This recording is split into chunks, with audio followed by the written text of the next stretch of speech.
proceed to the front rows. We have seats with your brand name on them. Thank you all. We're going to be starting in approximately 4 minutes. I'm excited to see you all. We'll be right back.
Ladies and gentlemen, if you could take your seat, we will be beginning in 1 minute.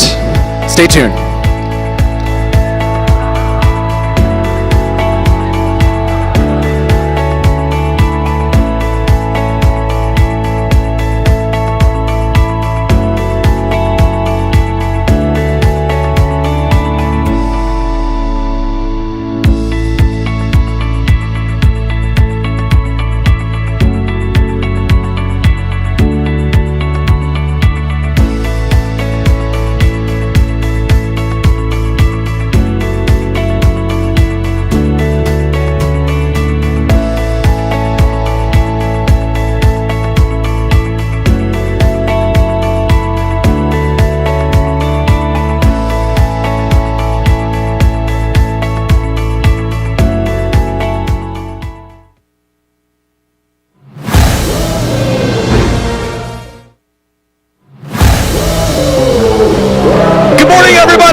Welcome to TikTok Summit 2026. Round of applause.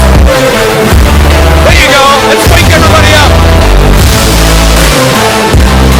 It's so good to see you all. I'd like to introduce myself. My name is Jeff Locker, and I will be your MC for today. I just want to say it is really incredible to see so many of our sellers and our partners and our creators here this morning with us. Let's talk about the summit. This is the second year of the summit, and today is all about what's next, how we continue to grow and scale and win together at TikTok Shop. Now, at the heart of all of this is one idea, where discovery powers growth. Now, discovery e-commerce is changing the game, as you all know. It's not just about capturing demand, it's about creating it, turning content into connection and connection into commerce. And that's exactly what TikTok Shop enables. So let's kick things off. We are going to take a look at how discovery is powering growth on TikTok and beyond. We have a very special sizzle reel for you. Enjoy. I'll be right back.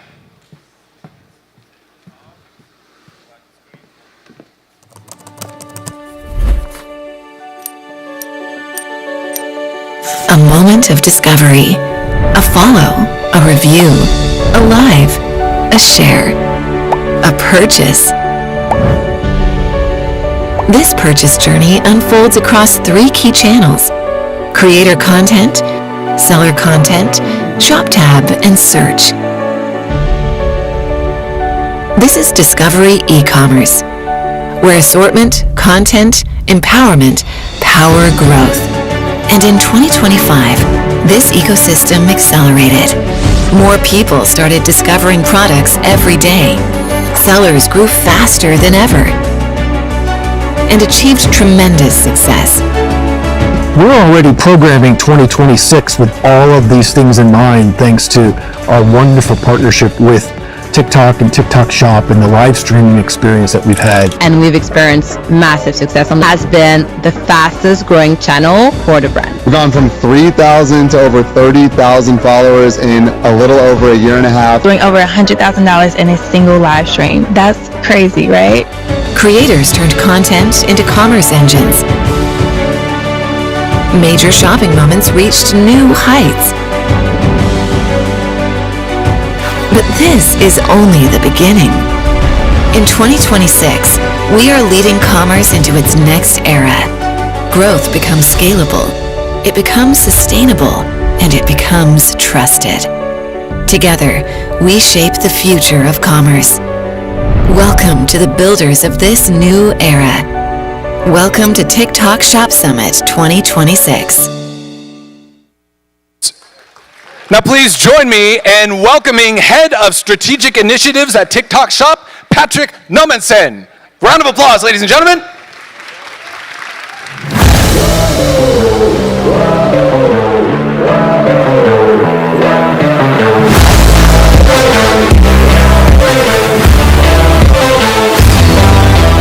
Hello everyone, and welcome to the 2026 TikTok Shop Summit.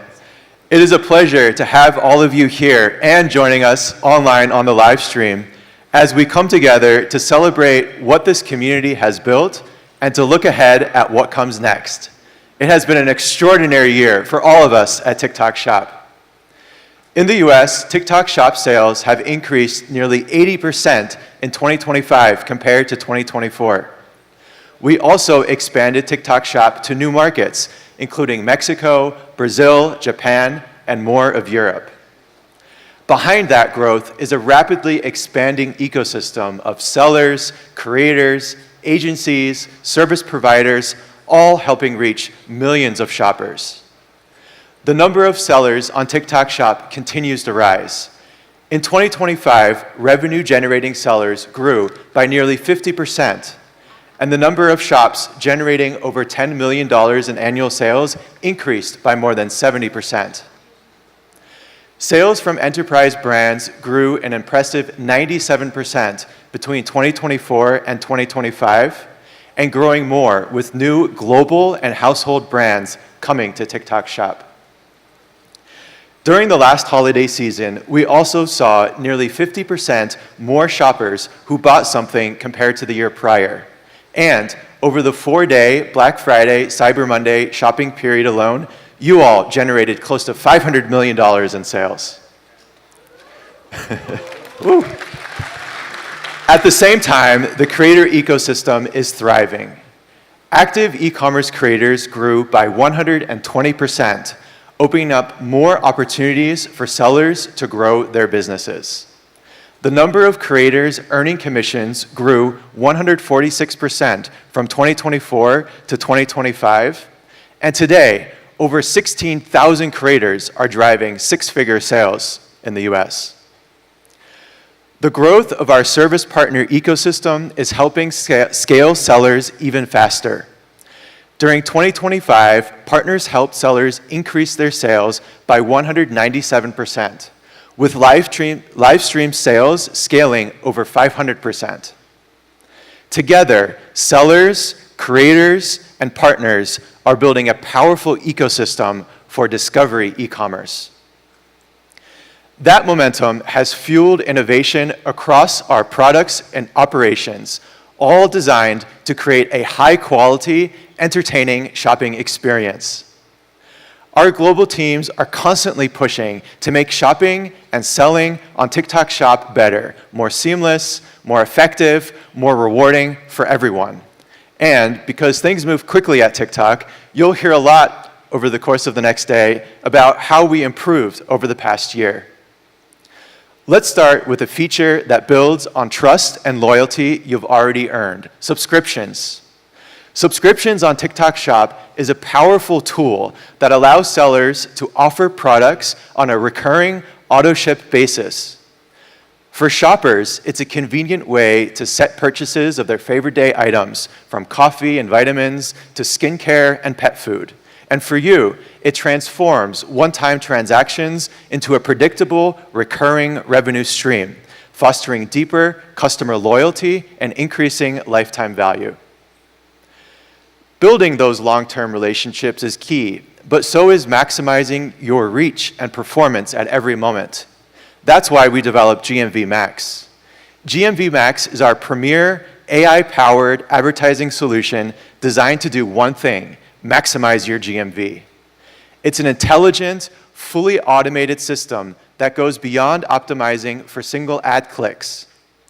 GMV Max analyzes your entire TikTok Shop ecosystem, including the product catalog, creator partnerships, organic content, and automatically allocates budget to drive the highest possible sales and return on investment.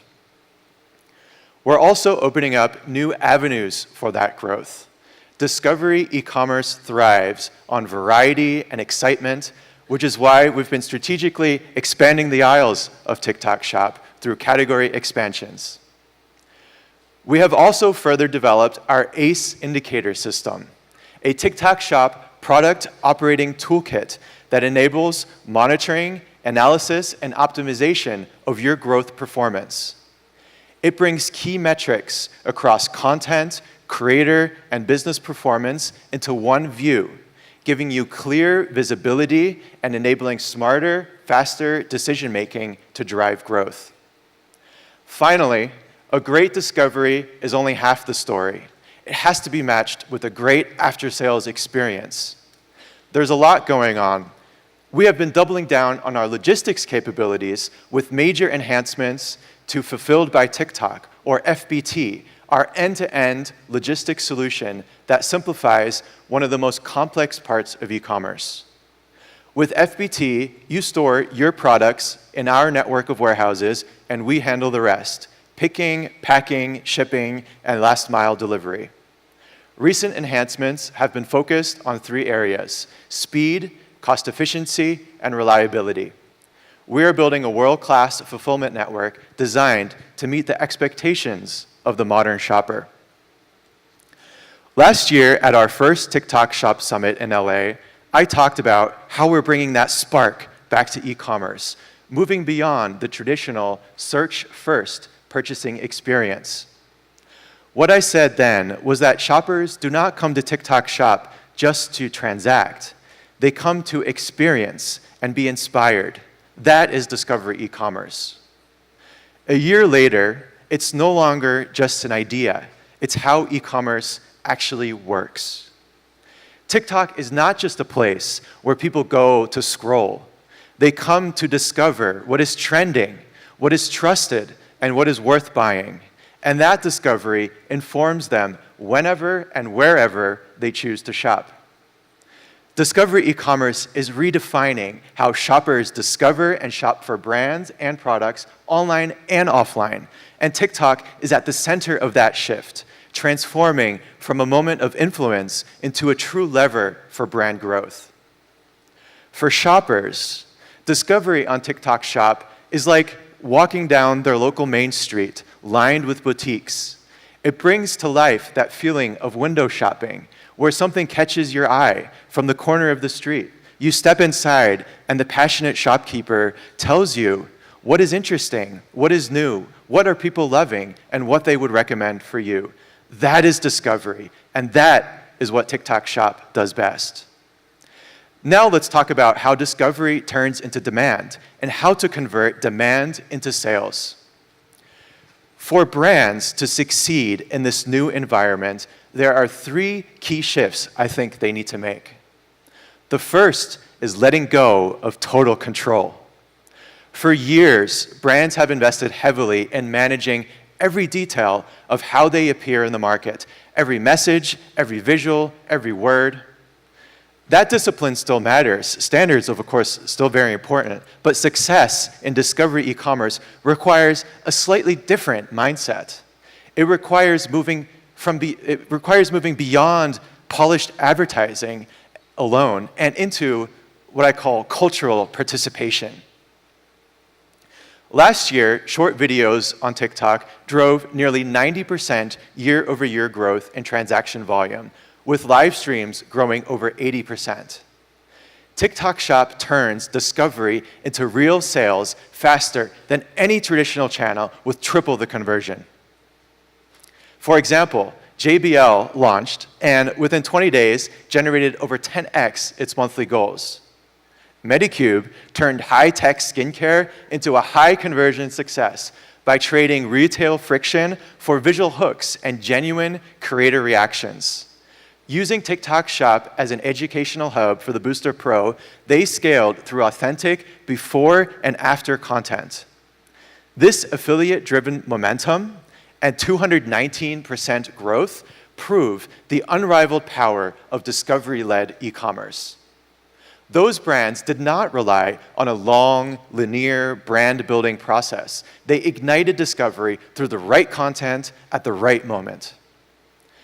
The second shift is letting go of the idea that the brand is the sole storyteller. In discovery e-commerce, community plays a central role. Whether a brand is active on TikTok or not, the story about the brand is already being told by millions of creators, shoppers, and thousands of communities. Success is no longer defined only by what a brand says about itself. It is heavily shaped by what users are saying about the brand, how they use the product, how they recommend it, and how trust gets built through these shared experiences. And so brands that succeed embrace letting go of this control. And when they do, the impact is substantial. The third shift is letting go of the idea that the funnel is linear. The old model, as we all know, looked like a straight path. And now the journey looks more like a cultural web, less like a bowling alley and more like a pinball machine. A user might see a live stream, then read comments, then encounter a creator video, then search, visit the shop page, and come back later through another piece of content. Discovery, search, and buying are interwoven. 83% of shoppers on TikTok discovered new products, and 70% discovered new brands on TikTok. And so we have built an ecosystem of discovery where shoppers are increasingly coming to the platform with intent. Last year, in the US, there were more than 100 billion e-commerce searches on TikTok. TikTok Shop is where brands find their communities, gaining 690 million new followers last year alone, and engaging with their communities across that cultural web, creating a powerful halo effect. That engagement extends beyond individual transactions, amplifying awareness, trust, and driving growth across all channels. Brands that deeply integrate with TikTok Shop have seen significant D2C GMV uplift, with some achieving omni-channel uplift exceeding 70%. Brands such as Fenty Beauty and Comfort are great examples of how strong on-platform presence and performance translate into omni-channel growth. Of course, none of this works without trust. We continue to invest heavily in safety systems and technology, operation tools, and dedicated teams, protecting shoppers, sellers, and brands. Because discovery e-commerce can only scale when it scales responsibly and with trust. Over these next 2 days, you will hear from our team members, as well as brands, creators, and partners who will show what makes TikTok Shop such a disruptive platform and how to unlock more of its potential. What I hope everyone takes away from the summit is not just inspiration, but a deeper and more practical understanding of what it takes to be successful with discovery e-commerce. I am incredibly proud of how much all of you and us together have achieved in just these 2.5 years since launching TikTok Shop in the US. And I'm even more excited about what's to come ahead. Thank you for joining us for this second TikTok Shop Summit.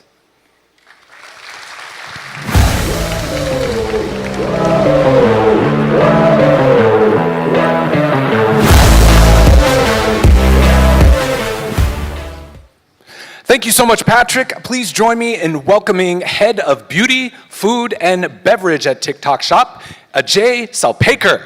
Round of applause, ladies and gentlemen.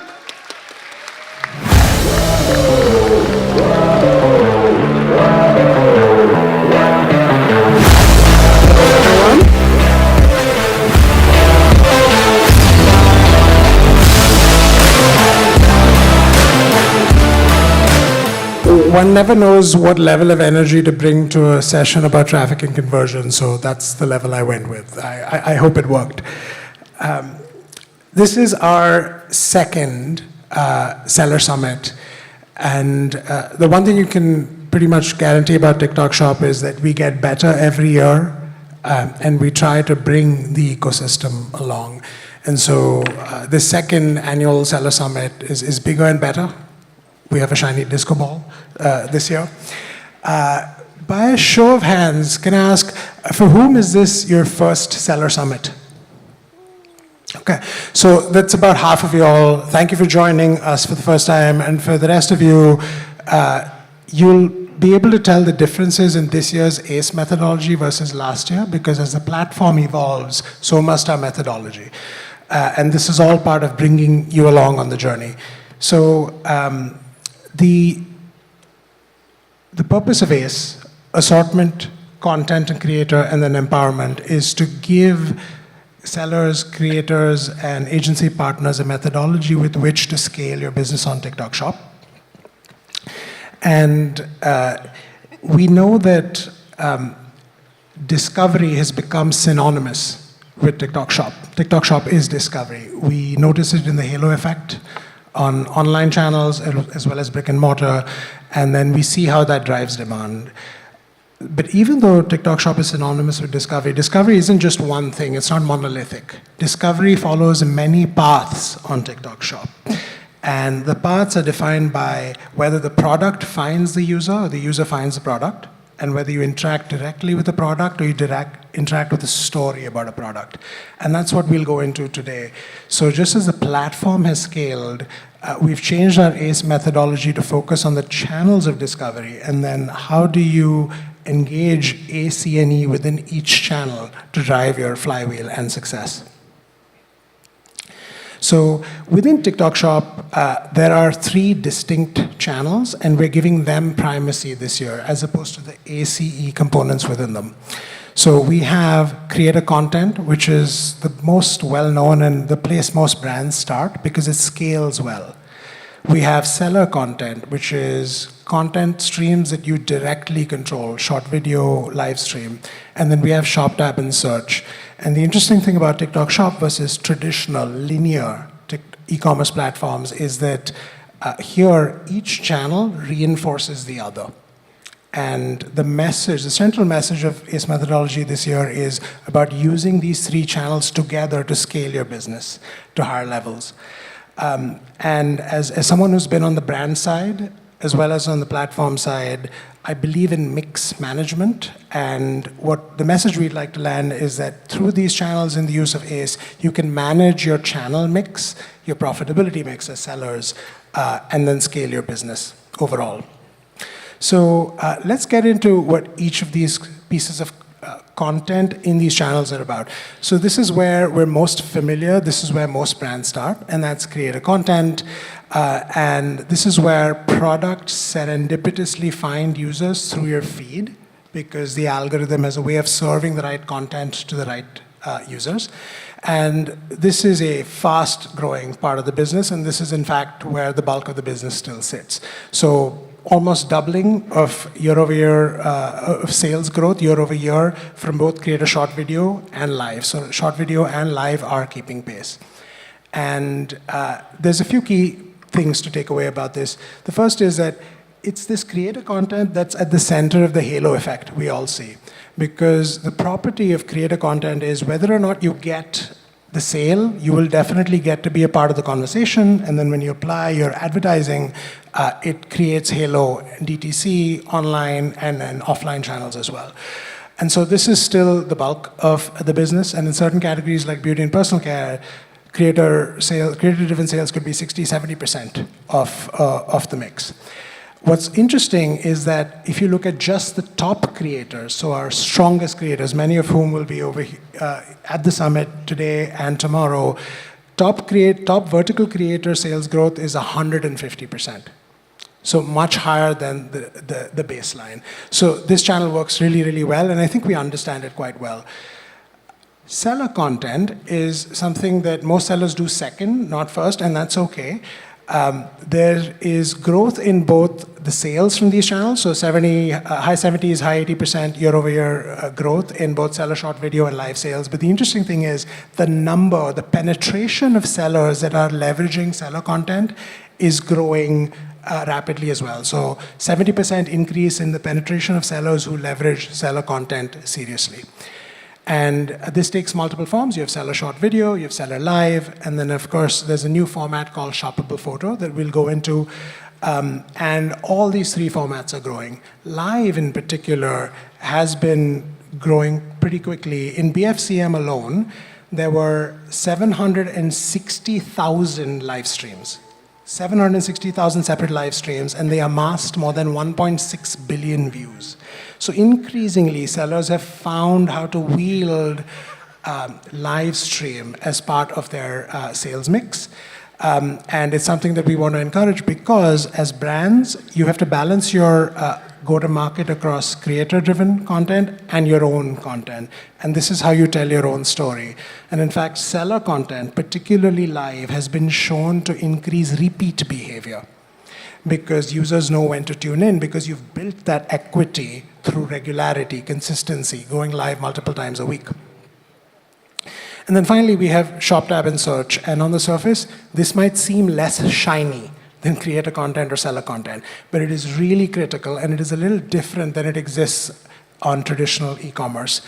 Because by the time you're in Shop tab, as a user, you have much higher intent than when you're in feed or when you're just browsing live stream. And this is why it might seem a little counterintuitive, but conversion efficiency in Shop tab is 60% higher than the rest of the business. So in some ways, exposure on the Shop tab is quite precious. And the interesting thing is creator channel, seller channel, and Shop tab are all interrelated. They're self-reinforcing. So doing well in the feed increases your search and recommendation relevance. And then doing well in Shop tab increases that as well. And it's a virtuous cycle. And search comes from both Shop tab as well as content. So with that, let's take a very compelling example to show how this is woven together. Is Shayna in the house? Hi.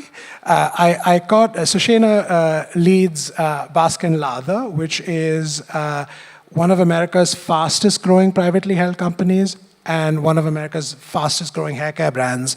I caught your Shop Talk panel and really appreciated that their head of user marketing is a family member, their son, and they spend time obsessing over how to generate content, both self and also through creators. And content is really key to their growth. And so we picked this example because this is a case where the brand has figured out how to leverage the components of ACE in all three channels at different stages in their TikTok Shop journey. So at the early stage, unsurprisingly, growth was mostly creator-led. That's the largest part of the flywheel, and they drove it by having richer target plan commissions and then pushing for peak creator output, high quantity from which quality emerges. In kind of the growth stage, they started diversifying where live was prioritized, and during BFCM, they reached a monthly peak of, they reached $1.2 million a month peak from live alone, which is excellent.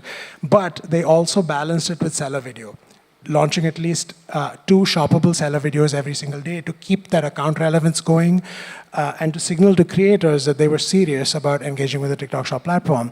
And now closer to maturity, I wouldn't say mature because the ceiling's very high and the brand continues to grow, they've gone full funnel. So not only using the creator channel and the shop and the seller channel, but also using platform capabilities for CRM, so email marketing, to reach out to users during a super brand day activation, and then of course supporting through advertising. So I think this is a great example of a seller learning how to balance the mix and then growing year after year, year after year. So with that, let's take a quick short video break. Discovery e-commerce drives users from content to purchase intent. This year, we have upgraded the ACE model as the key elements for growth across the 3 main channels on TikTok. How to ace creator content, competitive pricing, samples and limited offers, vertical and high-performance creator engagement, creator activation and promo tools, how to ace seller content, strategic mix, product appeal and testing, dedicated content production setup, campaign preheat and paid amplification, how to ace shop tab and search, hero product strategy, SEO and hero creator and seller content alignment, shop tab campaigns and offers. Across these 3 channels, users and sellers are connected through the comprehensive TikTok ecosystem. Together, ACE forms a growth flywheel, driving continuous growth across the platform. Ace your shop. Grow on TikTok Shop. Well, I thought that was pretty good. Now I'm going to try to compete with a short video in explaining the same thing, and you tell me how I do. So where that leaves us is an upgraded approach to the ACE methodology. You can see that ACE are still very important, but they're the center of this balanced multi-channel approach. And that's the key takeaway we hope you leave with from this session. So it is still the case that sellers can drive growth through 3 channels, but the truth is they are self-reinforcing. And our recommendation is you leverage all 3 channels depending on the right stage and what your capabilities are. So we have creator content, we have seller content, and then we have shop tab and search. But at the center, you have to practice ACE to optimize each channel. And that is still picking the right assortment, making sure that you have the right creator connections, you optimize for SEO and visibility in shop tab and search. And then a really critical component we've added is user experience. And this is really important because it drives repeat purchase behavior. And so it isn't sufficient to just maximize ACE. You also have to worry about delivery reliability, delivery speed, user experience, post-sale satisfaction. And so you can tell that this is a more upgraded comprehensive framework because it's a larger platform now. And we recommend leveraging all these channels. So let's go into a few case studies that demonstrate how this works. We'll start with create a video, and we'll go through kind of the recipe for the success that Tart has driven. And I see Maureen just stepped out, but she has a big role to play in this. This is a case where they leverage inputs across A, C, and E. They start with hero product ideas. There could be new innovations, could be old hero SKUs, but they're always compelling and they're evergreen. It's not in and out. Because it's important once you set the flywheel in motion that you sustain it, because it's harder to get the flywheel restarted again if you have a limited time offer or you run out of inventory. And then one thing that they do really well is get all the inputs right that allows the product to qualify as an SKPP, or a strategic key product pool product. And this is important because the platform will give more visibility to a SKU that is fully qualified in this product pool. And the way to qualify for it is having low out of stock, having the right amount of commissions, samples, getting creator exposure, having some ad spend associated with it. And so once you qualify for SKPP, it benefits the product. So creators discover products through their feed or through the affiliate marketplace. 74% of the products shown in the affiliate marketplace are SKPP. So it's really important to get those inputs right, and that's what this start case study shows. And then, of course, focusing on getting the right expert creators, verticalized creators in beauty to showcase the product, and then activating creator partnerships. So this content is for the Shape Tape Concealer, which is a great product, but it is bundled with an applicator that makes application really easy. The shape and the consistency of the brush, it's really easy to put on, and so it's pretty compelling content. And they've leveraged the strategy again and again, so much so that when they do new arrivals, super brand days, there's usually some sort of bundling component. They might have collaboration SKUs that draw creators in, and then leveraging the verticalized creator audience that they have built over the years.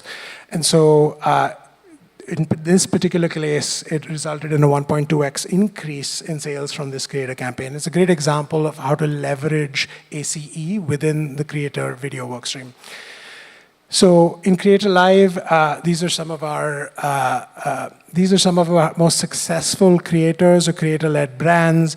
And what you can see is they're leveraging components of limited time offerings, some sort of scarcity or uniqueness of the product, and they're marrying together the followers that these creators have along with advertising and traffic that brands are driving to these live streams. And so that's an important component of making the Creator Live flywheel take over. Seller Live. This is a great example where Crocs leverages lives as a key component of brand campaigns. So October, or Croctober, as they call it, features a dial-up in live stream because that is really a brand's time to shine and directly convey content and storytelling to users. And one thing that they do really well is mixing new launches with existing heroes. And the second thing is preheat. 50% of the success of a mega live is actually what you do before the live, not what you do on the live. And preheating is really important. Launching short videos, teasing them, applying advertising, letting your audience know that the mega live is coming. And so this is an example of that. Seller video. So this is, in some cases, an underutilized channel because we think of TikTok Shop as a creator-first platform, and it is. But we have so many cases, particularly on the pop cross-border business, where sellers have ramped up seller video-driven GMV from 1 or 2% to 5 or 10 or 12% of revenue. And that's really good diversification, and so that's something we encourage. And there's two formats. There is your standard short video, and then there is also shoppable photos, which is great particularly if you have a lot of Instagram assets at your disposal. And the recommendation here is to test and learn. Particularly if you have a large catalog, 200 SKUs, 2,000 SKUs, you cannot sample every single one of them. But it is possible to use agencies or in-house to create shoppable videos using still assets to create assets that you can then test and learn and get coverage. This is particularly helpful for getting products out of cold start. And so last we end on Shop Tab and search, and this is really critical because it's where search and relevance from content comes to roost, and it really boosts your business. So there's a few ways to leverage Shop Tab. The first is having the right hero product strategy, and then ensuring that products qualify for the strategic key product pool. the interesting thing is the Shop tab experience will disproportionately feature strong hero products that are qualified for SKPP. And an SKPP product has over 200 times the average PV or traffic of a non-SKPP product. That's not 200% higher. That's literally 200 times higher traffic visibility than a less qualified hero product. And so it's really important to get those inputs right. And then in Shop tab, you have different placements such as premium offers or early access. So leveraging those to create the clickstream behavior. When users click on these items in Shop tab, it registers in search and rec. And so it's a virtuous cycle that builds your brand's relevance. And Skullcandy does this extremely well. They make audio equipment. And so particularly during key drive periods, they do a great job of understanding what trends are popping in search and tailoring their product title and PDP descriptions to take advantage of it. So they show higher performance and higher conversion on the platform. It's good old SEO, but it is combined with a whole lot of content work that goes before it. So that brings us to the E part of the ACE framework, which is empowerment. And we'll point out a major change that we've made from 25 to 2026, which is that we have different tiers of campaign types available, and we recommend you use them all. So platform campaigns are Black Friday or June Deals for You days or Memorial Day, and they're not category specific always, but they're everyone's time to shine. There are category-specific campaigns, for example, National Lash Day, Fragrance Day, or a sports and outdoors campaign, right? And so those campaigns are built for category development, and we recommend brands prioritize developing their category if they're part of it. And then the most important change we've made is on brand campaigns. So last year, it was difficult to get a brand campaign slot. This year, we've increased the support and traffic available to brand campaigns, and we have multiple types of brand campaigns. And the recommended best practice is for a brand to share the next 6 to 9 months of their innovation launches with AMs and then plan out how to leverage brand campaigns. So real quick, we'll finish off with user experience and then resourcing. User experience is very important on the platform, and this is what drives repeat purchase behavior. The point I'll focus on is logistics experience. So it turns out that user satisfaction and the rate at which a user will repeat is directly tied to the experience they have, so much so that for every additional day it takes a package to get to the user, conversion drops about 3%. And so the recommendation is 2 to 3 days. And that's what the FBT program is designed to deliver.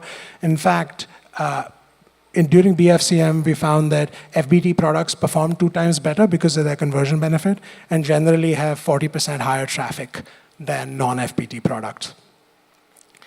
Finally, this is a recommendation for how you resource against TikTok Shop. And so its silos don't work because brand, supply chain, product have to work well together. They have to work well with the ad side of the house. And so we recommend at a minimum, these are the resources you should invest in: store management and product, creator and affiliate management and content, and then the ad side of the house, ads and campaigns. A lot of top-tier brands have a lot more resourcing, but it's really up to you. I recommend looking at your internal capabilities and then finding the right TSP or agency partner to complement your in-house capabilities. And the thing we always tell brands is these 2 areas, your product innovation and your affiliate management, are your comparative advantage on this platform. So continue to build that. So finally, we'll end on the tools that are available to you. These are externally available. So in Seller Center and Ads Manager, we have the brand portal where we're starting to build in halo effect measurements. Right now it covers DTC, but it'll cover more offline channels in the future. We have ACE strategy reports in the Seller Center where you can see what your assessment is and what the system recommends you change. And then, of course, using GMV Max to drive ads. Thank you for listening. I hope that was helpful, and I hope you can use this methodology to scale growth even further. Thank you.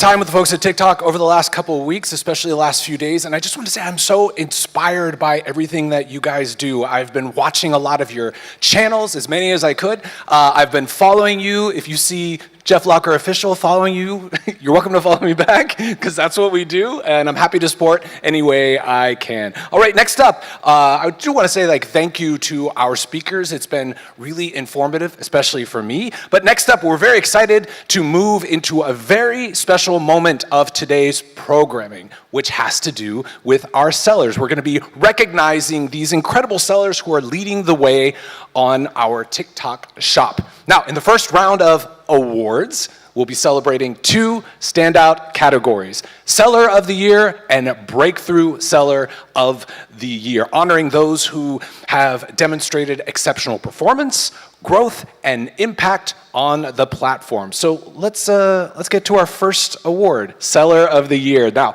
this award recognizes sellers who have demonstrated outstanding performance and operational excellence and sustained growth, setting the benchmark on TikTok Shop. So, join me in welcoming our head of TikTok Shop US, Mason, to the stage. Let's give Mason a warm round of applause.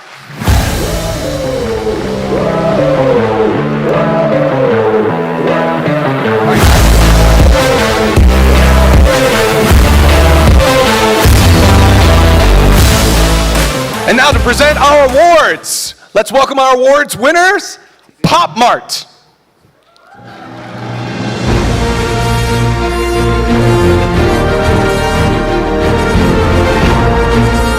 Oh, you can get your award.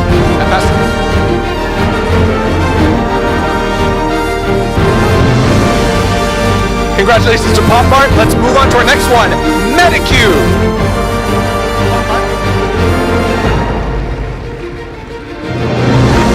You can keep that applause going so we all feel welcome on the stage. There you go. We're here to support each other. Next up, Wavy Talk.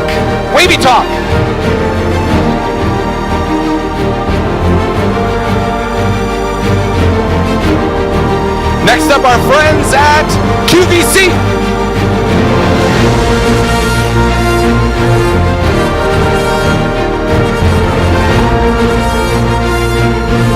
Let's bring up to the stage our friends at Halara.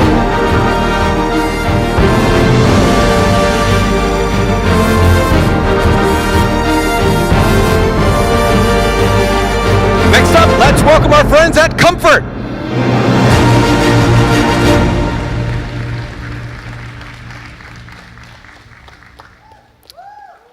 Let's keep the music on. Next up, our friends at Dr. Malaxin.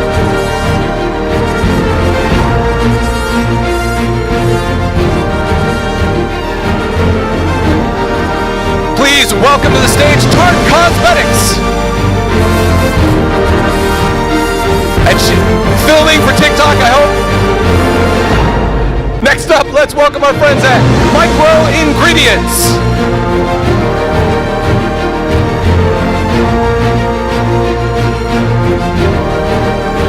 And last but not least, Crocs. Woo!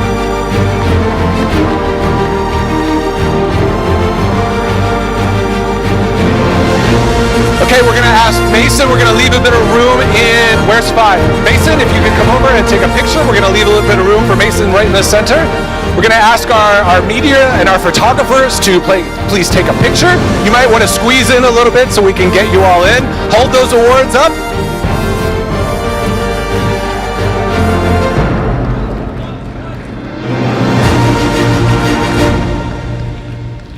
Thank you so much, and congratulations to all of our winners. We're going to ask you to exit the stage. Our team will help you over to this side. Congratulations, everyone. Thanks again. I love TikTok events. It's like, I got to get something in for the feed. I got to do something live. Okay, we're going to ask you to leave this stage. I love these events because at any given time, we get this, and it's totally acceptable. This is what we do. Next up, we're going to move on to our next award, which is the Breakthrough Seller of the Year Award. Now, this award recognizes sellers who have achieved exceptional growth, rapidly scaling their business and unlocking new opportunities through discovery commerce. Now, to present this award, please join me in welcoming two good friends, our head of fashion at TikTok Shop, Simba Bai, as well as our head of health and elevated home at TikTok Shop, Peilun Huang. Let's give them a round of applause, please.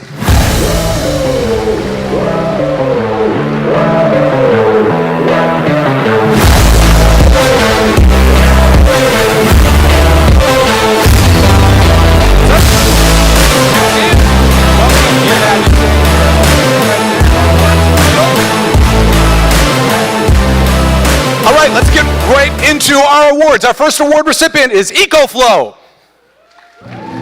Please come up to the stage. There we are.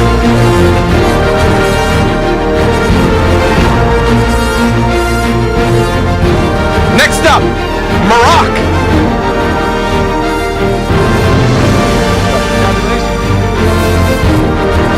Our friends from Based.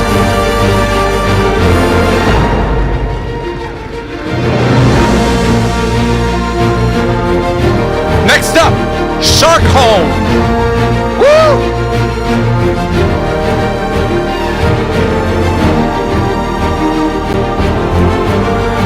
Next up, Bella Vita Luxury.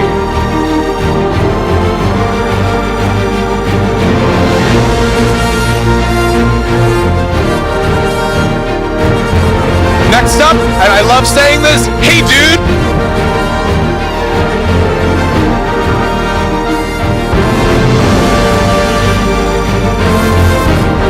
Let's welcome to the stage our friends from Mary Ruth's.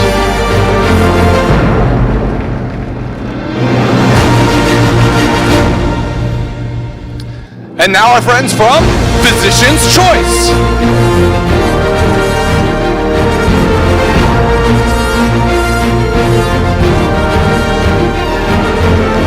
And next up, Yana. Round of applause, let's keep it going.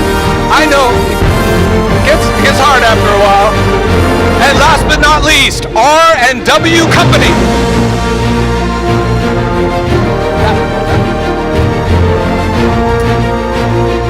Great. Now we're going to leave a bit of room in the center, so wherever 5 is, and we're going to ask, let's leave a little bit of room, and we're going to ask our presenters to come in the middle, maybe scoot over just a little bit. Yep, there we go. We'll let our photographers and our media take a couple photos. Yep. So let's hold our awards forward.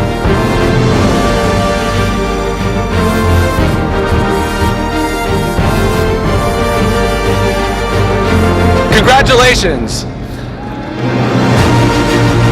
We're going to have our guides help you off the stage. It takes so much work. What you do takes so much work. So congratulations to everyone who's won their award today. It is very, very well deserved. Now, what we have seen today is not just success, but what's possible when brands fully embrace TikTok Shop, where discovery powers growth. And now we are very excited to hear directly from one of these leading brands. Now please join me in welcoming our next session, the Senior Vice President of Social Commerce from QVC, Christina Taheri, onto the stage. Warm round of applause, ladies and gentlemen.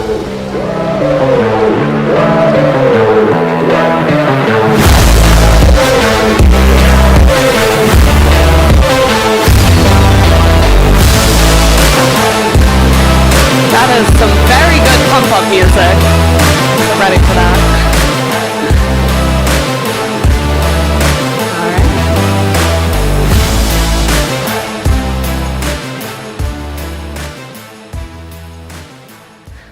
right. Okay. Hi, everyone. Hold on 1 second. I think we're just missing a center screen.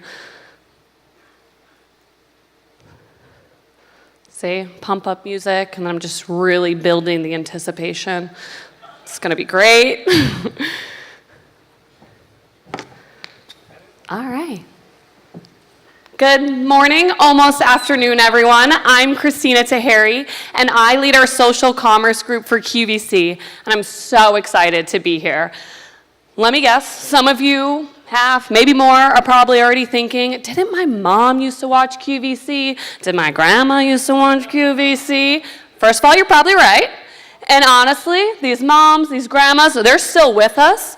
And now they're on TikTok, and they're pulling their kids in with them. Which, if you ask me, is really the most QVC thing ever. Here's the thing about QVC. For more than 40 years, alongside HSN, we have been doing live, video-first, human-driven shopping. Before anyone called it content commerce, before influencer became a job title, before TikTok even existed, we were doing 8-minute product stories on national and broadcast TV with live callers and hosts who became your trusted friends in your living room. And people fell in love with that unique and powerful way of selling products every day as they channeled surf. And really, social scrolling is the new channel surfing, and we're really trying to make every moment of it shoppable on TikTok Shop. I like to say that QVC and HSN were kind of like the OGs of live shopping, the original creators, and so I'm here today to show how what we've been doing for the past 18 months, what we hope to be doing in the future alongside TikTok. But with that, let me just play a quick video of our journey.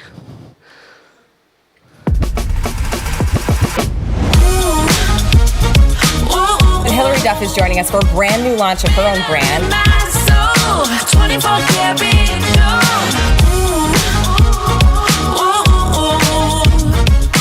Yeah, I'm on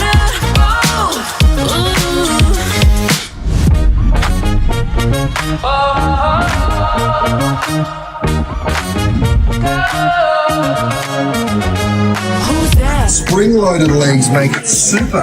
Hi QVC, would you like to see the Holiday House Tour? I'll take you on the first floor and the second floor. I'm good, I'm golden. I got that groove unfolding. A few of my favorite fall beauty products that I keep inside my bag.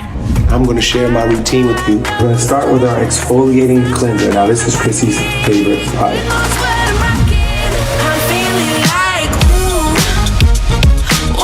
Okay, so don't think that you're going to drink this and look like this, because you're not.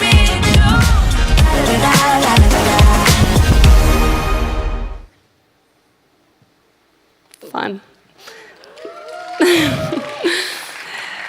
Really, there's honestly nothing like watching Coldplay walk through your office and everyone like sort of peer out and be like, oh my God, is that who I think it is? That's a little bit of a life in the QVC office.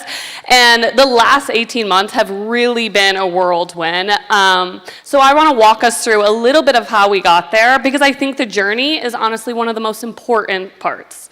So it really started in Q3 of 2024. TikTok Shop itself was maybe barely a year old. We put together a small, nimble, like go get, and I mean really like go get it team. This was everyone's like second job. And we basically said, figure out how to sell on the platform. How do you run a live? How do ads work? What even is an affiliate? At this point in time, the folks who sold were considered hosts for us. So the vocabulary alone was just entirely different.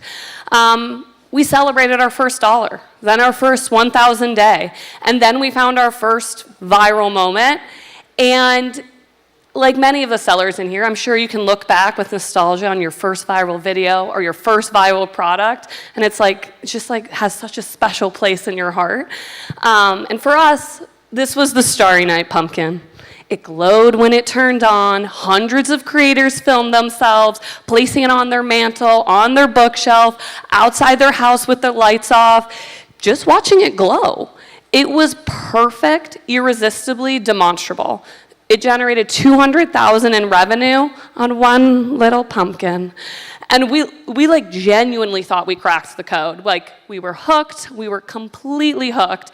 And so what we did is we went back to leadership and we said, TikTok Shop is the next big thing. This platform for us. Sure, the videos were faster, there were more hosts, and they were living on a smaller screen, but the fundamentals were identical. It was the right product, the right moment, demonstrable with trusted voices, and we thought we knew how to do this. So about a year ago, in Q1 of 2025, it was all about going all in. And we've officially created the social commerce team at QVC. And we pulled in experts across the org. Merchandising was tasked with finding us the right social first product. Tech helped us build a direct API connection. Ops and fulfillment came in. We formally partnered with TikTok in a new way. This was no longer a side project for us. And we really, really doubled down. We committed to building 10 dedicated TikTok live studios at our headquarters. The title slide was actually some fun videos, pictures of them, because we knew that doing lives from our TV broadcast set was not going to give the TikToks that same close, connected feel you get when you watch it on the palm of your hand, and that intimacy matters a lot. And our team motto really back then, and still is today, is move fast, test it, learn it, scale it. That's it. That was the whole playbook. It is in no way revolutionary. No way revolutionary, but we were committed to it. And that is what really helped us learn and just keep going, and made a lot of mistakes along the way. But it led us to some really big wins. And that first came with our first super brand day, actually in LA, where we had celebrities come that were social celebrities like Brunch with Babs and Jenny Garth, and we had our best GMV week ever at that point. But honestly, what that event did for us more than anything was show us just how important creators are. Getting them in the room, seeing how much they cared, that's when we knew that creating an affiliate loyalty program wasn't just a nice to have, it was everything. They were passionate about the brand, the product, and it became a new source of real revenue stream for them. And so we launched one of the first robust creator loyalty affiliate programs on TikTok Shop. We have 3 tiers: increased commissions, early product access, and this past year, well, actually last month, we hosted our first ever affiliate retreat in Palm Springs, because these folks are not just vendors to us, they are truly our partners, and they make our business grow. And then in Q4, things also very much changed for us. It was, if you saw in the video, there was a moment there with Kathy Hilton from our super brand day that we hosted in New York City, and we made it a holiday house. Kathy Hilton was Mrs. Claus, and she was fantastic, just iconic. And Hoda from the Today Show joined our live, plus the set was designed like rooms.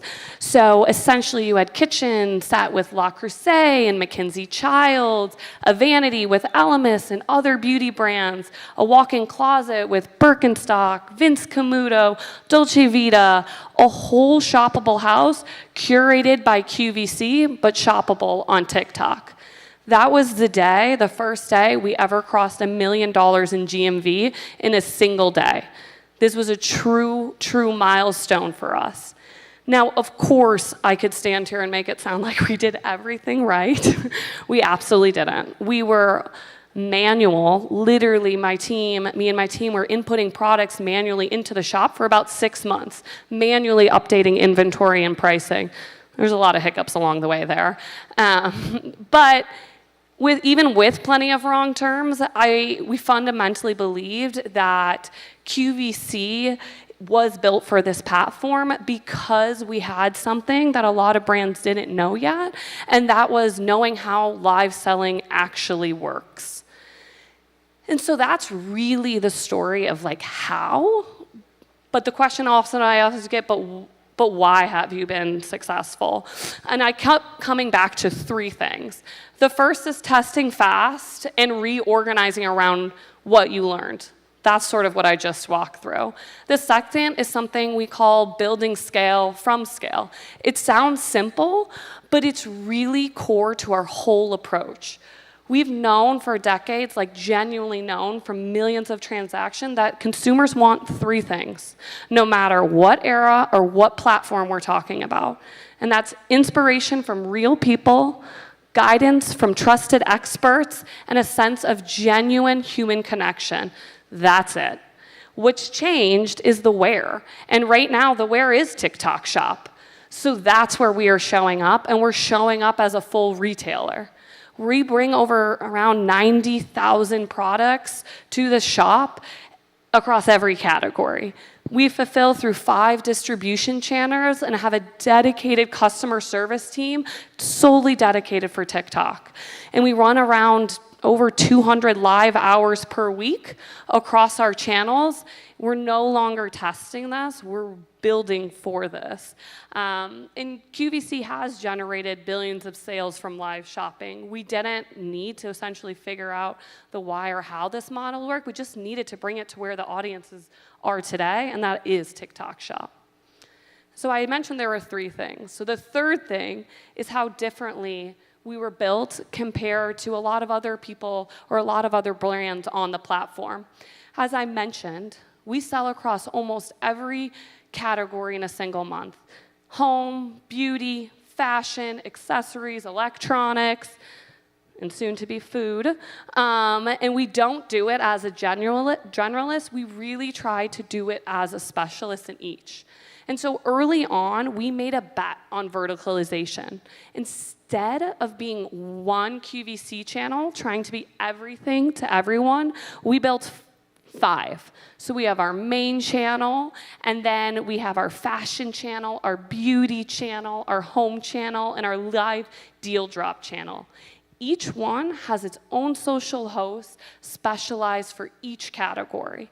And what we see is that followers start tuning in for specific shows, specific hosts, whether that be a flash sale that hooks them, a mystery box drop, or honestly, just to hang out with someone they've started to feel like they know. I'm sure many of you who have gone live, you'll see a lot of the same customers come back and they talk and they interact. That harkens back to our time when callers used to call into the host and be like, oh my gosh, David, let me tell you about my life update. They do the same thing on our lives. Sometimes a little too much information, but it's always really fun. And so that it will continue to be our strategy as we think about how we can bring these categories to life and build those connections in the live space. And so like anything, it really comes down to, that's great, but what did that result in? For us, we've seen about 4,000% GMV growth year over year, selling about 2 million units with over 500 million product impressions per month. I really do remember the day we were celebrating our first $1,000 day like we had won the Super Bowl. And now today, with 2,000 affiliates are connecting back to our shop every single day. This is not a campaign. It is a living, breathing ecosystem, and it is growing. So today represents 18 months for QVC of showing up consistently at scale with real infrastructure and real love for this platform. This is not a trend. This is really the next chapter of a story we've been telling for 40 years.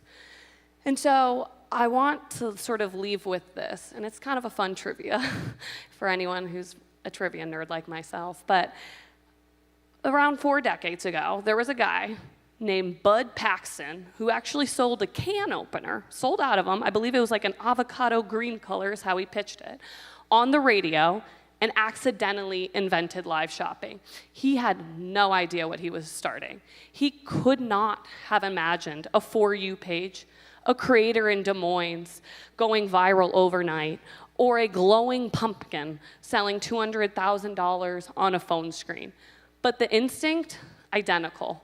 Put the right person in front of the right product, let them tell the story, and let the audience feel something. This instinct is what built QVC and what brought us to TikTok Shop. And it is what is going to keep us here, growing, scaling, and building something we are really proud of. We've been building towards this moment for decades.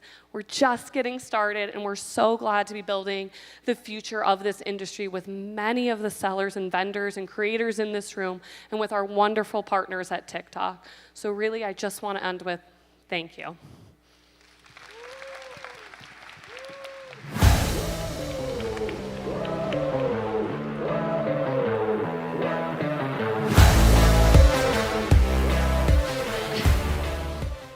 Thank you so much, Christina. And now let's welcome another leading beauty brand, our Global TikTok Shop Lead at Medicube and April Skin, Lexi Shim. Ladies and gentlemen, let's give her a warm round of applause.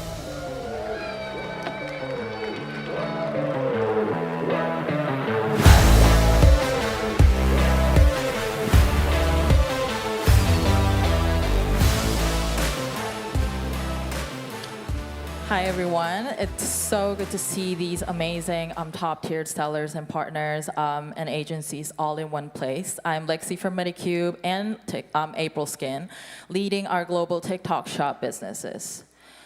So over the past year, Medicube has experienced a remarkable growth on TikTok Shop, becoming one of the top performing brands on the platform. And we continue to see this momentum until today.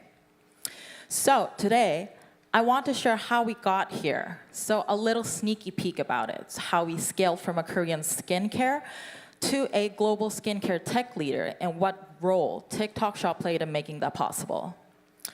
So for those of you who may not know us, we are a K-beauty brand called Medicube, and over the past year, we achieved a 219% of year-over-year sales growth, and during last year's Black Friday, we generated over $10 million in sales, ranked as a solid #1 in beauty and personal care category in TikTok Shop. So our goal, thank you, has always been really simple: to make skincare more accessible and to bring real visible results into people's everyday routines at home. So we think skincare is not just about virality, but it should actually deliver credible and proven results. So developing products backed by extensive clinical testings, we believe that commitment is one of the many reasons why Medicube has grown beyond being simply a leading brand in Korea and has become a brand that is now loved by consumers globally, including many high-profile celebrities such as Kylie Jenner and Hailey Bieber.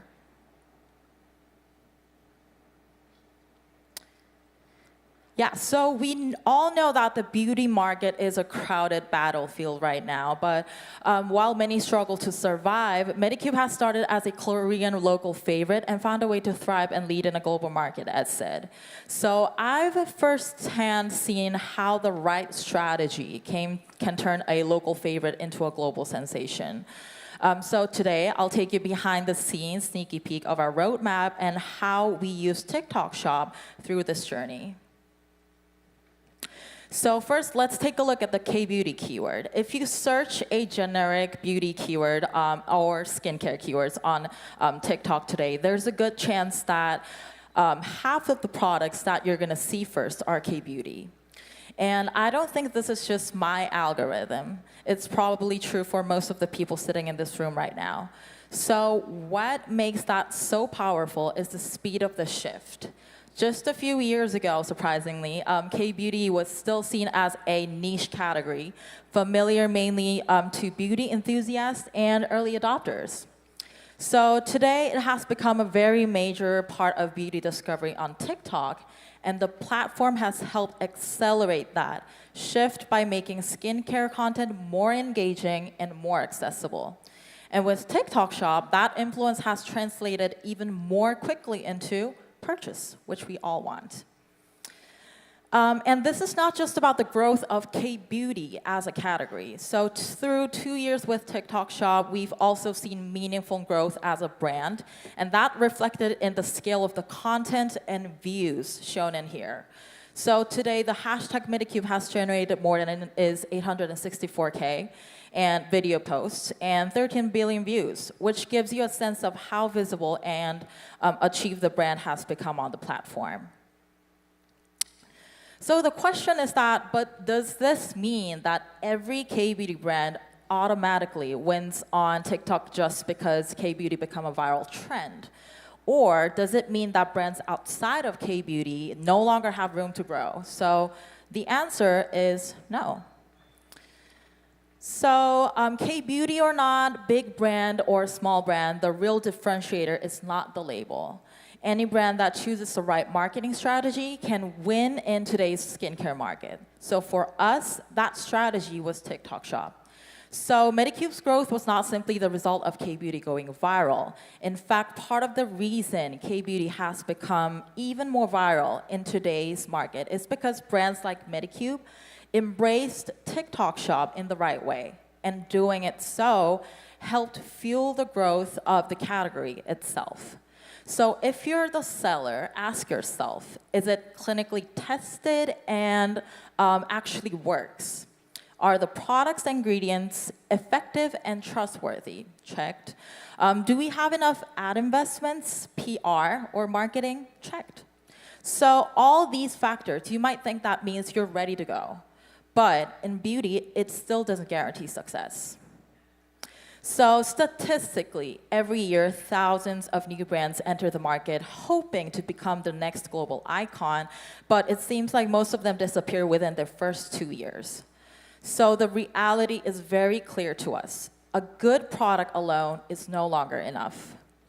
In a market that's competitive, success depends not only what you make, but how effectively you bring it to the market. Now, because we are here at a TikTok Seller Summit, saying that TikTok Shop played a critical strategic role in our growth may sound predictable, but I want to be very clear. This is not flattery. This is not an overstatement. It is simply true. So TikTok Shop drove growth for us, not only within the platform itself, but also far beyond it, creating a real halo effect across our overall brand businesses. There we go. So at the beginning of our global marketing strategy, when nobody actually was really used to TikTok Shop, my question became, where can I get all the key growth factors, key growth drivers that actually come together? The answer was actually TikTok Shop. It gave us one ecosystem where creator partnerships, collaborate, reviews, word of mouth, and conversion could all reinforce each other. More than just a sales channel, it became a real growth engine for the brand. So this framework, I think everyone in this room is already familiar with this ACE framework, so I won't spend too much time on this. What matters is that for us, ACE has delivered real business results.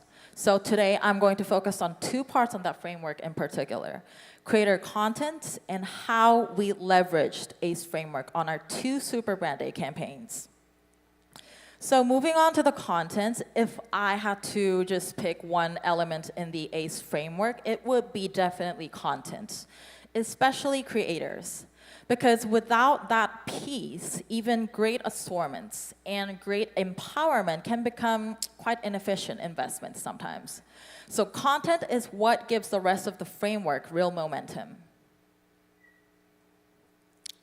So what we realized early on is that growth on TikTok doesn't come from a single tactic. It comes from building a full funnel strategy. So at the top of the funnel you see on the slide, our focus is on awareness, brand authority, and halo effect. Creating a strong halo effect not only on TikTok Shop, but also on other platforms too. So this is where brand PR and star creators plays a critical role. So they help shape perception, build trust, and make the brand culturally relevant. But you see, awareness doesn't alone drive businesses. As we move into the lower funnel, the focus shifts to conversion, and this is where TikTok Shop becomes incredibly powerful. So we work really closely with TikTok Shop creators who are optimized for performance, and we focus on driving efficient ROI-based growth. And this is where content becomes directly shoppable and where discovery turns into actual purchase. And what makes this strategy work is how these 2 layers connect. Upper funnel builds demand, and lower funnel captures it. And when both are executed together, that's when you start to see true viral conversion at scale. On TikTok, the brands that win are not choosing between upper funnel or lower funnel. They're building both at the same time. TikTok consumers and content trends move much faster than the brands expect. And that trend can come from anywhere, such as seasonal moments. We're in Coachella seasons right now. Ingredient conversation, kojic acid, or PDRN. viral keywords, or just one powerful hook in a content. What matters is not how long in detail you analyze it. What matters is how fast you activate it. So because in reality, the golden window is about 5 to 7 days.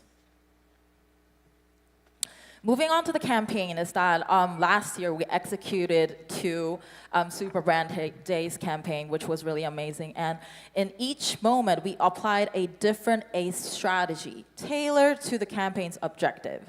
So as a result, both campaigns delivered record-breaking sales and GMV performance.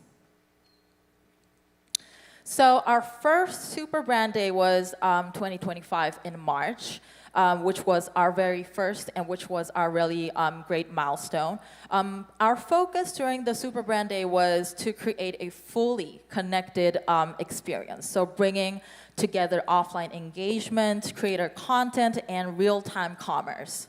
So through the pop-up, we were able to drive strong interaction in both consumers and creators, which naturally translated into a high volume of authentic content. At the same time, our on-site live activation and affordable sets, which is really viral sets right now on TikTok Shop for Medicube, helped convert the attention directly into sales. And of course, we did utilize the full funnel creator strategy. So as a result, the campaign delivered a 100% month-over-month GMV lift, which is amazing. But more importantly, it showed that when engagement, content, and commerce are aligned, TikTok Shop can drive not just incremental growth, but exponential impact. So for our Super Brand Day, our second one during October and also BFCM1, we focused on key actions that drive both buzz and conversion. First, unlike the first one, we invested heavily in building real relationship with the creators. So we hosted a creator summit, provided in-depth product education, OOH, celebrity partnerships such as Cardi B, and this wasn't, all of these activations wasn't just about exposure. It was about creating genuine affinity and connection with the brand. At the same time, we extended the momentum offline by launching a New York pop-up during the same period. This helped amplify the campaign beyond the platform and created a stronger cultural presence. And finally, we introduced a TikTok Shop exclusive advent calendar with limited quantities, along with several other new launches. So by leveraging these seasonality and scarcity, we were able to drive strong viral moments while also accelerating purchase. And these combined efforts ultimately led to the results that you see here. $10 million in GMV during the campaign period, a #1 milestone in the TikTok Shop BFCM campaign, and becoming the top single brand seller of 2025 BFCM. So today, I shared only a small part of what is possible, a glimpse into our campaigns and one fraction of our creator strategy. But TikTok Shop offers far more than what I could cover in this session. There are still so many untapped opportunities and strategies within the platform that can truly accelerate your brand's growth. So here's the main key takeaways. Realness is the currency, and the TikTok Shop halo effect is the multiplier. Don't try to stay on the TikTok Shop platform itself. Investing on the TikTok Shop platform can expand it into your other platform businesses. So scale your growth where the world stays real. Thank you.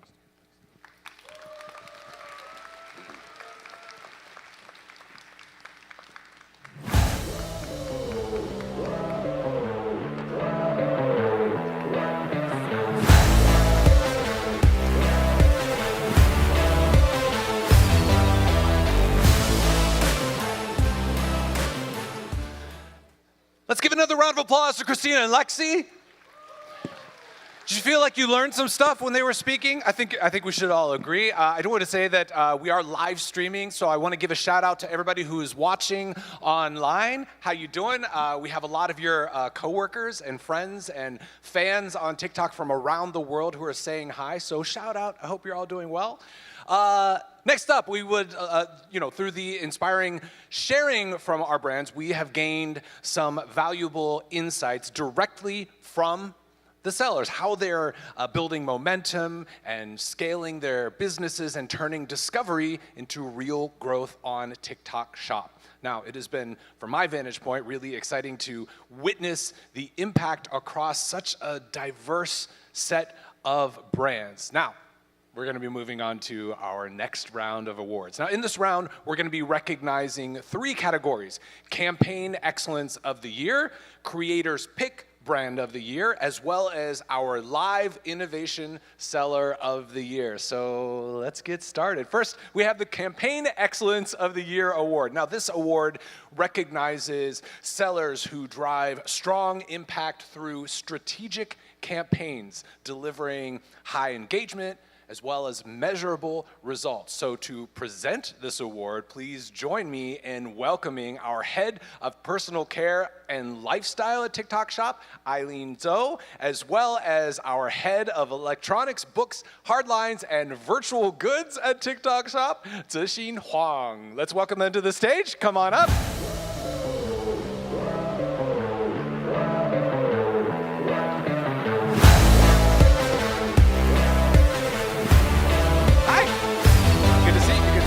Good to see you, good to see you. Welcome, welcome, welcome. All right, let's get out of awards. Let's see who wins this year. First up to the stage. It got very silent all of a sudden. It's like excited tension. First up to the stage, JBL.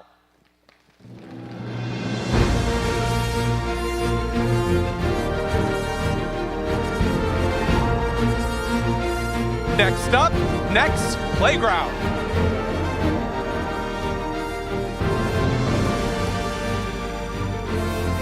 Congratulations. Let's welcome our friends from Rhino, USA.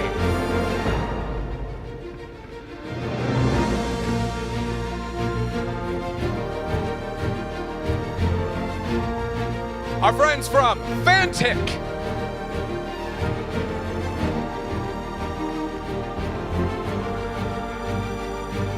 Let's welcome our friends from Paxson. Yeah, that's it. Let's give each other support. And next up, Tymo Beauty. There we go.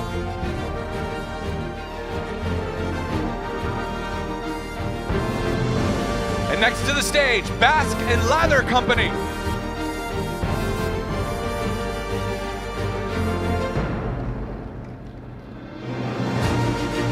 And our good friends at Kitsch.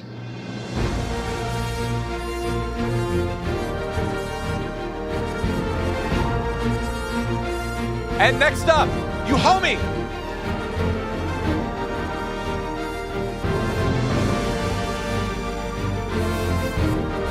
And last but not least, Pet Pivot Incorporated.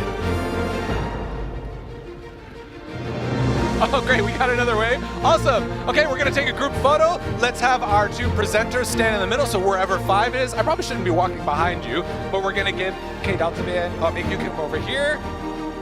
And let's have our media and our staff photographers get some great pictures in. You might want to squeeze in just a little bit if you can. Congratulations, everyone. There you go.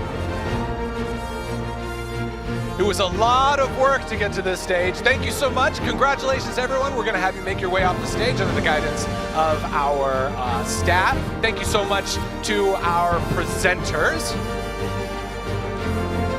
All right, let's move things along. Next, we have the Creators Pick Brand of the Year Award. Now, this award recognizes brands that are loved by creators, inspiring content and building strong partnerships and driving authentic engagement. Now, to present this award, I'd like to welcome up to the stage our head of creator and partners at TikTok Shop, Jiao. Welcome, Jiao. Hi, hi, hi. Nice to meet you. All right, let's start welcoming our winners for Head Creator and Partner TikTok Shop. First up is Laura Geller Beauty.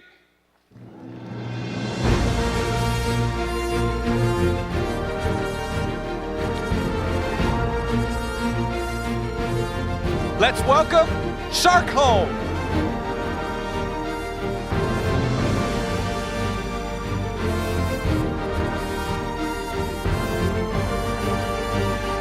Halara.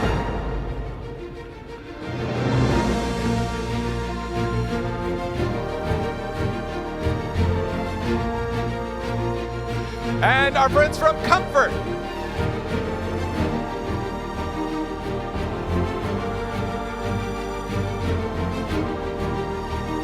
Next up, JBL.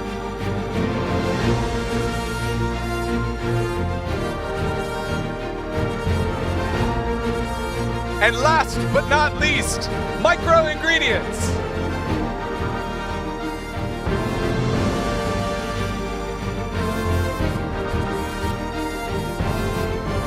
I love that our friend from JBL brought both of those awards. Now let's show them off. All right, we're gonna move you over just a little bit. Three a little bit to the right, and we're gonna ask our presenter Jiao to come in the middle. Come in the middle right here, please. Great job. You might want to move a little bit forward so we make sure you all look beautiful in our light. A little bit forward, a little bit forward. Okay, great. Perfect.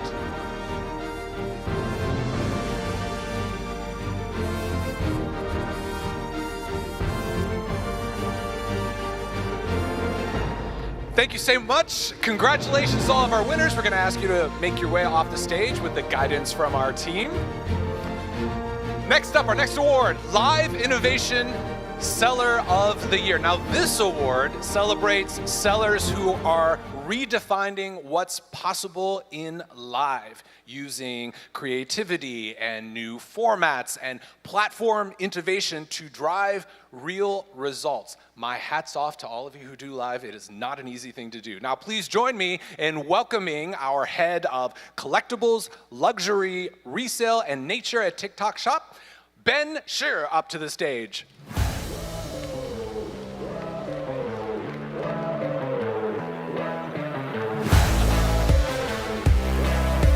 All right, it's time to give our awards. Our live innovators, the winners this year are Luxury Rebirth.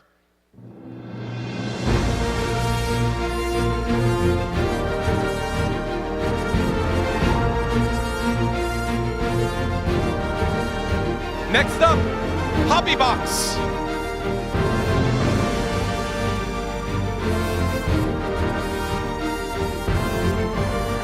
And our third winner this year, Cowlitz Coin. Congratulations. Fantastic. We're going to invite Jiao to come somewhere in the center. You can choose between the two dudes. We'll have our media as well as our photographer get some pictures. We are off to the side, still streaming live. And congratulations! You're gonna make your way off the side of the stage. Our friends are here to help you. All right, how y'all doing? Yeah, I think you're getting hungry, right? People get a little bit hungry, so we're gonna take a little break. This is a really great time to network and hang out. So this is bringing us officially to the close of our morning sessions. Thank you all so much for being with us today. We sincerely hope that this morning has given you a clear view of all of the opportunities ahead at TikTok Shop. Next, okay, we're gonna be breaking for lunch. I'm hungry too. Please head to the Discovery Lounge, which is located in the check-in area where lunch is being served. Shout out to everybody who's staying just to like hang out with me for a second. Now, don't forget, we have a full lineup of breakout sessions this afternoon covering both seller empowerment as well as content ecosystem. That will be starting at 1 p.m. So we really encourage you to join in and continue the conversation. Hang out, say hi, exchange your TikTok handles, talk about your business and network, and we will be back here at about 1 p.m. We'll see you in a little bit. Enjoy your lunch.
Bianca, we have teleprompter for you now.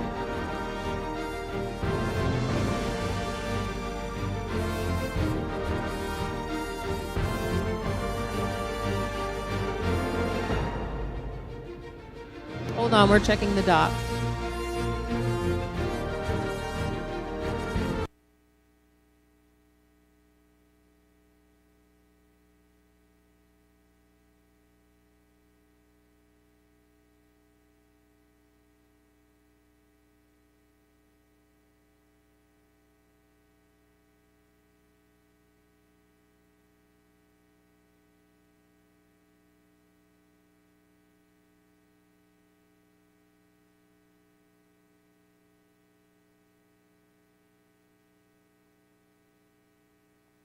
Bianca, sorry, confirming we only have the deck, not a teleprompter script for your presentation.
think they're having. Hello. Hi. Mic test, mic test. Hello, everyone.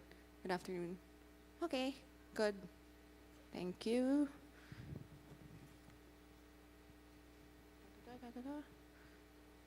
I'll do the introduction and then back. Then introduction. Then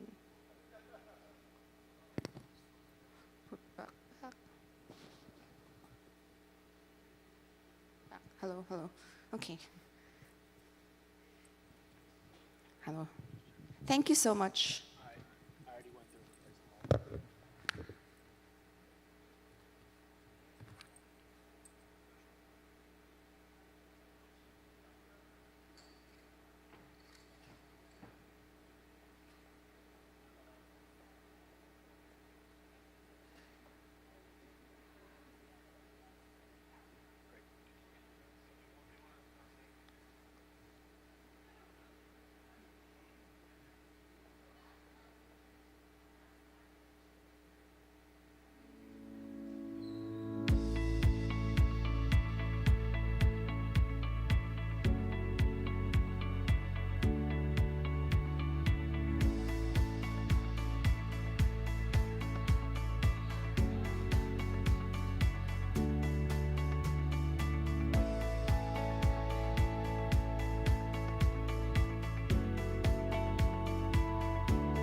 Ladies and gentlemen, we're going to be beginning our afternoon sessions in just a few moments. Welcome back. I hope you enjoyed your lunch. If you are walking in, we invite you to sit in the front rows as well as our center seats so that we can fill out the space. We're going to begin in just a few minutes, like I said, so stay tuned and we'll be right back.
Welcome back, everybody.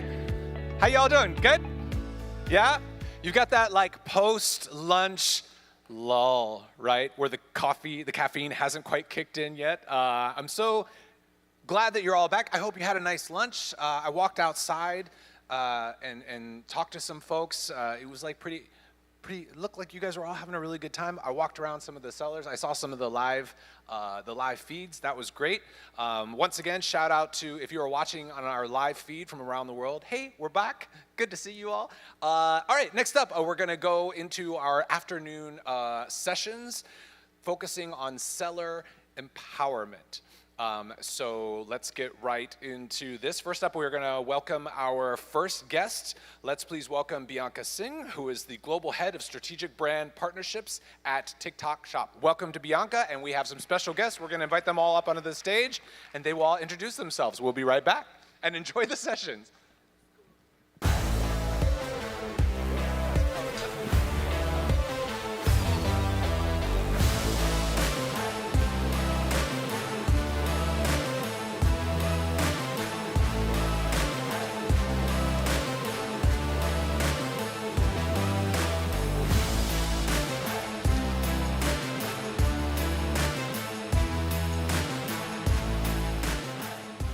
Good afternoon, everyone.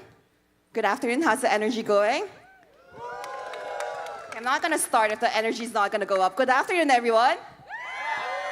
Okay, that's better. Thank you so much for joining the first session this afternoon. I'm Bianca, I head up the global partnerships here at TikTok Shop, and today I'm very excited to be talking about a very exciting topic, unlocking the power of Halo impact on TikTok Shop. So I'll let the panelists, introduce themselves. Let's start with Masha. Thanks, Bianca. Hi, everyone. My name is Masha Mann. I'm from The Gap, and I head up finance, operations, and partnerships across our media and our fashion entertainment groups. You want me to go next? All right. I'm Darren Baker. I'm the CEO of Flywheel Ventures. We are the commerce arm of Omnicom, and we're a TSP that helps a lot of enterprise brands succeed on TikTok Shop. Hi, everyone. My name is Lauren Loth. I am the VP of Measurement at WorkMagic, a third-party measurement platform that's helping to quantify TikTok's Halo. Hey, everyone. I'm Calvin Anderson, Global SVP of Direct-to-Consumer at Shark Ninja. I oversee all of our e-commerce and anything that's first-party or direct-to-consumer and TikTok Shop. Hi, everyone. I'm Nanette. I head up global marketing for Fenty Beauty brands. Hey, y'all. I am Greg Lavecchia, the co-founder and CEO of Bloom. Let's give a round of applause to our panelists. Already? Wow. Thank you so much. So I think these days, whenever we're talking about TikTok Shop, obviously we're quite focused on what's happening inside the platform, the conversion, and rightfully so. But today we're seeing something very different. Today we're seeing that TikTok Shop is actually becoming a demand engine for the brands, and the impact is actually positively influencing the entire business. So today in the panel, we're going to be talking about 3 topics. First, what is actually Halo effect? How does it look like? Second, how to measure and prove it? And third, how to operationalize it at scale. Are we ready? Okay, so without further ado, I'll start with the expert of measurement, Lauren.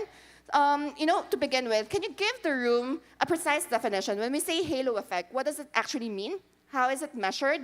And what's the difference between a signal and something that you can truly attribute? Yeah, thank you. Great question. So when we think about Halo, we think about what is the incremental impact that TikTok brings in general. This includes on TikTok Shop, but also into the spillover of the larger commerce ecosystem. So what sales are happening due to the exposure of a TikTok campaign or TikTok Shop campaign? Places like D2C, Amazon, Walmart, Target, Ulta, Sephora, you can name tons of retailers. That's really what Halo is measuring that impact. When we think about signals and we think about attribution, signals are things like clicks, impressions, modeled touch points. They give you an idea of what inspired the consumer journey, but they don't exactly tell you what 100% caused it. When we think about causation, we start to think about attribution and incrementality, which is where we come into play. And a lot of that is all about measuring, like I said, the retailers, Sephora, Amazon, Ultas, all of those. And at WorkMagic, what we do is we do geolift testing. So what we do is we take real world exposed and control groups, we compare them to one another through measurement, and then we're able to isolate that impact and tell you what was incremental to the TikTok campaign. So due to the exposure of this TikTok campaign, what sales happened that otherwise would not have happened.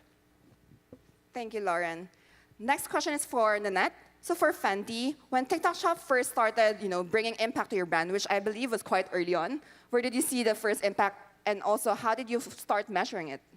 Yeah, well, we first saw some really great stats in our branded search lift. So being able to track that on TikTok Shop is really interesting, and one of those data points that Lauren mentioned of indication of, is this driving any sort of impact on the brand? So first we saw a 2x search in branded, 2x search lift in branded search.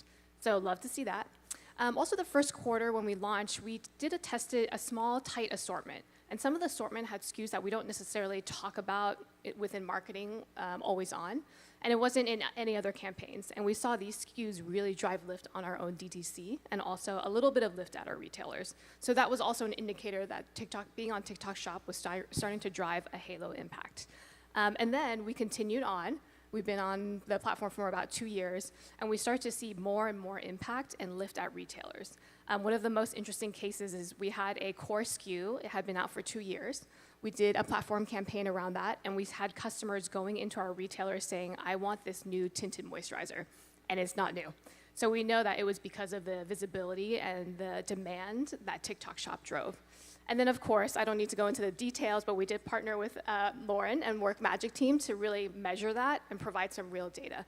And so loved seeing the results. We saw a 6.7 lift here. You can see it behind me, generating really great lift on sales and also general traffic. And our .com, of course, saw the most impact, but we saw it across all our retailers. So it was really exciting to see.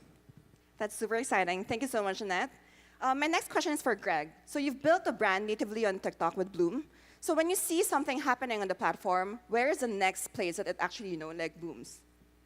Yeah, so Bloom was born before TikTok, but it was very much raised on TikTok. And it was before TikTok Shop existed. And I would say we are seeing such a similarity between the traditional influencer program that we had on TikTok before TikTok Shop to how TikTok Shop affiliates are now bringing the halo to other channels. I would say the fastest is, of course, happening on Amazon, but we're in 70,000 doors globally, and we are seeing, if when they're on their normal trips on the Saturdays and Sundays to go to the large brick and mortars across the country, they are then converting, call it a 7-day attribution window into the brick and mortar retailers. Thanks for that.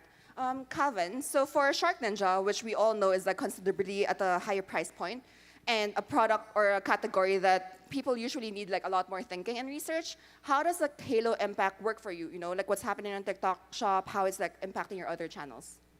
Yeah, I think that one of our initial concerns, I'd say a little bit over a year ago when we really started taking TikTok Shop seriously, was can they reach our higher price points? We have products that reach easily into the $800, $900, $1,000 range.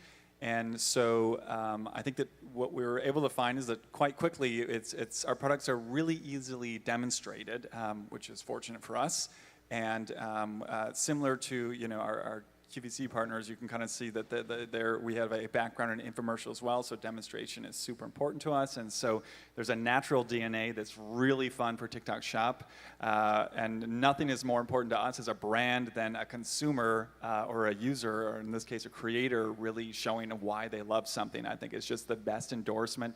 I know personally, I care much more about something that someone personally loves as an endorsement. It just has much more weight.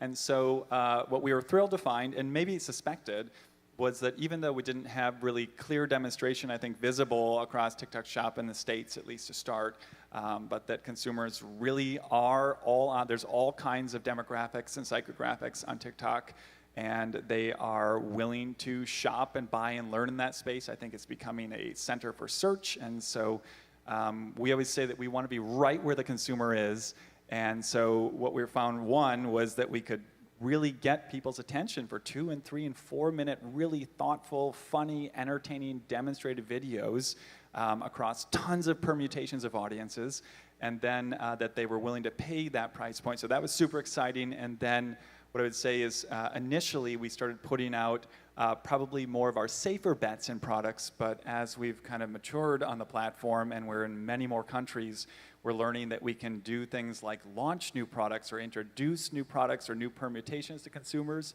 And because we're now more at a place where we're introducing more products on the platform, we are certainly seeing that halo, which is that it really is becoming part of our launch strategy. But I would say we are similarly seeing things you heard as well from the others, that it's a world where we see oftentimes we'll start seeding something, the videos start moving. Once videos start going viral, you can kind of just follow the EKG line and see that, wow, other channels are following as well. And so I call it like fireworks of interest a little bit, where you seed, you train, and then the videos go out, people watch and consume, and there's always an echo or a halo beyond that.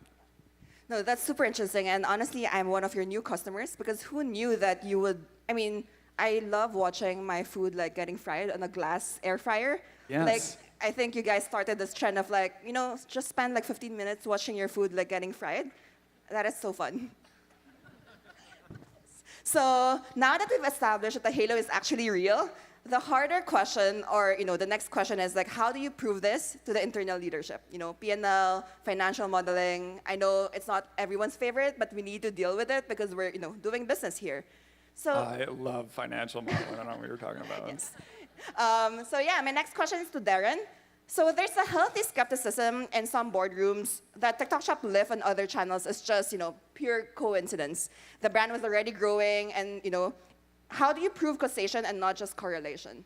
I think it's a great question. I'm going to answer in 2 different ways. So with any scaled commerce platform, you obviously want to prove causation, and we've got some examples of that. We had a brand in the nutrition space that was much larger on Amazon than they were on TikTok Shop. When they looked at their year-over-year new customer acquisition, they were actually down 4%, but they used their Shopify integration to prove that with TikTok Shop, new to brand, they were up 40% year over year. So it's like it is the place that a lot of people are discovering new products rather than waiting until they already know you want something and going to an Amazon or a Walmart. We had another apparel brand that used a slightly different metric to prove it, where they ran a large Super Brand Day promotion and then looked at sales rank frequency on Amazon for search terms that they were promoting. So there's lots of ways to look at that data and prove that there was a cause to some of those metrics downstream. We are also working on some technology that I'm teasing, I will answer later, that proves it even to a more granular degree. But I will also say that I think if a brand is waiting in the boardroom to look at causation metrics to invest in TikTok Shop, they've already kind of missed the point. Meaning there are 180 million or so hours spent on TikTok just in the US every single day. And if you are depending on consumers that are already looking for products on Amazon and Walmart, and you're not getting in front of the place that they spend time all day staring at videos that you can promote products on, you kind of miss the point on all of this anyway. Thank you for that, Darren. Next question is for Masha. So for Gap Inc., right, like you're available in different touch points, especially on offline retail. So as the CFO of Marketing Services, when TikTok Shop started like working for Gap Inc., like how did you start, changing how you look at P&L, the financial model, or like basically how does the organization look at TikTok Shop in general? Well, we used financial modeling. But in all seriousness, TikTok was incredibly prevalent as a platform for Gap. Hopefully you guys have seen the amazing campaigns that have run recently. So TikTok Shop became a natural extension, but as a retailer, a lot of the metrics that we're using are ROAS based. And as you can imagine, TikTok is not very conducive to that kind of metric. So internally, a lot of work was done to understand kind of where within the media funnel TikTok Shop would sit. Understanding that the P&L is not necessarily as good as something that is direct to site from the get-go, right? We need the scale really for it to work. And so we had to do a lot of internal selling for people to believe that TikTok Shop would bring halo, would bring consumers, and it took a bit of time to get everyone on board with that allocation of media.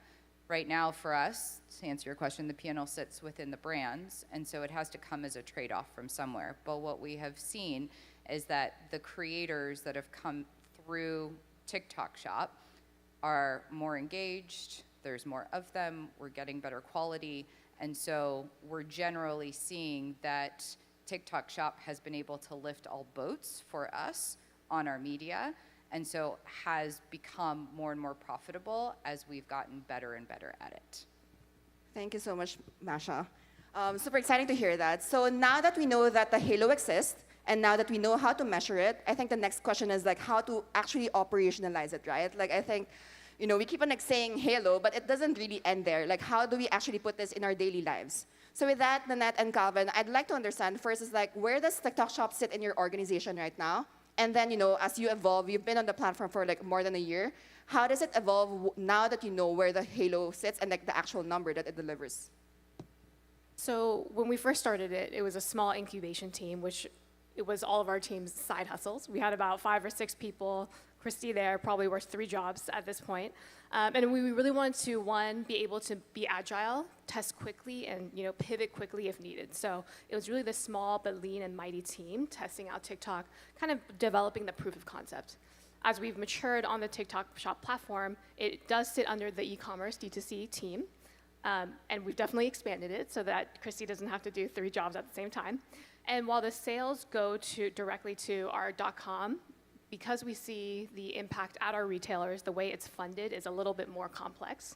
I would not say we've hacked it, and we're still kind of figuring out how we attribute and invest in it, but we all believe in the power, and so we're figuring it out as we go a little bit, but we do have a really great team that consists of all cross-functional team members. So we have brand marketing, we have influencers, we have media. Every single touch point is now on the TikTok Shop team, even though it's led by D2C.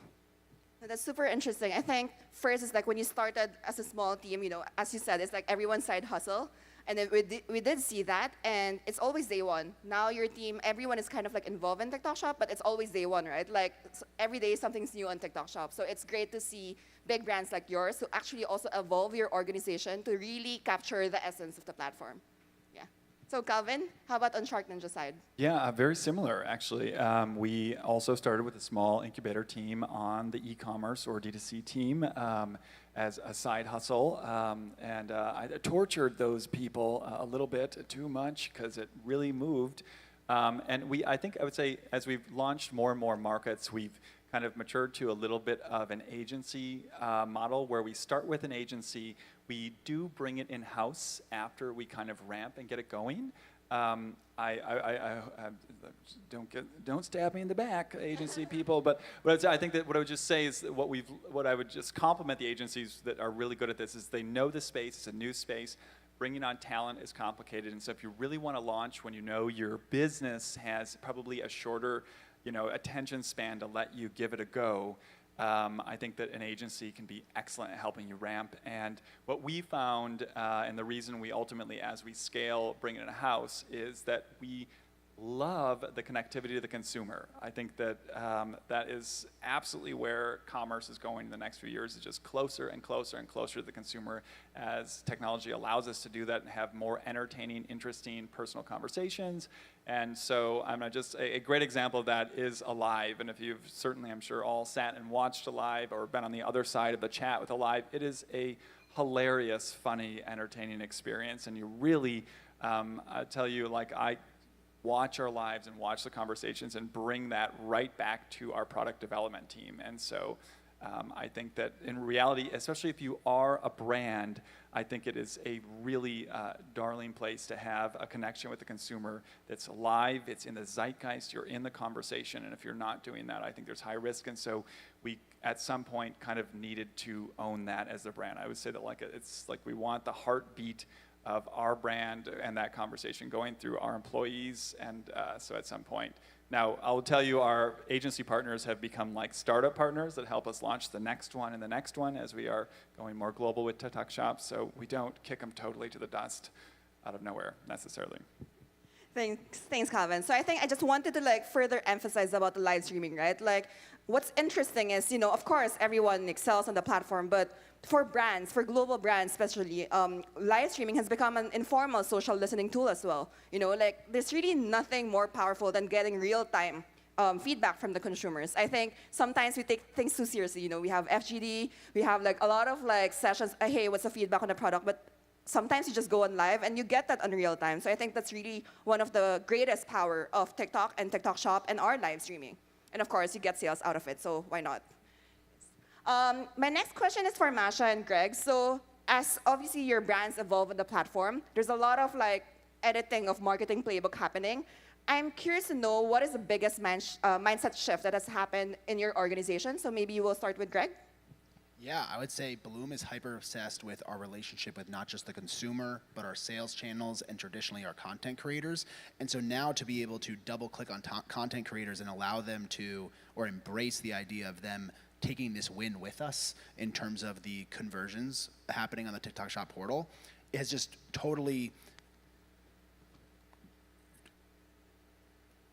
exasperated the potential relationship that we can have with these content creators, and it's just a win-win, and they can celebrate with us. And the explosive growth of Bloom, especially on the TikTok Shop platform, has been very much a team effort with them, and I think that our relationship with the creators as a result has just strengthened so much, which is only going to make this brand so much more evergreen and legacy-proof. Thank you. Masha? I'd say that the biggest mindset shift has been that marketing has had to let go a little bit, and that has been pretty difficult for them, honestly. In a big organization like Gap, as you can imagine, there's a lot of brand parameters, there's a lot of oversight, there's a lot of work that goes into every detail that you see in a campaign, the photography, the visuals. And I'd say that when you hand over the reins to a creator, the marketers have to be okay with letting go and doing what is native to the platform and not something that's as curated as maybe what our marketers felt very comfortable with from the get-go. But I think that when we have been able to get them on board to do that, that is the content that resonates organically. Because those creators are then working with their base, right? The people that follow them. And right now, the way that we're measuring success is on a lag, right? So because the organization at a retailer is very used to seeing real-time, minute-by-minute data, and we don't do live shopping yet, we have had to have everyone be okay with knowing that there is an incrementality and halo measurement that's coming down the line that you will see. You'll see that attribution, and so we should continue this course and not shift. And I think that it has taken some time to get everyone on board with it, but I think the results are kind of, they're pointing to the success that we're seeing in that organic space. And so we've been able to get everyone to kind of slowly shift to understand what really success on TikTok looks like. Thank you, Masha. I love what you said about like marketing needs to like let go a bit, because I think that was also mentioned in this morning session. But like fret not, like you don't need to worry. Our platform is also safe. We have a lot of like measure, around to make sure that your brands are like safe on the platform. So yeah, it's just like a win-win situation when you let go a little bit, partner with us. We're really gonna be able to like win together. So this is kind of like an immediate question, but like Greg, I'm just like curious. I want to double click about what you mentioned about the change in mindset with the creators. So I think your brand really does work with the creators really, really well. I'm just curious, how has this impacted with your product innovation, or like even your marketers, like how they think, how they, like do their daily job now that they're a lot closer to the creators? I would say with the creators, they're able to give us feedback on the product more than ever before. And so, even earlier in Q1, we launched a specifically e-commerce only Valentine's Day SKU. And they've been telling us they want hyper seasonally relevant SKUs launched onto the market, and we weren't able to load that into our brick and mortar portfolio, but we were able to rush that to our digital creators. So making some special exceptions of products that we will create just for the TikTok Shop channel. And even though that specific SKU isn't available in brick and mortar, we're still seeing just the overall brand demand lift across our brick and mortar portfolio. So I would say just listening to their feedback and them telling us, hey, we're really feeling like Valentine's Day is going to be a huge moment on TikTok Shop, and we're getting that feedback in November or December, and we need to launch this product on January 15th. Maybe we can't get that out in time for brick and mortar, but it's something that we can definitely tailor for our digital creators. It's super, super amazing, and I think that's why Bloom is also doing really well on the platform. So I think by now, hopefully, you are convinced that Halo is happening on the platform. It really goes beyond the conversion that is like happening on TikTok Shop. It really does impact the full funnel of business. And fret not, measuring Halo impact is actually not that complicated anymore, because thanks to our product team, they have already developed a more automated way of like measuring the Halo impact on DTC. So you can scan the QR code. It's in Seller Center on how to like do it. At the same time, if you want to do an O+O or omni-channel measurement, so we do partner with measurement partners like WorkMagic to like really do the geo lift, so that we can once and for all quantify the Halo impact and not just stay in like quantification, but actually bring those numbers back to the P&L and like the financial modeling, so that we don't go back to the boardrooms and like keep on like fighting how much budget does TikTok Shop need to get to like really grow the business. So without further ado, right? Time flies. Before we close the session, I'm curious to hear from you guys. What are you most excited about TikTok Shop in the years to come? So maybe we'll start with Masha. I think for us, we've really seen TikTok Shop bring in a new type of consumer across our brands that we have up on there. And so I think it's evolving the way in which we utilize media on the platform to retarget those consumers, to maximize our sales beyond kind of the entry that we've done onto the platform and into TikTok Shop today. Darren? I'm super excited about all the investment that's going to go into Halo measurement. So at Flywheel, for example, the team that I run manages TikTok Shop, but a large part of our business is focused on helping brands sell on Amazon and Walmart, and we do that for a lot of the largest sellers on those platforms. That gives us the ability to take a lot of very granular data, stick it in a clean room. We're working with TikTok Shop right now to be able to marry TikTok Shop data in it and match those data sets together. So to the point that we were talking about, it gets down to really, really deterministic causal understanding of the Halo measurement. And I think as TikTok Shop continues to scale, you'll see more and more of that kind of really innovative technology come out. Thank you, Lauren. Yeah, I think there's so much to be excited about, right? And I think it's most exciting for TikTok shops, and it's also most exciting for the brands. So I think TikTok does a really good job of bringing a few things together. So discovery, community, commerce, all in one really seamless ecosystem. I think that a lot of that ecosystem has to do with content inspiring, the purchases. I think in the near future, purchases won't just, it won't just be influenced by purchases, but content will actually be the consumer journey. So I'm really excited to see how that shakes out. We had a brand that we had measured who was a top TikTok shop brand. We measured them. They were able to better understand their halo, and they 4x'd their revenue, which was quite substantial. So I think that the future, has a lot of that to be happening, and I think this is really just the beginning. Great. Calvin? Right. I'm super excited to see live streaming come to the West. I think that we know that it's huge in Asia, and it's definitely coming to the West. It's not caught on yet. I was actually just talking for a second earlier about agencies, and I would say I feel like as a company, we've understood the shop and the affiliate environment.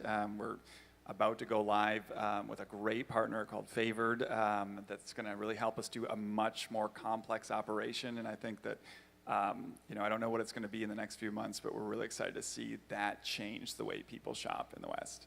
We'll see the chicken frying on the glass Absolutely, air fry. you bet, live. I'll be like, Bianca, this is your chicken. Yes. And Nanette? Well, I'm really excited for whatever curveball TikTok Shop is going to throw at us next, because honestly, the fact that it's changing so quickly really keeps us on our toes as marketers. And sometimes it's a little stressful, but I actually find it very fun and enjoyable because we're always up for a challenge, right? We don't want to be sitting in our comfort zone. So I know lots of exciting things coming next. I'm curious to know where we'll be in a year or two. Fenty was on Musical.ly in 2019, 2018.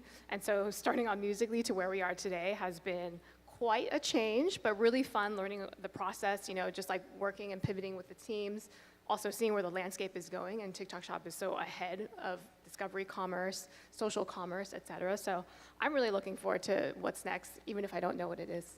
No, I love that mindset because, I still remember the early days of Fenty launching, as you said, it was like a side hustle, but now I see Fenty what's next, we're ready for the next. I love that shift, and we're super excited for what we can collaborate next. And Greg, for Bloom? I would say just the power of TikTok Shop removing some of these global boundaries that currently exist. So when we say we're launching internationally, it really means how do we launch in the UK? How do we launch in Canada? How do we launch in Mexico? And they have been completely different playbooks. So to be able to have this controlled variable across all countries, especially one that's our comfort zone, has made the word international far less intimidating for our team. Yeah, so I think, in general, everyone here is so ready to make the US business as big as possible, and then from US to the world. So I think today, just to summarize the conversation, there are 3 things that I think I would take away. First is the halo impact is happening on the platform. Second is it is measurable. There are a lot of tools to measure it, and a lot of partners who can also measure it for you. And third, the brands who win on the platform are those who don't look at it in a single dimension, but actually look at it at the full funnel. So I think that's it for today, and that's it for the panel. Thank you so much, each and every one of you, for joining here, and thanks for joining this session.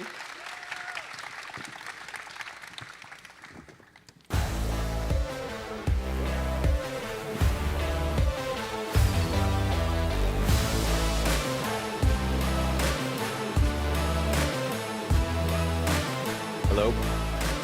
All right, thank you again to Bianca and all of our panelists. I hope you got a lot out of that, all about self-empowerment. We're going to take a little break. We have another session coming up in just a few moments.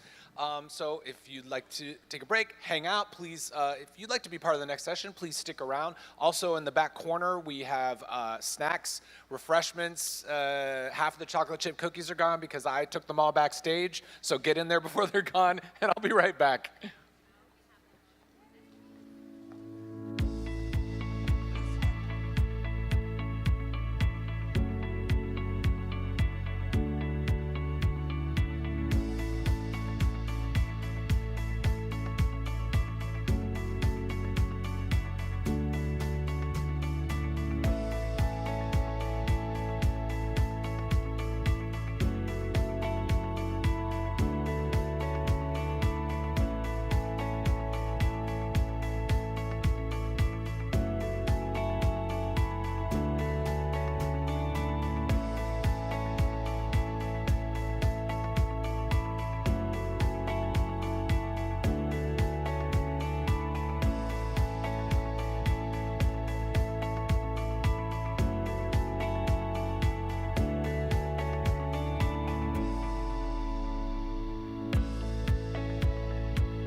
Ladies and gentlemen, we're going to be asking you to take your seats. Actually, I'm going to be asking you right now to take your seats.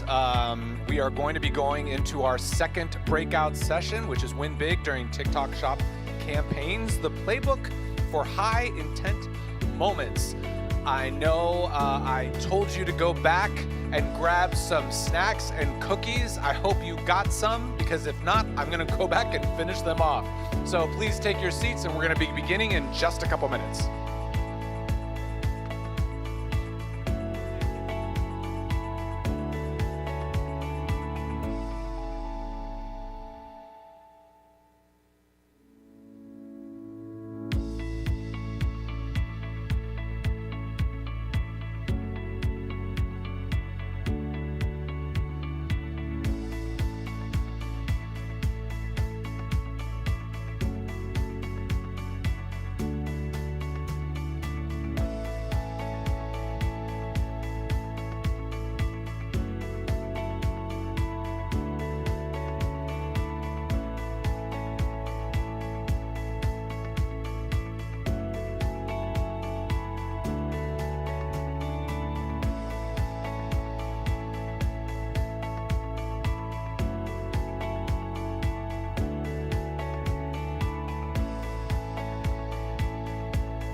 All right, ladies and gentlemen, please take your seats. Again, we'd love you to come into the front rows as well as the center. I hope you grabbed some snacks, you got some coffee, you got some water, and you're ready to go. Next up, we're going to get right into our next session. This section is called Win Big During TikTok Shop Campaigns, the playbook for high intent moments. Right now, I'm going to welcome up to the stage Platform Campaigns Manager at TikTok Shop, Arshad Mohammed. Give him a round of warm applause, please.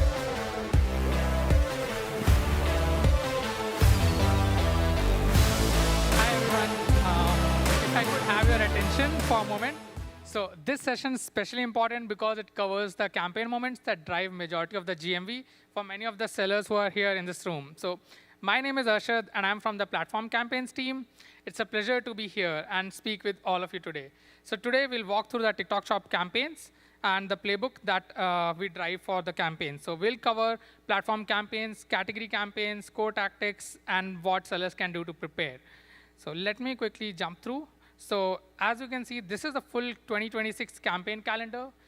The main thing here is that to note is that not all campaigns play the same role. So as you can see, we have major tentpole moments, we have mid-tier campaigns, and always-on opportunities. So at the top of the priority are the SS level campaigns, and then you have S level, and then you also have A level campaigns. And then the goal is not to treat every campaign the same, but to match effort and investment to the size of the opportunity.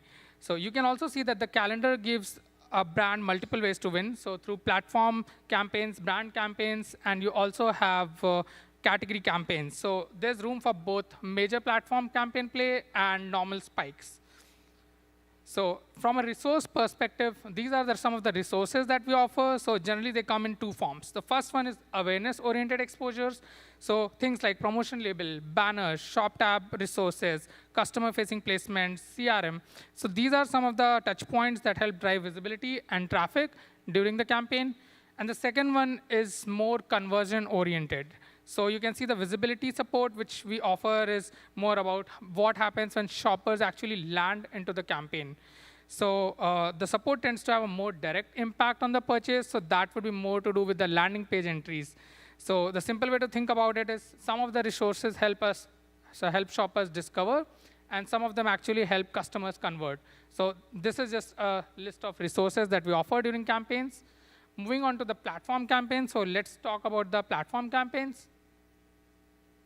So this is specifically the calendar for platform campaigns. So as you can see, there are 3 SS level moments. So you can see deals for you days, Black Friday, Cyber Monday, and holiday deals for you.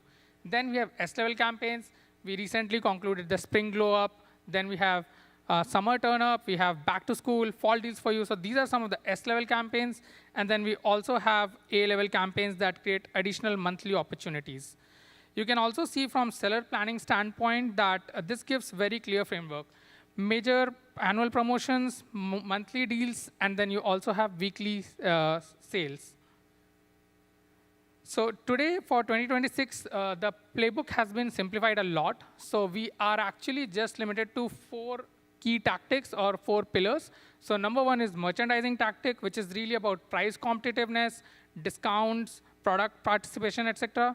Second one is content, which is the heart of TikTok. So you can see we have live streams, short video challenges, creator participation, and content and demand generation. The third one is brand ramp up. So you can see, again, we have quite a lot of things there where sellers can access stronger growth packages and deeper platform support. And the fourth one is more to do with advertising. So with more automated and full funnel solution design for efficiency and performance. So instead of thinking about platform campaigns as just a pricing event, the platform is increasingly combining assortment, content, monetization, and ads into one single combined package. So moving on to the next one. So here, let me just do a deep dive on merchandising tactic. So there are 2 important shifts here. One is the benefit stack is getting broader. So more discount support and more impression driving assets have been unlocked in 2026 for sellers. And then the second one is the registration process itself has been simplified. So as you can see, with one registration, sellers can unlock multiple campaigns, and they don't have to worry about registering again and again for the same campaign. So the practical takeaway is you can start preparing early, and you can align recommended product, make sure your inventory is ready, and hero SKUs and key campaign tactics are in place. So this is more about merchandising. I also want to actually spend some time on smart promotion. So what is smart promotion? At a high level, it's a platform-level automated marketing program. It helps seller reach more shoppers, improve conversion, and drive GMV, built-in promotional support. So this is not just a manual discounting tool that we have introduced this year, but it's meant to be more scalable engine for seller growth. Let me spend some more time on this. So as you can see, we actually piloted smart promotion during Black Friday, Cyber Monday, and it had already shown promise. And on top of that, TikTok Shop is now funding additional subsidies on this. We are also offering benefits like point rewards, bonus labeling, which can help improve conversion and actually drive repeat purchase for the sellers. It also expands through product reach and shopper touch points. And importantly, there's also operational effort that we are reducing for the sellers, because we are trying to ensure that sellers are able to just focus on the inputs, and the platform will do the rest on the back end. Again, this slide shows what the give and take looks like. So from the seller side, the basics are pretty straightforward. We expect sellers to register for the campaigns. We provide competitive campaign pricing, participate in smart promotion, and enable GMV Max. And in return, from the platform side, we provide support through exposure, data-driven subsidies, flash sale opportunities, premium offer placements, and automated ad support. And so the model here is simple. Sellers bring product, pricing, and readiness, and the platform will amplify it through visibility and performance tools. Okay. So the next one is more about when we look at the campaigns, a big focus is on making promotion simpler and more intuitive for the sellers. So we've heard feedback from the sellers and customers that oftentimes promotions can seem too complex, and they're very complex to set up and very complex for customers to understand. So we are continuously working to improve that. So different mechanics serve different purposes. So now, given we have simplified a lot of these things, flash sale typically drives urgency. Premium offers drive stronger exposure and GMV. Then you also have instant deals that make savings easier to understand. And then you also have user coupons, which make users, and these are personalized, so user feels much more compelled to use this. And then finally, we also offer free shipping, which ensures that you are able to remove the last hurdle when the customer is actually making the purchase journey. So the goal here is to drive operational simplification. It's also about creating a clearer and seamless shopping journey that helps shopper make decisions faster and also drive higher GMV for the sellers during campaigns. OK, so the next one is content, which is our second big lever. And this is where TikTok Shop is specially differentiated, because content and discovery are central to how shoppers engage on the platform. Content is at the heart of what we do, which is why TikTok Shop is so naturally positioned as a discovery commerce. For 2026, we continue to strengthen the live stream support, creator resources, sampling, and curated product flows, and also new creator opportunities that sellers can experiment with as they roll out. I'm sure some of you have actually seen some of the new initiatives that we have rolled out on the content side. So the key takeaway is that the campaign success is not about just product registration. It also depends on planning content early, working with a creator partnership, working on creator samples, working with live stream themes, teaser content, and driving conversion-based creatives and assets.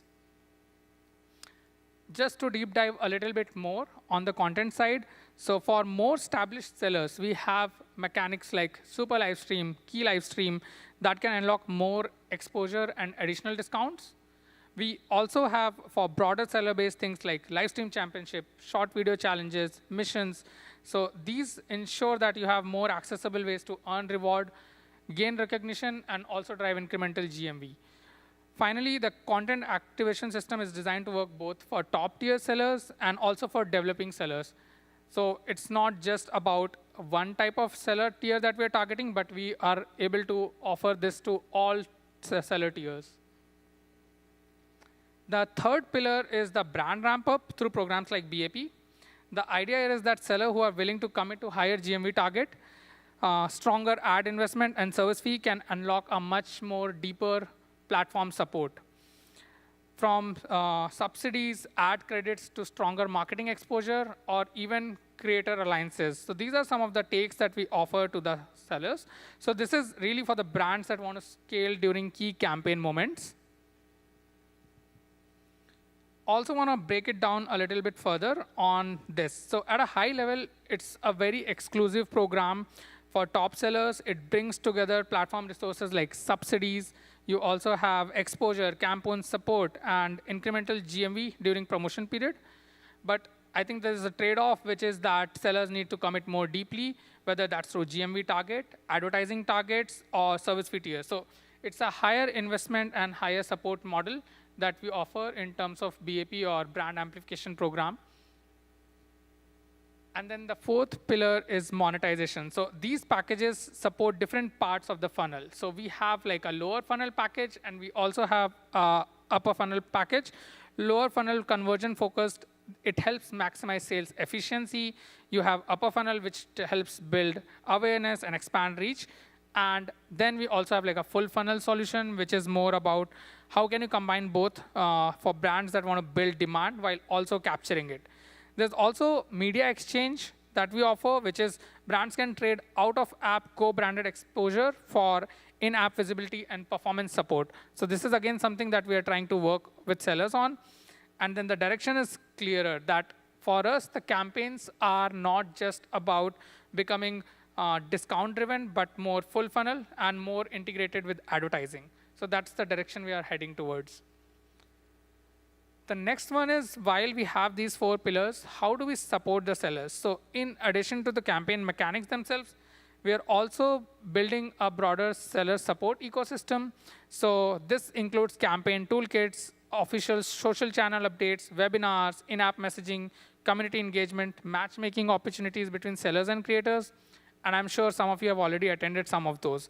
So the support model is not about just campaign registration, but it's also about helping sellers be informed, better prepared, and more connected to the broader ecosystem. So these are some of those channels that we have been working on in 2026. Next one that I actually also want to introduce to all of you is weekly deals. So this is something that we started piloting last year. And this is outside the major tentpole moment. So weekly deals creates a recurring way for sellers to drive consistent sales and visibility throughout the year. These typically run during non-major campaign weeks. And once sellers are enrolled through Smart Promotion, they can participate across the year. And you don't have to re-register each and every time for weekly deal. So this is a strong option for brands that want ongoing momentum and don't want to rely on just one-time campaign spikes. So this is, again, a pretty interesting offering from our end. And then I'll move to the category campaigns. So this is the next section, moving past platform campaigns. In this case, category campaigns are designed to align brands with natural demand within your category. So for example, you have a shopping moment which is beyond platform campaigns. So for example, like there may not be so much relevance for back to school, but you think you have a more relevance on, let's say, book talk. So these are two main formats here. So we have Category Spotlight, and then we have Super Category Week. Category Spotlight is a lighter scale opportunity for ongoing growth, while Super Category Week is more strategic and higher priority moment for brands that want to lead during important category shopping moments. So for sellers, this is another way to stay visible when shoppers' demand is category-driven rather than leaning on promotion base. OK, so now let's turn to one of the biggest moments of the year. So this is Deals for You Days. And now we are on the third iteration of the campaign. And each year, it continues to get bigger, stronger, and impactful for sellers. So we are really excited for what's ahead for all of us, and even more excited about the opportunities that all of us can have from this. Let me quickly take you through the timelines here. So as you can see, the overall flow, we move from warm-up to the official sale window with product coupons going live and the campaign going live. So you can see the warm-up starts close to the end of June, and then we have the official campaign also going live closer to end of the June, and the campaign will end early July. So that's typically like what the timelines would look like, and I think it will be really important because this is the highest GMV event for us in the H1 of 2026. So we are expecting really significant GMV coming up from this campaign in 2026 H1. So from product registration and pricing, timing, both of these things matter. So products needs to meet the campaign pricing requirement. We should also have the registration needs to happen before the deadline. And the reason I'm emphasizing on this is if we don't have the registration on time, we often are not able to allocate the resources to the sellers on time. So once the products are approved, they can start receiving visibility support from our end because we tend to configure all of that on the back end. So it will be really important that sellers actually adhere to the registration deadlines and are able to do as early as possible. So early registration directly improves a seller's chance of actually being selected when the campaign resources are being configured. Next one is content. So I have kind of already covered this briefly, but there are multiple activation paths. Sellers can apply for key live stream. They can join short video challenges, live stream championship, etc. And what matters here is that different activations have different requirements and timelines. So content planning cannot be left to the last minute preparation. I think it will be really important if we are able to already start working on the plan. So you should think about the asset preparation, campaign preparation before we even open the registration links. So yeah, I think essentially there are like 3 steps here. Prepare, so build your creator relationships, optimize PDPs for the Deals for You Days campaign, plan promotion, and most importantly, reserve your inventory for the campaign because we do expect a significant spike for this campaign. Second is submit your campaign products, content activation through the Seller Central as and when the registration links open up on Seller Central. And we'll keep all of you posted about that through all the mechanics that we have. Finally, the third one is launch and optimize. So go live, post short videos, monitor pricing and inventory, and see the performance and adjust everything along the way while the campaign is in flight. So success is really a combination of early planning and disciplined execution, and that's what we've seen for some of the successful sellers in the past. So yeah, the brand that usually win are the ones that don't treat campaign as a last-minute push is what we have seen, and they plan ahead and show up with the right product pricing and content. So that kind of actually brings us to the end of it. So thank you for your time and attention today. It was a real pleasure speaking with all of you. I sincerely hope that you all found the session to be really helpful and useful, given you should all have a better sense of how platform campaigns can create growth opportunities. And to make this even more valuable, we are actually joined by two esteemed sellers who have kindly agreed to share their own experiences with how platform campaigns have helped them in the past. So without further delay, I'd love to invite Christina, together with Steven from Next Playground and Sheena from Basque and Leather, to come up and share their insights on how platform campaigns have helped them scale and grow. So over to you, Christina. Thank you so much, guys.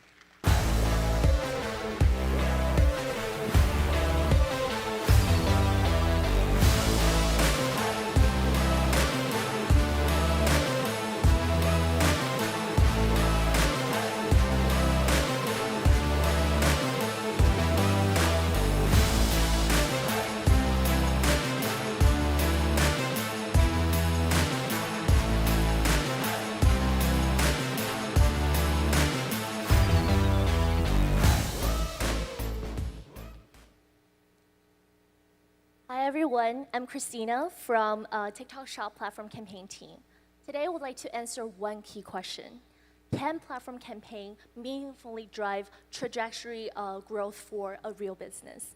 So why don't we get started? During platform campaign, we saw compelling examples of this. One seller achieved 380% GMV growth, while another reached 4 times its baseline GMV. So these are not just seasonal spikes, and truly, they signaled a meaningful shift in business momentum. So instead of us trying to demonstrate to you how it happened, we're excited to invite 2 speakers to share how they experienced the transformation firsthand. So first, I will introduce Sheena. Sheena is the founder and CEO of Basque and Leather. Sheena has built one of the standout textured hair care brand at TikTok Shop. During BFCM, her team demonstrated how platform campaign has truly been translating into sustained business growth. Joining her is Steven Sage, VP Publishing at Next Playground. Steven has led the brand through a breakout moment during BFCM and showing how creator-led content and live shopping has truly transformed the business at scale. So please join me in welcoming Sheena and Steven. Sheena, let's start with you. Was there a specific moment during BFCM where you realized this was more than just a high volume peak moment and that it actually resets your business for transformed growth? Yes, absolutely. So we planned for months for BFCM, and we also were fortunate enough to be offered a Super Brand Day campaign during that time. And we had 4x GMV lift through those 2 campaigns. We reached our GMV goals 3 days early, and we also landed a WWD national feature regarding our BFCM success. The great thing about campaigns, they're not just promotional spikes for us. It always sets the bar higher, and our baseline GMV, we always now have a new target that we need to reach and sustain even after the campaigns end, because you want to make sure that you're not just reaching these new spikes and then having significant dips. We keep the momentum going with the new higher GMV goal. Amazing. Thank you, Sheena. What we're hearing is that platform campaign really sets the baseline for growth. And for Basque and Leather, that doesn't just mean like 4 times over its baseline, but also really reset the higher performance afterwards. So, Steven, did we experience something similar for Next Playground? Definitely. We were company A and saw close to 400% growth in our GMV. But we saw some groundswell a little bit before. As more creators started to really get more awareness and attention about who we were, we knew that kind of Black Friday, Cyber Monday was going to be a big moment for us. We actually sold out last year on Black Friday, so we knew it was a big window, and we knew that we needed to fully lean in to have the results that we drove ultimately. And with the combination of content and everything around live shopping and the incentive programs that we were running, we were able to fully kind of take advantage of that window and what consumers were looking for to be where they were and to really take advantage of that enthusiasm for our platform. Amazing. Building on top of that for you, Steven, what was the single biggest driver behind Next Playground's success during BFCM last year? It was definitely live shopping for us. I think if you look at our platform, which is a motion-based console, brand new console in the industry. We actually outsold Xbox over the Black Friday weekend. We were the third console and top seller for the first time in over 20 years. It's difficult to know what we do though, and the live shopping format truly cuts through all that noise, showing off the game content, showing off what it is, and really letting customers decide how it would be applicable for their family and their households in terms of their entertainment and how they want to integrate into their lives. Awesome. So Sheena, from your perspective, what really helped Basket & Leather stand out during BFCM 2025? Many things, but I'll highlight three. Brand content. So brand content, not content specifically for the brand. So we had brand short videos, brand lives, everything that you could think of. And then we also had brand creators also produce lives. And we had our live campaign, our live GMV value during the campaign was $1.2 million just from live streaming. And then the second thing is affiliates. Affiliates for us are not just a traffic source. They are true brand advocates. And we've always, from 2.5 years ago, been comfortable with letting our affiliates tell the Basket & Leather story the way they want to. We didn't want to have that control over their narrative, and that's been one of our biggest success. We have over 500,000 active affiliates on the platform. The third thing is GMV Max. GMV Max takes what works and scales it for you, and it also helps us to maintain profitability, and we can operate within certain guardrails as we continue to scale on the platform. Amazing. So it's clear from both of our experiences that breakthrough really isn't driven by one singular tactic, and instead it really emerged from a coordinated system where every element has been reinforcing one another. So for Next Playground, creator content and live streaming has truly been driving the steering wheel for the business. And for Basket & Leather, it's really a combination of content, the affiliate community, as you said, as well as promotions. Everything together really enable the growth. So together, these examples really show that platform campaigns are most effective when momentum are built earlier on and really compounded during platform campaign. So Stephen, if you could offer this audience one piece of advice when it comes to preparing for a platform campaign, what would that be? For me, it would just be really going all in. You can't really tinker with certain things. You can't just do one thing and not the other. You've got to fully embrace the platform. You have to really unlock the full flywheel that TikTok Shop brings to the table, and I fully recommend that people kind of remove their inhibitions. I know it's challenging for those of you that work for bigger brands. I spent 7 years at Disney in a former life. I know the importance of brand and storytelling, but you really have to convince your teams to really kind of let loose a little bit and allow the creators to do what they do. Trust them. They're going to really do well by what you guys want, and ultimately drive that quality content that's going to drive sales in the store. Amazing. What would you add on to it, Sheena? Plan early. Planning a campaign, any of the TikTok S level or SS level campaigns is lots of planning. Planning a super brand day is even another level of planning. But luckily, our internal team works very closely with our agency partner and also with our TikTok, gives us an immense amount of support, the account management, et cetera, and that really sets us up for success and a clear timeline to execute with excellence. Awesome. As we wrap up, we have definitely heard three key things from today's discussion. Number one, platform campaign can really truly create meaningful inflection point after resetting the trajectory of the baseline. And then two, breakthrough really results are driven by a coordinated system. Where we see here, it's truly content, creator, promotion, and ads are truly working together to reinforce the impact. And three, for sellers, who can capture this opportunity are those who are able to commit early and truly prepare completely fully to drive the full result. So the question here today is no longer whether to join a platform campaign, but how prepared you are to win in it. Sheena and Steven, thank you so much for being here today. We really appreciate your insights. Thank you. Thank you.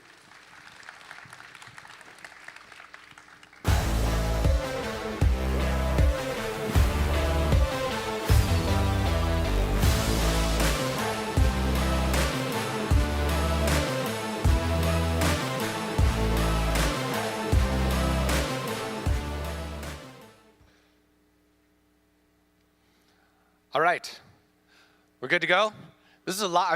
I'm on the side like trying to take notes, and then at some point I'm like, this is a lot for just a normal person who doesn't know a lot about this stuff, but I am learning and I am taking notes. Next up, we'd like to move on to our next session. This is called Ace in Action, Inside Top Sellers Brand Campaign Strategies. And we would like to welcome our next guest. This is Brand Campaigns Manager at TikTok Shop, Shirley Peng. Ms. Shirley? Oh, hi everyone. How's everyone doing? Awesome. Hi everyone. My name is Shirley Peng, and I am so excited to be here today to talk about one of the most powerful growth levers on the platform, brand campaigns. After me, we'll invite two incredible guests to the stage, Terrence Riley from Crocs, as well as Amber English from Estee Lauder, who will talk about how brand campaigns have transformed their businesses on the platform. Cool. As mentioned, I am a brand campaigns manager. I joined about 2 years ago and had the opportunity to launch one of our first brand campaigns ever on the platform. If you asked me at the time what a brand campaign was, I probably could not tell you. It was a completely new concept for me, a campaign model that I have never witnessed before. Fast forward to today, I worked with dozens of you guys and sellers to launch these brand campaigns, and we've seen incredible success along the way.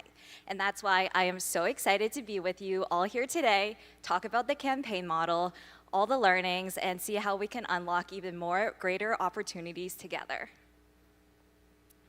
So, if you ask me what a brand campaign is today, I can definitely answer you.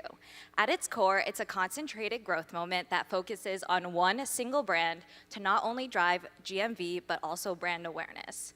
The difference versus platform campaigns is that TikTok Shop brand campaigns provide dedicated support that's customized to your brand's needs, and we can move at a flexibility at your own brand's pace. In 2025, as you can see by the numbers behind me, we launched so many brand campaigns and saw incredible success. We worked with 150 top brands, launched over 500 new products, and worked with 19 top brands to support their brand openings on the platform. On average, we've seen a GMV uplift of over 500%. We've also seen new users grow by 87% through these campaigns, as well as short video content seeing a 150 to 300% content and short video uplift. So, why run a brand campaign instead of just scaling ongoing efforts? Because brand campaigns are more than just a moment in time. It creates a focused growth moment for a single brand, delivering value across branding, content, and sales, and unlocks breakthroughs and key benefits across 3 key areas. The first key area being business breakthroughs. For Super Brand Days, 95% of sellers that participated in our Super Brand Days reached their peak performance on the platform last year. At the same time, brand campaigns act as very powerful launch pads for new products. Bucked Up, for example, launched their new product, Black Ant, and that immediately jumped to their top 3 bestseller during the campaign timeframe and saw an over 5,000% GMV uplift. Another key benefit of joining brand campaigns is brand asset growth. During this time, you're able to grow new audiences and reshape perceptions of your brand on the platform. If you take a look at Hey Dude, for example, they were able to successfully grow their female shopper audience due to targeted content and an offline Hot Girl Walk activation, which ultimately drove their GMV by over 300% in just the 7-day campaign period. And the third key focus and key benefit of participating in brand campaigns is the ability to accelerate our major brand celebrations. This is where you're able to take your everyday major moments within the brand and turn them into cultural moments. Lola Tung and Crocs partnered for their Super Brand Day last year, and they were able to create a huge celebrity-led brand activation through custom drops and Lola Tung's personal participation in their live. So as you can see, brand campaigns are a very, very powerful lever to grow your business on the platform. So we have many, many different types of brand campaigns, and there's a brand campaign for every business, no matter your size or scale. It's flexible and it's designed to support you and your business needs. I'll walk you through the table here from left to right. We start with grand opening, which is your official welcome party to a TikTok Shop. This is for successful cold starting and helping you really get that brand visibility and momentum that you're on the platform. Then we move on to new drops, which is primarily to cold start new products and really drive breakout growth for any new product launches on the platform. As you scale, you jump into Spotlight Day, which is really for high impact events designed to drive step change performance in your business. And then as you become very mature and well established on the platform, we have New Arrivals and Super Brand Day. New Arrivals is a flagship event centered around a major product launch. And then Super Brand Day is your peak campaign of the year where everything will come together across branding, content, and sales and ensure you have the biggest impact and your biggest moment on the platform. So as you can see, there's many, many types of brand campaigns, and I'm sure there's one that will fit your business and your needs to help you continuously scale on the platform. Cool. Now let's see how the brand campaign, now let's take a look at your brand campaign growth journey. Brand campaigns help brands in terms of assortment, content, and empowerment across the whole campaign lifecycle to really elevate your operations to the next level. This can be broken out into 3 phases: before, during, and after the campaign. Before the campaign is where we really set the foundation. This is where you align on assortment, products, promotions, targets, and where you start getting early momentum by sampling creators, getting the content out there, and putting the whole campaign story together so it's ready to scale. During the campaign is when everything comes together, your platform support, your pricing, your promotions, everything goes live to maximize conversion and visibility in real time to support your campaign efforts. And then after the campaign is where performance sees sustained growth. This is where we'll analyze results, identify what worked, what didn't, and see how we can apply those learnings for the future so you can grow and scale continuously on the platform.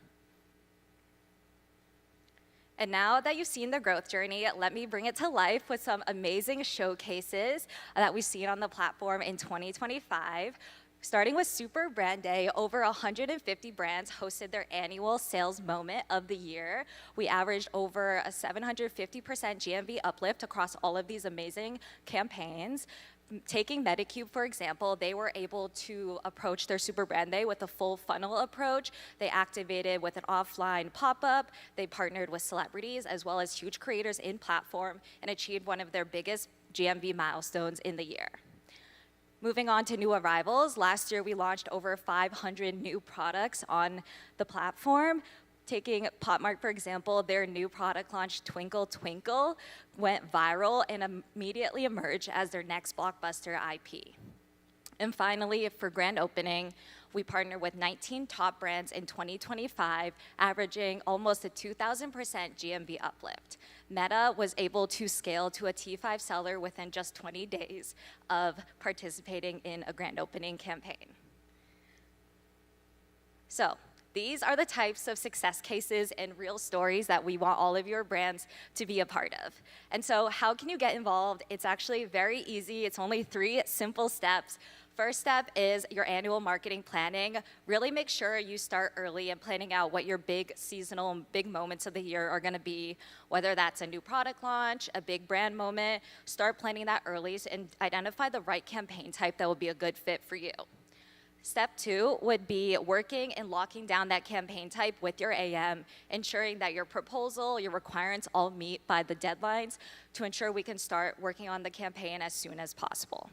And step 3 is where everything comes together and you're going to campaign prep. This is where all the content, sales, promotions all go live at the same time to enable a successful campaign. Now, to close, I want you all to take one key takeaway from brand campaigns, and that a brand campaign is a full funnel growth engine that not only drives GMV impact, but also real business results. The winning formula is simple: content, creators, ads, lives, and your brand's biggest moments all come together to make a brand campaign. And when these elements align, your brands don't grow, they break through.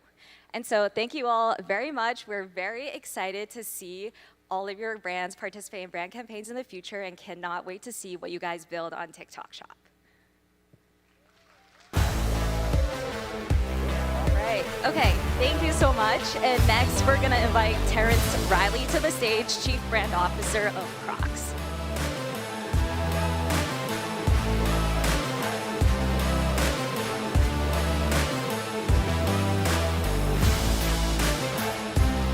Hello, everyone. My name is Terrence Riley. I'm the Chief Brand Officer for Crocs. First of all, thank you for giving me the gift of your time this afternoon. I know there's a beach in this city and probably cocktails somewhere, so I'm really honored by your presence, so thank you.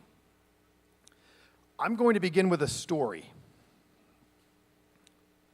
These are my very first pair of Crocs. I purchased them with my own money in 2005 in the lower level of the Garden State Plaza in Paramus, New Jersey, in a kiosk. Yes, shout out to New Jersey. I wore Crocs long before I was paid to wear Crocs. And Crocs, man, Crocs. Because stories are incredible. I have a Croc story, and I'm sure many of you, if not all of you, have a Croc story. Because Crocs is unlike anything. We are so wonderfully unordinary. And just several years after I paid for my first pair of Crocs, I became the brand's chief marketing officer. How lucky am I? And when I became the CMO of Crocs, this was the meme that was all over the internet. Oof, that's rough, isn't it? Imagine being the CMO of that brand. Well, that was me. But thanks to incredible colleagues and incredible storytelling, we took Crocs from that meme to Paris Fashion Week, to Paris, Texas, to Paris Hilton, and have become a global footwear icon. How lucky am I? How lucky is Crocs? Well, we're not lucky because next year is our 25th birthday. Yeah, can you imagine? Crocs has been around for only 25 years. Or is it 25 years? I'm not really sure. But next year is our quarter century mark. And now, there are multiple Crocs native generations. Gen Z and Gen Alpha, they don't know a world without Crocs. And for many of them, we were their first shoe. They can tell me their Garden State Plaza story. My mom bought them for me at Famous Footwear in Kirkwood, Missouri. I got them at the beach on vacation in Mexico. I know the gibbet. I know the color. I know the story. It's part of my life. So Gen Z and Gen Alpha don't know a world without our brand. And like them, Crocs is also maturing. We are also maturing from belonging, because we all yearn to belong, right? There was a time when that meme was popular that we were seeking to belong as a brand. But we've gone, just like our Gen Z and Gen Alpha fans, from belonging to becoming. And so, Crocs must now tell stories in the most wonderfully unordinary ways, in unordinary places. Stories where she lives, shops, and socializes. And, well, we all know this. That's why we're all here together, right? She's digitally native. And what she expects has changed. And where she shops has changed too. Right? Isn't that why we're all here? Where she shops has changed. And we all know where that is. It's TikTok Shop. And you might have seen earlier, my colleagues all over the world helped us earn the Top Seller Award.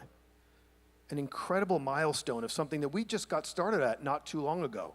We are the Seller of the Year in footwear. #1. That's an amazing accomplishment for my colleagues and I.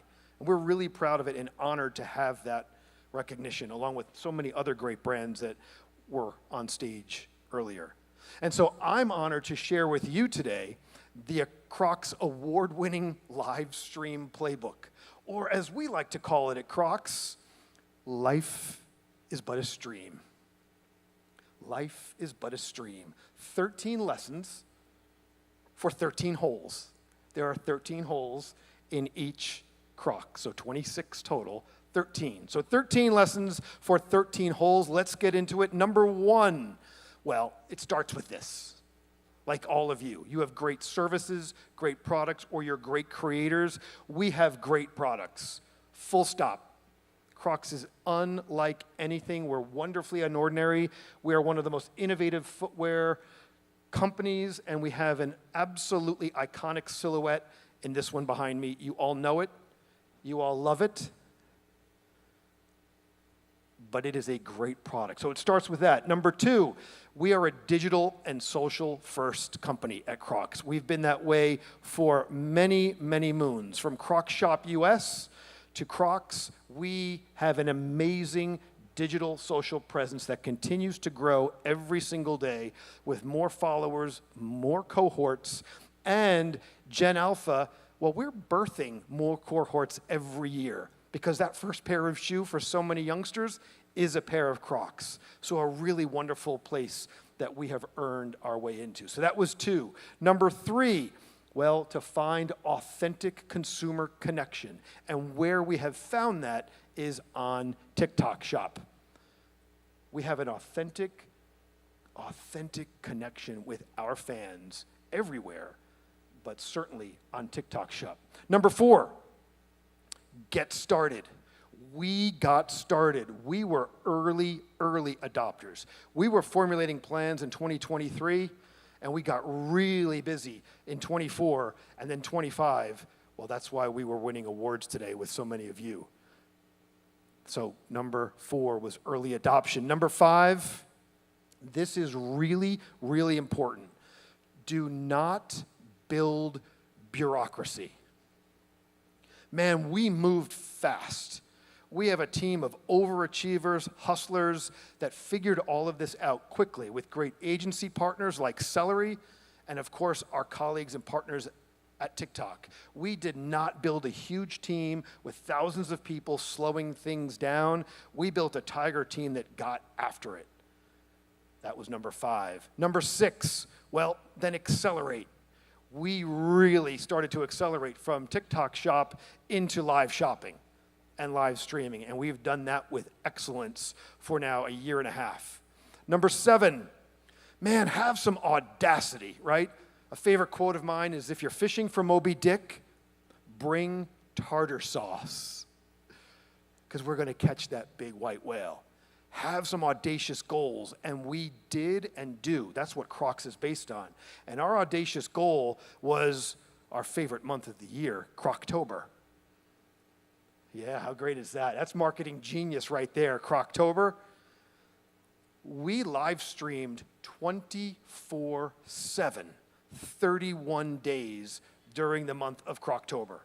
A 31-day, month-long live stream. And for those counting at home, that's 744 hours. We gained 3x followers. And look at those impressions, highlighted by our Grinch collaboration that we had just in time for holiday as Croctober closed out. It's even won us a Social Commerce Award for audacity and creativity. We were live streaming. You could not find us. Number 8, amplify. Amplify. You heard this earlier, but pre-seed, build some hype. Here I am on Trackstar around the holidays, just in time for our live streaming event in our new 34th Street store. So we were also bridging the gap between TikTok Shop and our own brick and mortar. And the store is behind me right on 34th Street, and I got to guess some holiday Christmas classics with Trackstar. I did not get as many views as the mayor of New York City, but I'm up there because he was also on this show just a couple of weeks before me. Number 9, well, we are also fortunate to have really engaging hosts who brought a realness and a fun and a frivolity and an energy to our brand, and were highly relatable to our audience. And so engaging hosts were a real critical thing for us. Number 10, as we almost get to 13 for 13 holes, live engagement. We were in our stores as well as in our studios. I was live streaming on 34th Street with Macaulay Culkin around the anniversary of Home Alone. Incredible hosts, guests, customers, bringing realness to our store and bringing brick and mortar to the TikTok experience, or was it vice versa? It doesn't matter because we bridge that gap. Number 11, well, deals and exclusives. Our fans, our viewers expect deals and exclusives, and we would give them to them, whether it's discounts or new arrivals, limited editions, surprise trips. You never knew what was going to happen because number 12, we would have special celebrity guests, whether it was Macaulay Culkin, whether it was Jackson Dart, the quarterback of the New York Giants, in our Soho store. Lots and lots of special surprises, as you never know what's going to happen at Crocs because that's part of our DNA, to be wonderfully unordinary. And last but certainly not least is we have the greatest team. The folks that put all this together in 18 months to win such a prestigious award, but more importantly than that, to connect to consumers, customers, and culture.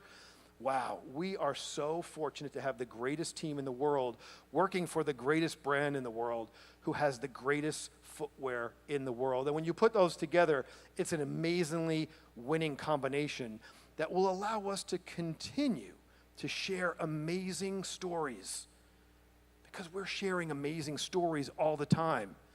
And now our mission, as always, is to make Crocs even more exciting.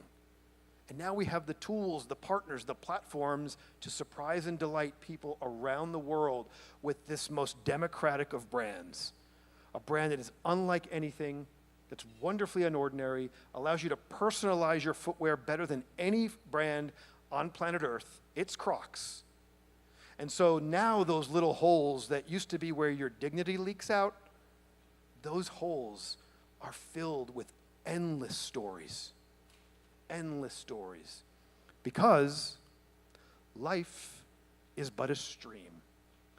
I'll see you in the stream. Thanks again for this gift of your time. I appreciate it. Good luck, everyone. Cheers.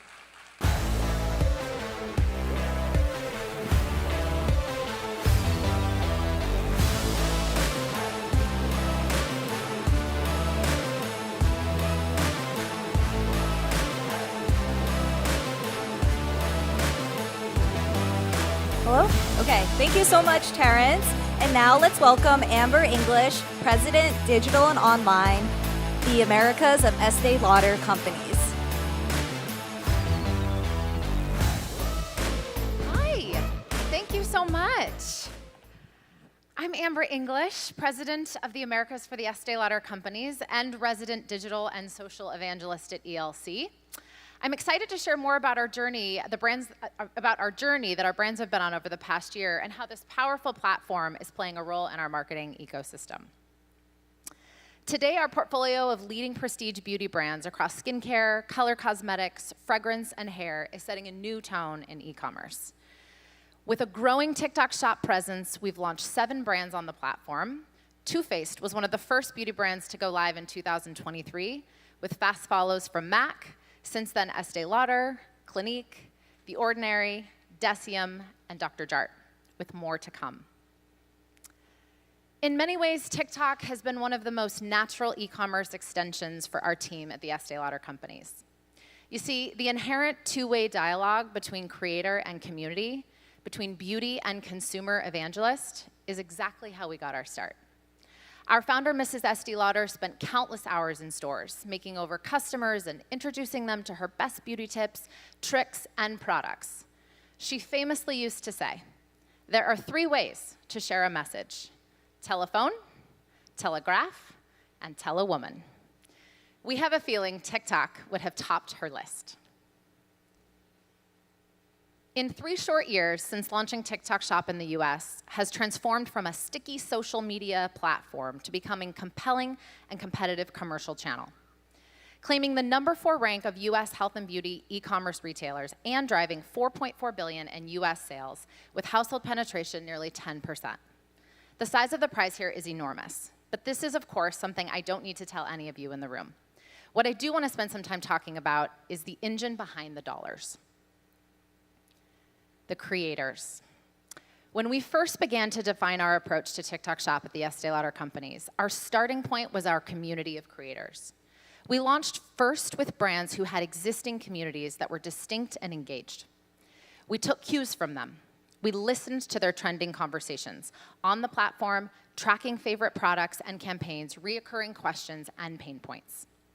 We met with them in real life, at events, intimate gatherings, to better understand how they were thinking about affiliate selling. We tested and learned. Mostly during this on-ramp to TikTok Shop, we shifted our perception of creators. We went from seeing them as creators of social media stars and EMB drivers to seeing them as shop owners delivering meaningful revenue streams. Today, our collective creator community across 7 ELC brands with TikTok Shops reflects our considered approach to these creator partnerships. In the image of our founder, Mrs. Estee Lauder, and I should say our corporate staff, the ELC creator community is women-led. 78% creators are female. 50% have posted and sold for our brands more than once, and 35% are posting and selling more than one ELC brand. These data points show our interest in building ongoing relationships and deep partnerships. While we have a company-wide commitment to creators, when we put it into play, our work is incredibly tailored to each brand. After all, no 2 brand creator communities are alike. Now, the TikTok Shop team shares with all of us their brilliant ACE formula, something we are very much students of. But it really isn't a one-size-fits-all model. I want to share with you the ways we customize and calibrate based on a brand's specific creator community profile and rhythm. To keep it simple, I've kept 2 examples with just 2 of our brands, MAC Cosmetics and Clinique. Assortment. The A in TikTok Shop ACE model asks for the right product at the right price and time. For MAC, we know from community listening that our consumers obsess over celebrity red carpet looks and want to learn to recreate them. For Doja Cat's viral VMA stunt, when she ate the MAC lipstick out of her bag on the red carpet, which turned out to be chocolate, we were ready with TikTok Shop content takeover and product bundles. Within 24 hours of the stunt, consumers could buy her exact signature shade, Lady Danger, as part of 3 exclusive Doja and MAC-inspired bundles. Page views were up 33% on the day, and Doja bundles accounted for 14% of GMV during new arrivals. Our Clinique community, on the other hand, is motivated differently. They are more likely to track trending ingredients and prioritize efficacy, ease of use, and familiarity. When the team was planning grand opening day, they indexed on brand heroes, especially the longtime favorite and already TikTok viral Black Honey Almost Lipstick. Of the 17 exclusive bundles launched on Clinique's grand opening day, the Black Honey Deluxe Collection was a breakout hero and remains a top performer in the shop. When it comes to content, we know it's the posts of creators more than our own that make the difference. For MAC, we made sure our creator community had the product they needed to fuel videos for the grand opening day. We sampled key launch products, nude lip options 2 months ahead of grand opening, fueling massive creator participation. More than 2,400 new videos and driving virality and campaign momentum. The Clinique community followed a different playbook for grand opening day. While sampling was key, it was the competition of leaderboard and an extra commission boost layered together with an IRL screening event that made the difference in the swarm of new videos generated on grand opening. As much as we dedicate to customizing our assortment and content for TikTok Shop and our community of creators, we're marketers who understand the echo chamber of multi-channel engagement, or in the model of TikTok, multi-channel empowerment. It is when we bring together the integrated channels of paid, earned, and IRL experiences that we see the most impactful moments for our brands. For MAC's grand opening day, one of our community creators, Shop Blue Waters, hosted a TikTok Shop Live from a MAC freestanding store. The moment merged online shopping with IRL shopping and showed the power of integration. It was the brand's highest performing live to date. Just last month, we launched a national campaign with Olympic power pair Tara Davis-Woodall and Hunter Woodall. The ad aired across national media and social and was punctuated with press and influencer events. It was Clinique's first national campaign in the US that features creators as the talent. In addition to the organic TikTok content generated by Clinique's creator community, the team plans something special for TikTok Shop. We launched exclusive Power Pair bundles inspired by the campaign. Naturally, the top Power Pair bundle was Moisture Surge 100 plus the Active Glow Serum and a mirror of the campaign hero products.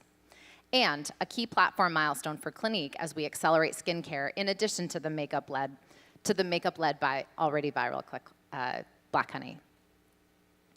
Our creator community-led approach has delivered results we're super proud of. MAC went from newcomer to #1 in the personal care and lifestyle category, advancing from T1 to T5 in short order following grand opening and Super Brand Day. For its part, Clinique made its TikTok Shop US debut with a standout grand opening, rising to #2 in personal care and lifestyle within 7 days and delivering a meaningful uplift in its content and GMV. We're proud of these successes, and we're proud of the community who helped deliver them, the individual sellers who shop and shop owners who operate with the same understanding the great Mrs. Estee Lauder did. Person-to-person contact leaves the deepest impression. On behalf of the brands at the Estee Lauder companies, we thank you, TikTok Top team, for championing this platform, and we thank our creators for the enthusiasm and partnerships. We're super appreciative to build this channel together. Thank you.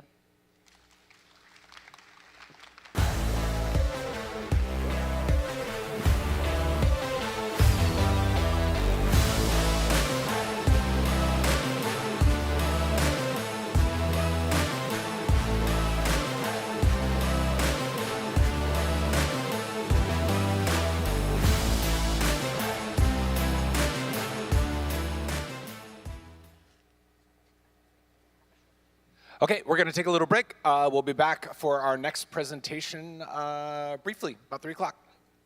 See you soon.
So friends, we're going to be going into our next session any minute now. So if you could take your seats, grab any coffee or drinks or snacks that you need right now, and we'll be back in about a minute or two.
Welcome back. I think I'm on my 5th cup of coffee right now, so I'm going to be flying off the stage any moment. Let's get right into our next session. This is session 4, Accelerating TikTok Shop Sales Through Advertising. We would like to welcome up to the stage our North America Vertical Director of Beauty, Wellness, and Care at TikTok Ads, Dante Murray. Up to the stage, please. Oh, there you are.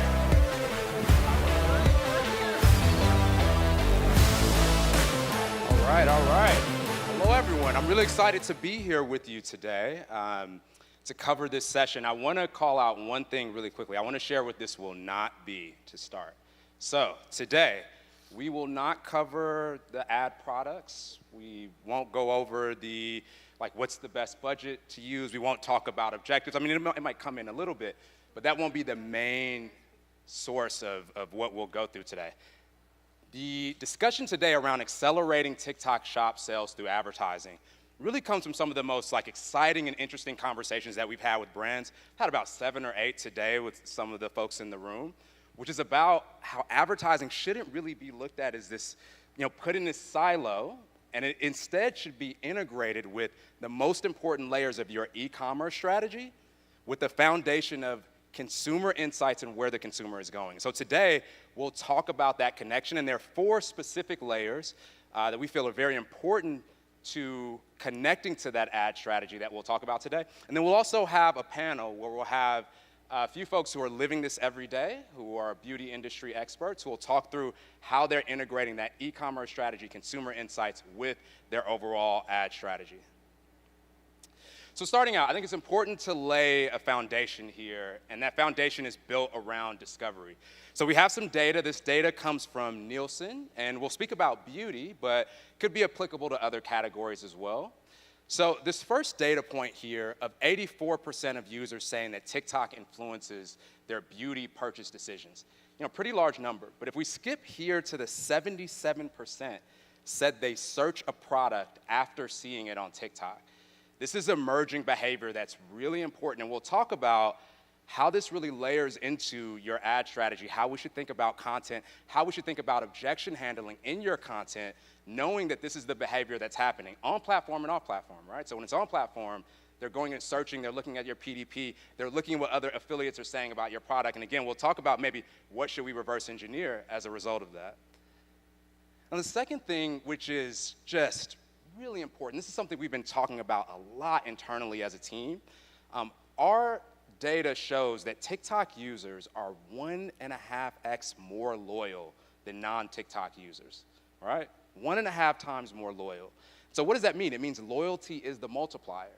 I'll try not to use the word reverse engineer too much today, but we want to think about how do we reverse engineer that loyalty. We know this is how the platform works. We know that users are more loyal from TikTok, and we know Gen Z in particular is even more loyal. So 69% of Gen Z users are looking to consolidate their spending in a category around brands and become repeat buyers to that brand. So again, thinking about content, thinking about objection handling, what is it that we need to do to drive this type of loyalty?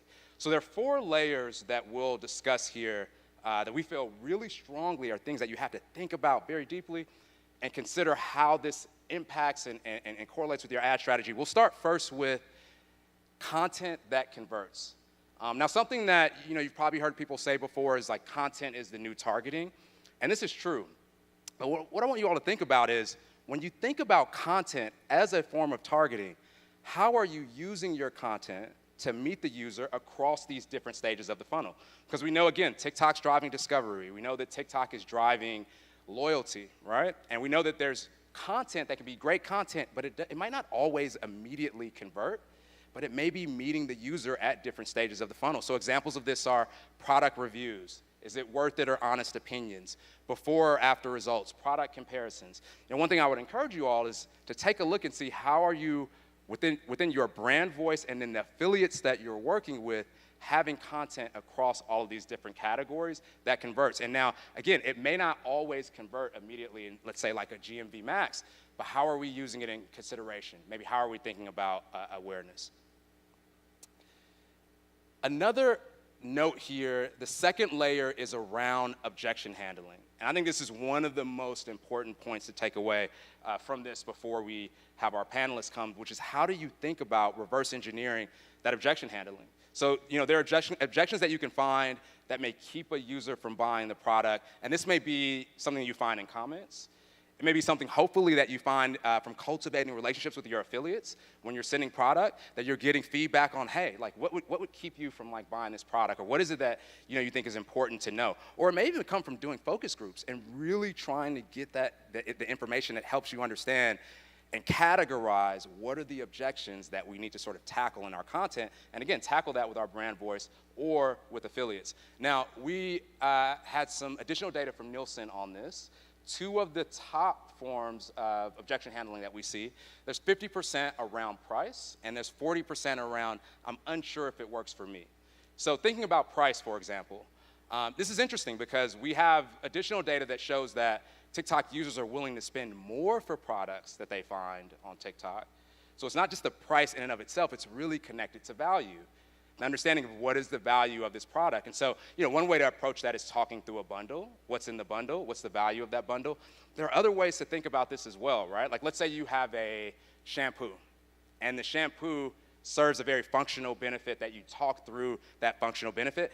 I would encourage that you find another area of value that is also in that content and that you train affiliates to do this as well. So then maybe that secondary area of value might be the ingredients, because you might be sourcing ingredients, using ingredients that we know that there's a portion of the audience that for them this is very valuable, and it's another reason why for price maybe this doesn't become an objection anymore. And so again, would encourage you all to think about first the categories of content, the second, how do you tackle objection handling in that content? Next is, how do we combine affiliates plus ads? So important thing to call out, if you have a strategy where you're working with affiliates and you're doing ads, we're seeing that brands that do that are driving 1.6 times more GMV. But I want to call out why, because brands will talk with us sometimes and they'll say like, hey, maybe we'll do a test, we'll focus on just affiliate, for a while. And one of the things that we'll share is, if you look at these three forms of content, they all have their own reserved inventory. So the first here, your organic videos, right, that's coming from the brand. There's reserved inventory specifically for that. Secondarily, there's reserved inventory for ads, whether that's, again, ads content that is in your brand voice or ads content that's promoting affiliates. And then third, there's your affiliate organic videos. And so this is a massive reason why, because there's this reserved inventory across all three, in order to drive the incremental reach that you're looking for, you want to be across all three, because you're competing against brands, some of the top brands who are doing what we talked about previously. They're categorizing that content and figuring out how to meet the consumer at all parts of the consumer journey, but then also they're tackling that objection handling and then doing it across these three areas. Really important, helps drive that incremental reach. Lastly is campaigns tied to moments, and this is really critical. Having an ad strategy, which of course, it can't be all the time, but making sure that we have these moments that we're driving to. So whether that is the platform campaigns, I know there was discussion on that here on the stage a few hours ago, like how important that is. It's critical for driving that sort of flywheel that can then impact your BAU. But not just campaigns. How are you thinking about exclusive drops that you can bring into TikTok, create a sort of short-time buzz around that, or anything else that just creates those short-term moments? This is what truly drives, again, an impact that can then lend into your BAU. So we'll talk about this in our panel, and we'll have Lauren Hill from ColourPop, and she'll talk about new arrivals where they had 160% lift in GMV and 3x ROI. So last thing before we bring on our panel, I think the one important takeaway is that how you measure your ad strategy is as important as your ad strategy. There was conversation here earlier also about the halo impact. We'll talk a little bit the halo impact of TikTok Shop. We'll talk a little bit about this in our panel, but worth calling out, one of the third-party measurement partners, WorkMagic, has found that TikTok performance is underreported by as much as 70%. And getting this understanding of what's happening off-platform from TikTok is critical, but it's also critical to understand how are those strategies that we discussed driving that halo impact. When you're having that content that's doing the objection handling, when you're having the content that's meeting the user across the various steps of the journey. Again, I would say the top brands are not just measuring this, they're measuring those different tactics and again, what that halo impact is. But with that said, I am super excited to bring up some people who are, again, living this every day. So we'll bring them up to the stage here, and I'll do a little bit of a quick intro. So first we have Ajay Salpecker, who is the head of beauty, food, and beverage at TikTok Shop. We also have Lauren Hill, the VP of digital and e-commerce at ColourPop, and also Gladys Resbeck, who's the VP of e-commerce and live commerce at Laura Geller. And these are two of the most exciting brands on TikTok Shop. Really excited to have them here today alongside Ajay. So bring up our panelists.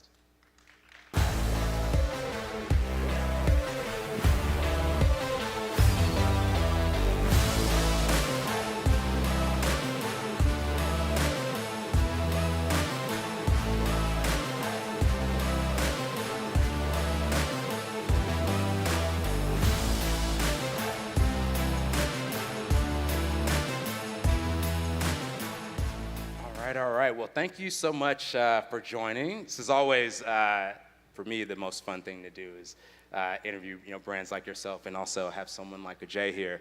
So would love to kick things off first and jump into, let's talk about discovery. We talked about discovery to start this, this presentation here, and how it's the sort of foundation of understanding then how to build your ad strategy.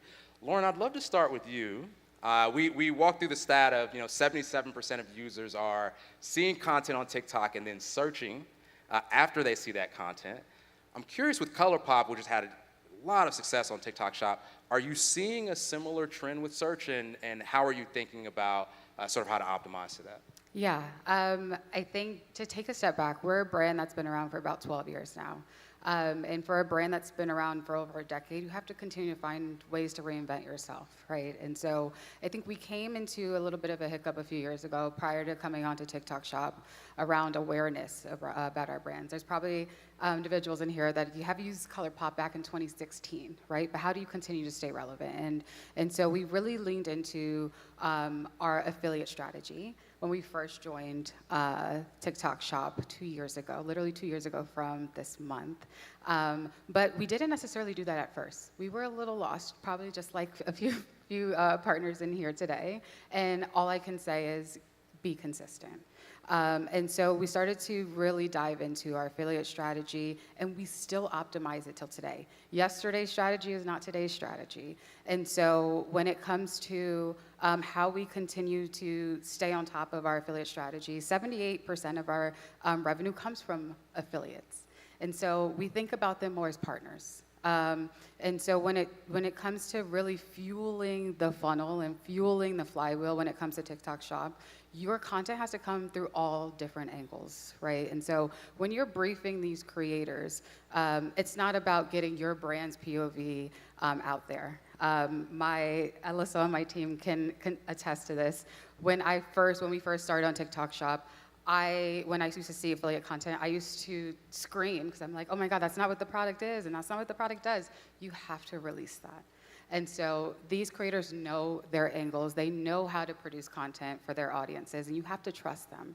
And so that's why we have our top products, our products we launched 5 years ago, and they were never our top 10 products in our assortment. And now they are across multiple channels. And so that's where you kind of have to lean into how consumers consume content through their creator networks.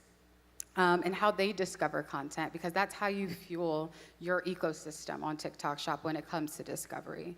And so I would say that the biggest thing is really trusting your affiliates through your brand messaging and your products. It's fine to brief them on products and all of those different pieces, but let them drive what that looks like from a discovery mechanism on the shop. Wow, a couple of great points you really hit on there, and really love how you broke down the letting them drive and how that fuels the overall strategy. Gladys, I think this is a great point to transition to you and the work that you're doing with Laura Geller. Really exciting work. Would love to ask you, thinking about full funnel and meeting the consumer where they at across their journey. Certainly a strategy that we recommend, but it has to make sense. It has to be because it's driving retention, that it's profitable, that you're seeing that increased loyalty. Would love to ask for you at Laura Geller, what are you seeing as it relates to those metrics, retention, loyalty, and others? Yeah, I mean, I echo a lot of what Lauren is saying. Consistency is key here. At Laura Geller, if you're not familiar with our brand, we really focus on our customer who is 40 plus. So we really look to hiring or having creators that are really, they resonate with our customer. She's 40, 50, 60. We're not reaching for that, Gen Z high creator that we know may not resonate with our customer. We want our customer to see herself within our creators, and I think that's really what's helped also retain our customers. So she's starting to really trust us. She knows that we understand that she might be new to beauty, or she stopped wearing cosmetics for some time. So we really utilize our creators to give her the guidance and the information that she needs. And from that, we are seeing that our TikTok customer is actually a customer that is quite loyal. She's coming back. We have a really high repeat purchase rate. We also have seen that our TikTok customer that we're acquiring has a higher actually LTV than some of our other acquisition channels where we're acquiring from. So that is something that we're really leaning into. Is it always perfect? No, but it's the same thing that Lauren is saying here, is it's all about the consistency and just staying with it and building on scale. You're gonna win some, you're gonna lose some, but you continue to push, and just know that if you're authentic and you put out authentic content, you're definitely gonna see that return. Absolutely. It's really interesting to hear you both talk through how you're cultivating relationships with affiliates. I know that when you have a big moment for the brand, that's a particularly big time to work with affiliates. Jay, I'd love to hand it to you here. How are you working with brands like a Laura Geller or ColourPop or others as it relates to those big moments, super brand days, new arrivals, or platform campaigns that are particularly important for brands? So brand campaigns like grand opening or super brand day, new arrival are an opportunity for brand manufacturers to not just play within the box of the marketplace or retail, but is to really differentiate from the box. Give your product launch or idea or strategic initiative a vehicle that is well matched by platform resources when it comes to traffic or subsidy or attention. And the first thing is we can't shotgun the approach to any of these. So it requires months of planning. We as a platform have gotten better, brands have certainly got better. And so 2 years ago, it would have been really tough to plan out a brand campaign because things were so new. Whereas now what best in class looks like is that for any of these brands and their category manager, the category manager probably has 6 to 9 months of advanced visibility to what their innovation pipeline looks like. Mm-hmm. And that's the first question we ask brand leaders, so that we can make good joint choices about which is a major launch, maybe a minor launch, how multi-channel is the launch, and then what's the right vehicle. Is it a brand level super brand day, or is it a new launch or a line extension, maybe we do new arrival, or is it smaller investment and smaller scope, maybe do just a new drop, which is a product level. So matching the brand campaign vehicle to the size of the launch is really important, and then having advanced visibility. And then the second thing is working with the brands and or with their TSP partners to figure out what the creator strategy is. So one very practical thing we do, and all of these things eventually has an impact on GMV Max ROI. Because if you don't do them right, there isn't enough upstream goodness for the ads product to shine. So you match the vehicle to the campaign, and then you match the creator outreach strategy and timing to the specific product being launched. What kinds of creators do we need? What volume of content do we need above the business as usual trend line? How many samples does that require? How many weeks prior do we need to start sampling? And then what is the preheat strategy, which is teaser videos, smaller lives building up to the in-campaign live. So there's a lot of operational rigor that goes in, but it starts with advanced visibility. And when you do all of that, and then the ad buy shines.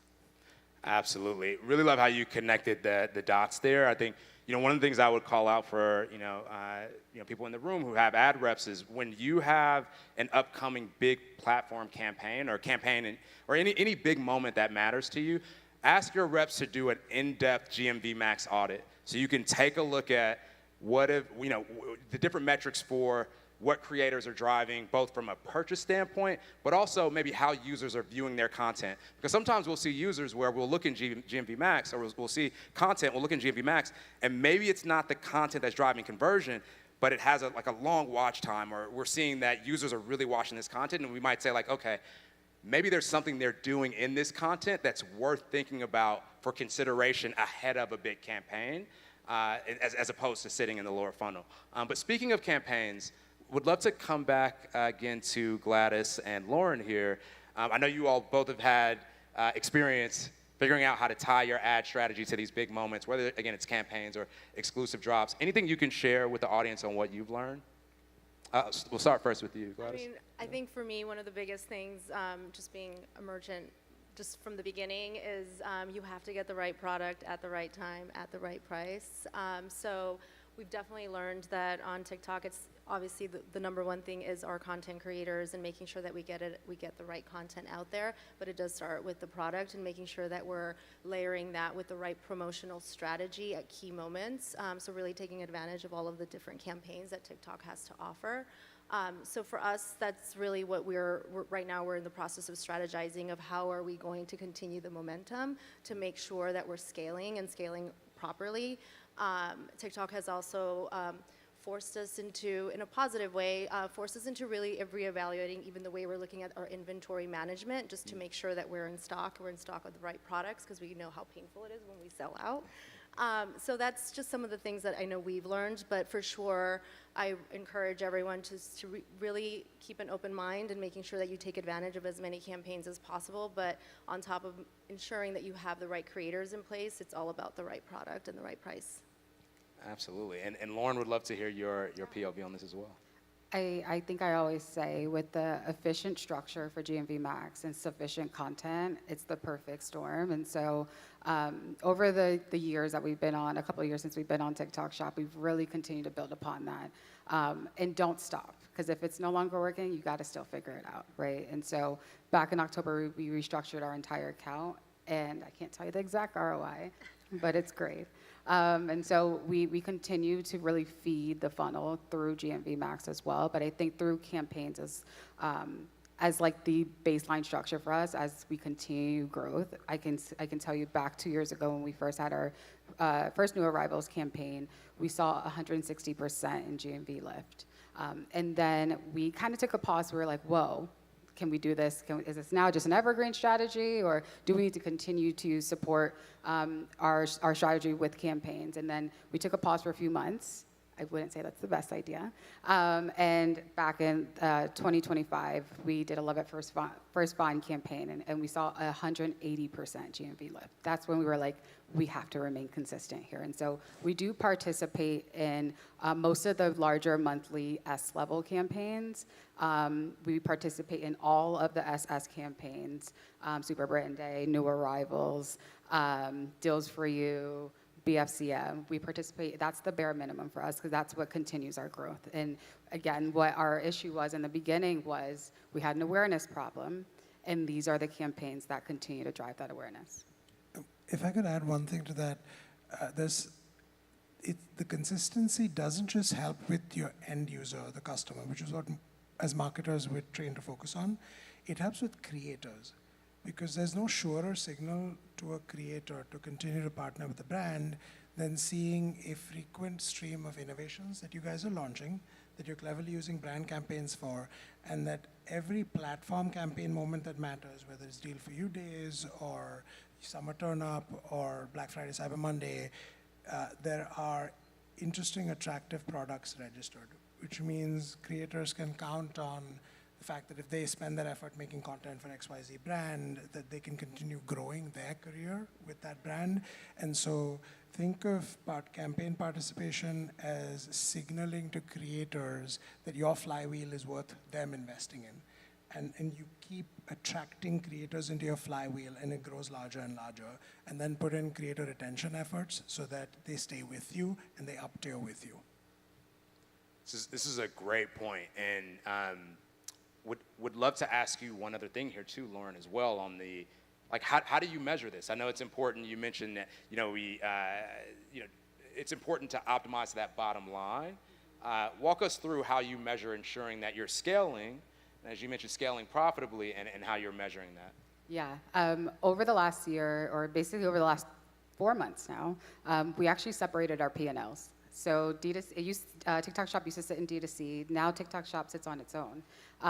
We were terrified when we did this because we didn't know what it would look like separately. It actually is extremely profitable for us, and it has a similar P&L profitability to our Amazon business, so if that gives any context. And so when we continue to think how we kind of scale through all of our digital channels, and I represent both Amazon, D2C, all D2C, and TikTok Shop, I have to continue to scale all three profitably. And so we now have different partners that we're working with. I also want to work with Workmagic, so if you're out here, come find me. But I think we've seen a couple studies. We did one with Amazon, actually, over the past month in our QBR. We saw now 34% of the sales on Amazon now comes from off-platform. We know this is attributed to TikTok Shop because now the top 3 SKUs on Amazon are our exact top 3 SKUs on TikTok Shop. And so with that, we're really starting to differentiate kind of our assortment across all channels. But we're continuing to tap into different partners to continue to understand what that looks like. But we've been doing it a little bit of a silo, so definitely want to make sure we kind of synergize all of those different learnings together. But I would say we don't think of TikTok Shop linearly anymore. We think of it as, okay, TikTok Shop can help feed the full funnel, the flywheel when it comes to discovery for not just Amazon, but we're also in retail. We're preparing for an Ulta meeting, and they asked us, what are you guys doing on TikTok Shop? And that's become just a synergized strategic element of everyone's plan. And it's so important just because that's where everyone is. We always forget that TikTok is still a social platform. And so instead of just thinking about it siloed as a commerce piece now, you got to think about it together. Absolutely, absolutely. And touching on that commerce piece, Gladys, I'd love to ask you one other question as well around bundles. How do bundles play into your strategy, both from an e-commerce standpoint, but also with your ad strategy? Yes, so bundles have always been a very large portion of our business from a D2C side, where I actually started out with the company. So once again, I'll just reiterate, our customer is a little bit older. She really needs a lot of guidance. We obviously do sell our single SKUs, but when it comes to our bundles, they really tell a full story. And that is really what we've taken from our D2C experience, the learnings, and we've now adapted that onto TikTok, which has really helped drive and increase our AOV. I believe we have one of the healthiest AOVs on the platform. And that is, again, our customer really resonates with our creators, showing her the full step-by-step of how to apply her makeup. When she converts, we know that she is going to get the content that she needs in order to know how to apply the actual product, but then the bundles drive a higher AOV in total. The other thing that we are seeing from a bundling strategy on TikTok specifically, we do a lot of bundle exclusives on TikTok. Even our #1 right now that has been running for quite some time really continues just to fuel our business. It's a palette that really kind of has it all for her, which is exactly what our customer needs. And as we're looking at our assortment in the future, we're really utilizing TikTok as far as like what are other bundle configurations that she might need that also influence our future product innovation, which has been really great. Once again, kind of echoing what you're saying, really even the PD team comes to us like, what is a TikTok first type of product that we need? The other thing that we also do well is that we listen to our content, our community. They tell us sometimes, like, I wish I had XYZ in a bundle, and we're like, why not? Let's put that bundle together, let's test it. So definitely listening to our creators and seeing what they're telling us, because they are the forefront and they're educating our customers. So utilizing that community to tap into really understanding what she needs to configure the bundles and ultimately drive the higher AOV. And we know the LTV as well. Absolutely, absolutely. Well, thank you so much. Really appreciate you all joining to walk us through this, holistic discussion around your e-commerce strategy, your ad strategy, how it all integrates, and appreciate you all for joining this as well. Thank you. Take care. Thank you.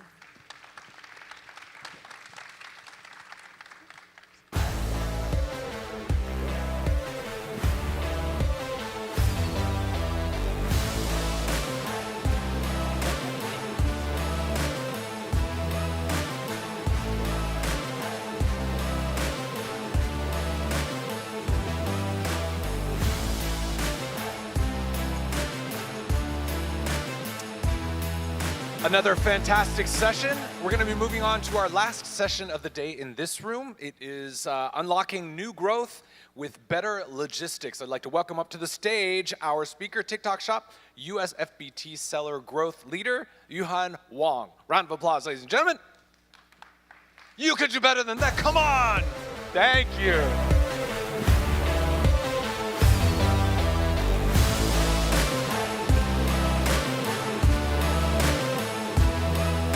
Thank you guys for still being here.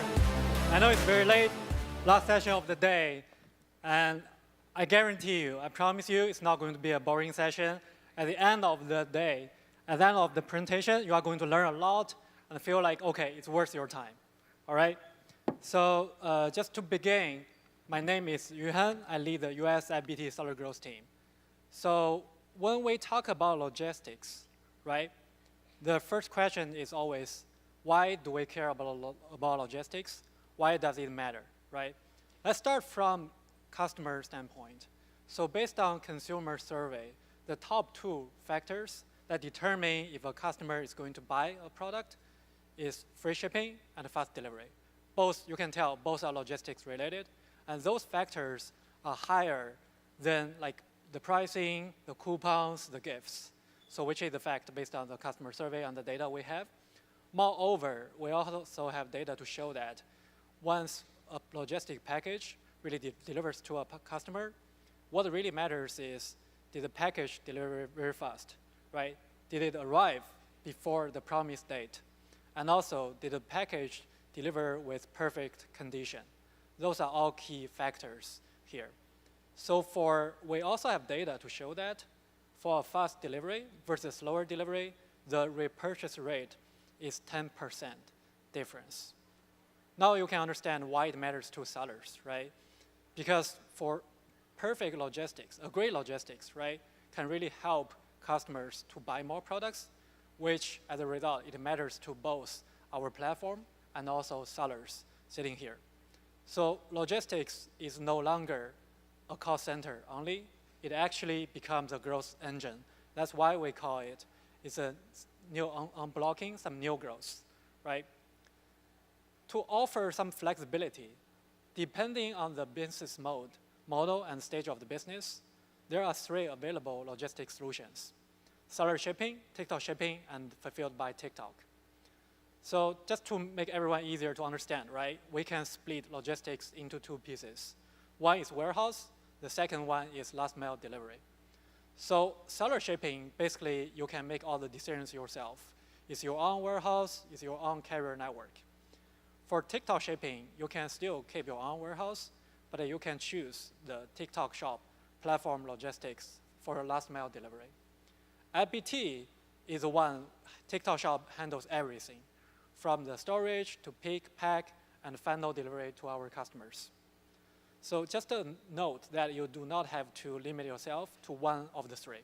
So many of our sellers are combining, grouping those 3 together, depending on the products you have, right? For example, you can send your hero products to FBT, keep your other products still in 3PL, or fulfilling through TikTok Shop 4PL service, which I'm going to introduce in more detail.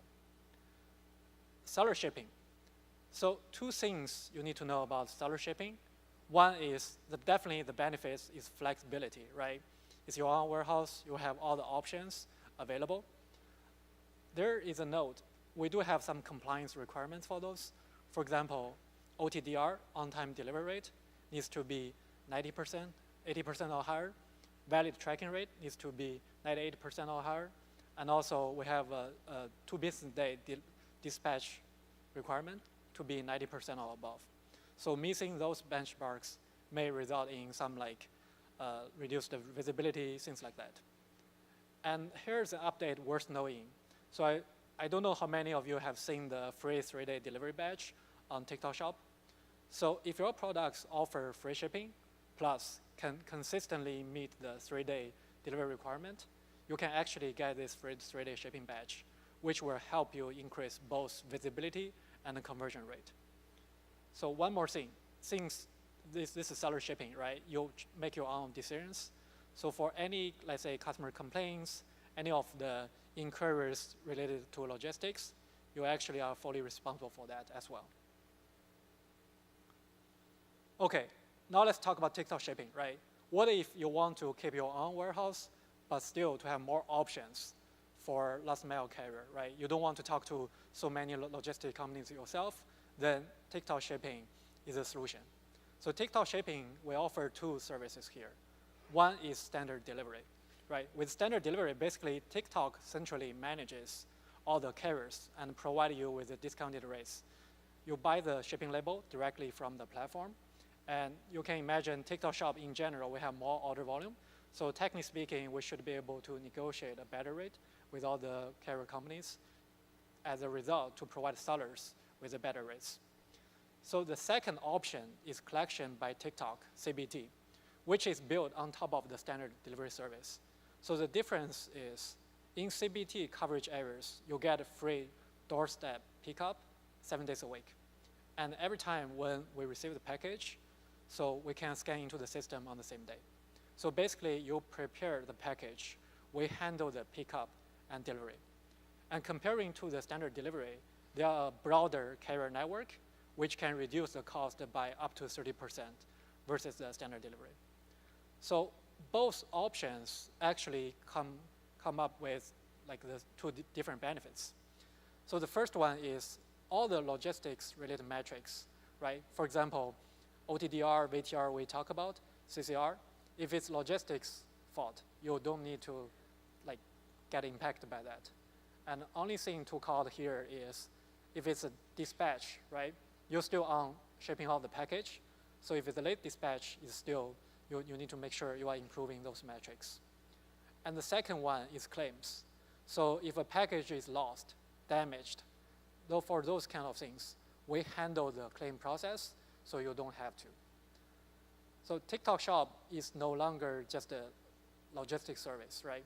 TikTok Shipping is really a foundation to really help you, to support you, to make sure you have more options. So if you haven't checked our rates here, you can do that. So what's new for TikTok Shipping, right? So in this year, there are two more improvements. The first one is really lower rates. So if a package is shipped out in zone 1 to 4, if the order volume is over 200 days, 200 orders a day, so basically you can get 50 cents off per order. That's a big discount. And the second one, so we heard that, okay, CBT is cheaper, right? But CBT was only available in New Jersey, LA, and Texas. When are you going to expand to other regions? So we already launched in Atlanta and Chicago, and more regions are coming up very soon. So before it was not available in your area, you can check again to make sure it is now. Let's talk about the service and experience, right? We heard from sellers like before there was some like late dispatch reasons, and it's not your fault, right? You already hand the package to the carriers, but still get dinged by that. So basically, we already automated the process to make sure if it's logistics issues, you are not getting impacted. You don't even need to appeal as before. Then the second one is really to expand our service portfolio. So we start offering signature service and express shipping just to give you more options, right? Because we all know customers have different type of needs. So trying to make sure we have a better portfolio. And the third one is really for all the insurance experience. So we are launching the third-party insurance service to make sure, again, when something goes wrong, it's easier for you to get a reimbursement. All right, so after talking about TikTok shipping, let's talk about FBT, right? Let's take a look at the numbers first. So for FBT, we know most of the products can get free shipping and 3-day delivery. So which will, as a result, get the free 3-day delivery badge. And what does that mean, right? So based on our data so far, and for FBT products with the 3-day badge, can get the higher conversion rate, 15% plus. And the second part is for additional exposure. Most of products or sellers who join FBT will get at least 40% plus additional exposure. Just know this is not like an average number. I have seen sellers actually increase their business quite a lot. So we're not showing an average number, but this is more like most sellers are getting the 40%. So how did that happen, right? What is behind the scenes to make sure this is happening? So besides the free 3-day shipping badge, we actually have other benefits. So FBT products get access to additional platform like placements, resources across the platform. I'm just listing a couple examples here. One is a dedicated like peak landing page. For example, the Black Friday just happened in Q4. FBT had a dedicated landing page. The second one is a dedicated channel on a daily basis. If your product is in FBT and if it's meeting free 3-day shipping requirement, customer can actually see that in the free 3-day shipping channel. And the third one is TikTok Shop official channel. We are partnering with them, so they are doing live streams and posting short videos, so just making sure there are more visibility for that. And the fourth one is we are also working with top creators and partner with category team to see, okay, for some campaign events, Super Brand Day and other events, working on those things.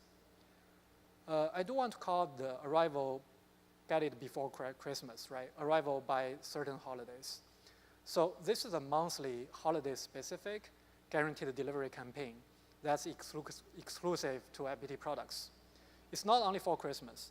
For example, Valentine's Day that just passed by, and also Mother's Day coming up, right? You name it. It runs every major holiday. It puts your products basically in front of shoppers who are looking for a gift that's guaranteed with a guaranteed delivery time. And over time, we're hoping we can build a stronger recognition of FBT promise. And also, the benefits not only for customers, right? It's also for creators. So for the last picture, so creators can also see the free 3-day shipping badge. What does this mean? It's very crucial because if I'm a creator, right, for sure I want to receive the samples earlier so I can start generate revenue right away. So all of those, you don't even need to pay anything for additional marketing fee. Joining FBT can help you to grow the business. It's also a free marketing tool in this way. All right, how did FBT do, like how did FBT do during campaign events, right? I know here everyone cares about not on a regular day, but also during campaign. So we do have data to show that during campaign events, FBT products grew at nearly 2 times the rate of overall TikTok Shop products. Across Black Friday and Christmas, FBT products saw 89% plus GMV growth as well. And those are like additional volume, right? For logistics metrics, it's similar. So we all know everyone, all the platforms were doing like a Black Friday sales, right? So we know there are only so many carriers. FBT, from our data, actually the speed performance is very stable across the whole peak season. So which is way better than the other like logistics metrics, methods. So let's take a look at how fast is FBT, right? From the map, we're already live in 6 regions. We actually just opened our Seattle FC recently. We have 15 FCs with 2 hubs. This is our current network, right? The core value of FBT is a network we have. So when you're sending your products to FBT, we are going to place your inventory based on customer forecast, right? Based on customer demand. And when a customer places order, so we are going to send the products from the nearest FC to the customers. So which means it could be both fast and cheaper. And from the numbers, so the platform requires the 2 business day dispatch rate, right? For FBT, we're actually doing a way better job. We're sending the product within 1 day. Over 98% of the products are shipped out within 1 calendar day, not business day, because we do open 24/7. And also from 3-day delivery standpoint, we are already 80% from last year's number. So over 80% of orders are actually delivered within 3-day window. Okay, I talk about the core value of FBT is a network, right? Which means, again, we can be both faster and cheaper at the same time. So let's talk about the cost first. So with the current 15 FC plus 2 hub network, right? We already know like we can get a better rate since we have higher volume in general, right? On top of that, FBT rate card has come down 6 times over the past year, and that trend continues. right? We all know recently, for example, with the crude oil price increase, a lot of carriers actually increased their price. Some of the 3PLs, they may change price on a monthly basis, right? At BT, we also listen to seller feedback. I think from the previous session, like Dante talked about the bundles, right? Virtual bundle become a new thing on TikTok Shop. So if you buy that, if you sell that on other platform, so there's no discount rate for multi-unit rate card. At BT, on the other side, we actually reduce our multi-unit rate card twice in the past 6 months. And the second one is really, we also heard that TikTok Shop has some uncertainties. So a product can become viral anytime, and you don't want to be out of stock. So after hearing the feedback, we actually start offering free storage for 60 days. And beyond 60 days, we offered a big discount as well. Now let's talk about the efficiency, right? So everyone here, I assume you don't want to be like occupied every day with handling all the logistics inquiries, right? So if there are consumer complaints, negative logistic reviews, we do have dedicated team to help you with that. So we're going to evaluate if it's a logistic issue or not. And also better shop ratings. So this one matters a lot. So let me to be a little bit more specific. FBT covers all logistic related, like all the metrics. For example, SPS, LDR, OTDR, we listed a ton of metrics here. The bottom line is we want to make sure IBT is here to help you to run the business more efficient, so you don't need to worry about those limitations and constraints. All right, let's talk about what's new for this year, right? So the first one is really to help you grow the order even more.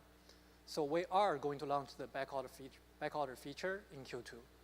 So we know many sellers, when the product becomes viral, right, it's out of stock, you may lose sales opportunities.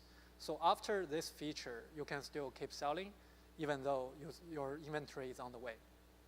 The second one is virtual bundles. Previously, if your inventory is in different FCs, you cannot build them as virtual bundles, right? We already launched the feature. Today, even if your inventory is in different FCs, you want to combine, put some bundles together, you can still do it. And again, our virtual bundle, we have a huge discount on the multi-unit rate card. You can take a look. And the next one is the SKPP. Yeah, don't quote me, I don't remember the exact number, but RJ did say something like SKPP products on average 200 times versus non-SKPP, right? So for this one, joining FBT, actually you can improve your shipping speed, free delivery, those metrics can help you to make it easier for your products to become the strategic key products pool. Those are all the benefits to keep growing the order volume. All right, then the second one is better operations. So we are going to take care of all the refund, all the post-sale request very soon, later this year. And also for eligible sellers, actually, if you are using Lark, right, for eligible sellers, we are going to create a one-on-one Lark group chat, and our team's goal is to respond to your logistic-related request in an hour. This is how we are aiming to improve our logistic service level. All right, let's talk about also some other improvements here. Optimize the inbound, right? Many sellers are inbounding overseas, right? Today, you might be sending to your own warehouse and then split the pallets, then send to FBT. So we are starting this floor loading for container service as well. In that case, after the container arrives at the port, you can send to FBT directly. We will take care of that. Lower cost, right? Everyone still cares about the cost. So for lower cost, we are launching the feature called multi-channel fulfillment. So going forward, right, before, if some inventory is not selling, you have the only option is to exit the inventory from FBT network. So after we launch this feature, we can actually help you fulfill orders if you are selling on your D2C or other channels. So the second one is additional capability and rate card for our oversized products. We're also going to launch this quarter. Yeah, last one is, again, we keep hearing seller different feedback. We're evaluating and improving. Well, highly likely we're going to launch also our super light and heavy bulky rate card very soon as well. All right, so we talk about all the improvements, right? So the last one is really worth paying attention to. TikTok Shop is investing $50 million to reward sellers who grow the FBT volume. So let me explain first, why are we doing that, right? If I'm a customer, today I place an order, it ships from FBT, so it arrives in 3 days. Next week, I place another order, it's not from FBT, then guess what? It could take a week or even longer. So from the platform standpoint, we are really trying to improve our customer service in general. So with that said, so I'm going to explain how it's going to work. So if you are shipping more from FBT, so we are going to compare that against the let's say, for example, February benchmark. If you are selling more than 600 orders versus February through FBT, every single order can actually get 10% off. This is how things are going to work. And we are going to give you the money back on a monthly basis. And it's open to every single seller. You don't need to become a very, very top seller in order to get the incentive. So if you want to know more details, scan the QR code, then you can get it. All right, so this is going to be the logistics section. Just to summarize, we are offering 3 options: seller shipping, TikTok shipping, and fulfilled by TikTok. There's no single right answer here, right? End of the day, it's up to you to make the best decision for your company as a whole. So if you want to reduce cost, grow the business further, get some free marketing, you know which one to go with. So if you have other logistics related questions, feel free to go to our booth. We are at the Partner Hub 2, P2, yeah, right upon when you enter the Partner Hub. All right, that's all for the logistics section. Thank you everyone here. You guys actually rock. You stay here for the last session. Really appreciate it. Yeah.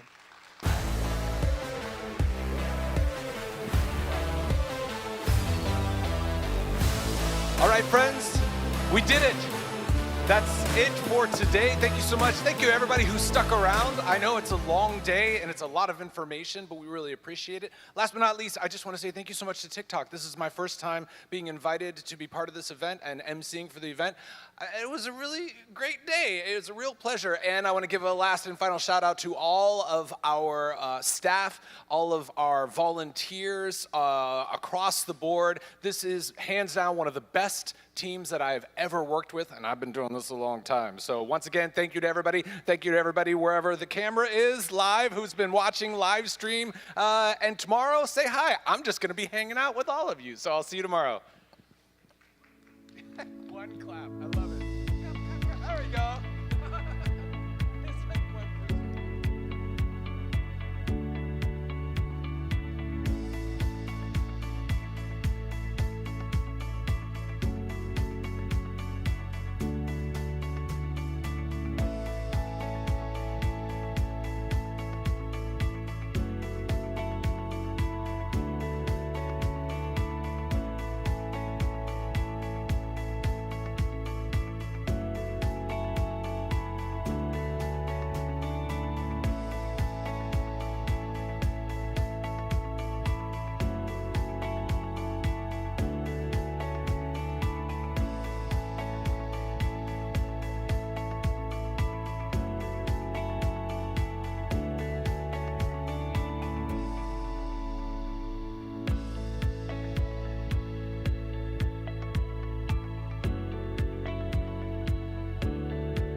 No, they're not. Okay. Well, they're leaving. And click this one for next page. No, this one. This is to notify you what's the next page. This is your teleprompter, and this is the dot. The deck will be behind you.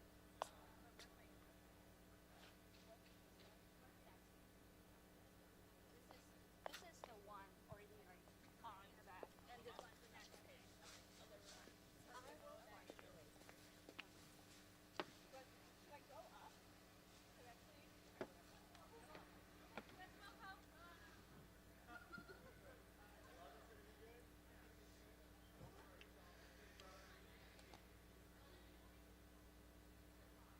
You can do whatever you want. Okay. All right. Good morning, everyone. Yeah. Here? Okay. Perfect. Okay. Good morning, everyone. Today, I want to share how TikTok Shop is unlocking a new e-commerce model. Should probably close the door. Should we close the door?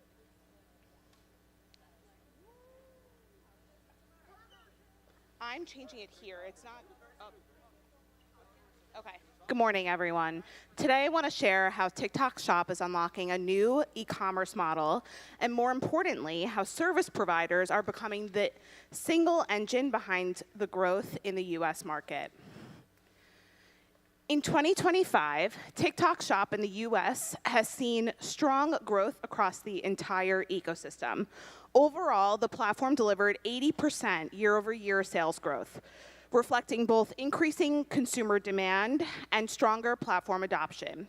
At the same time, we're seeing this growth driven by sellers at every level.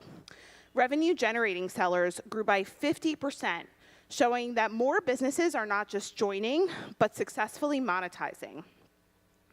By the way, Brandy, this is a little small. It's not a big deal because I'm not like totally reading, but it's just small. All right, enterprise sellers saw 97% growth, signaling increasing confidence from large established companies. And small US businesses achieved 70% combined sales growth, highlighting the platform's ability to unlock opportunity at scale. This isn't just growth in one segment, it's momentum across the entire ecosystem. And it enforces a single point. TikTok Shop is becoming a critical growth engine for merchants of all sizes. And that growth is driven by two key forces, creators and partners. On the creator side, we're seeing rapid expansion. Active e-commerce creators grew by 120%, and creators earning commissions through TikTok Shop increased by 146%.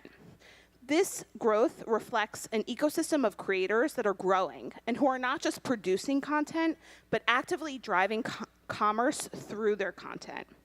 On the platform side, the impact is even more pronounced. Sales from partner-enabled sellers grew by 197%, and Live grew by over 500%. This is, in general, significantly higher than the overall market, proving the substantial value that partners can bring. So far, do we have a timer? I'm just curious. Okay, that's fine. Yeah, that'd be helpful. Just say 12 minutes, just so I could see like how fast or slow.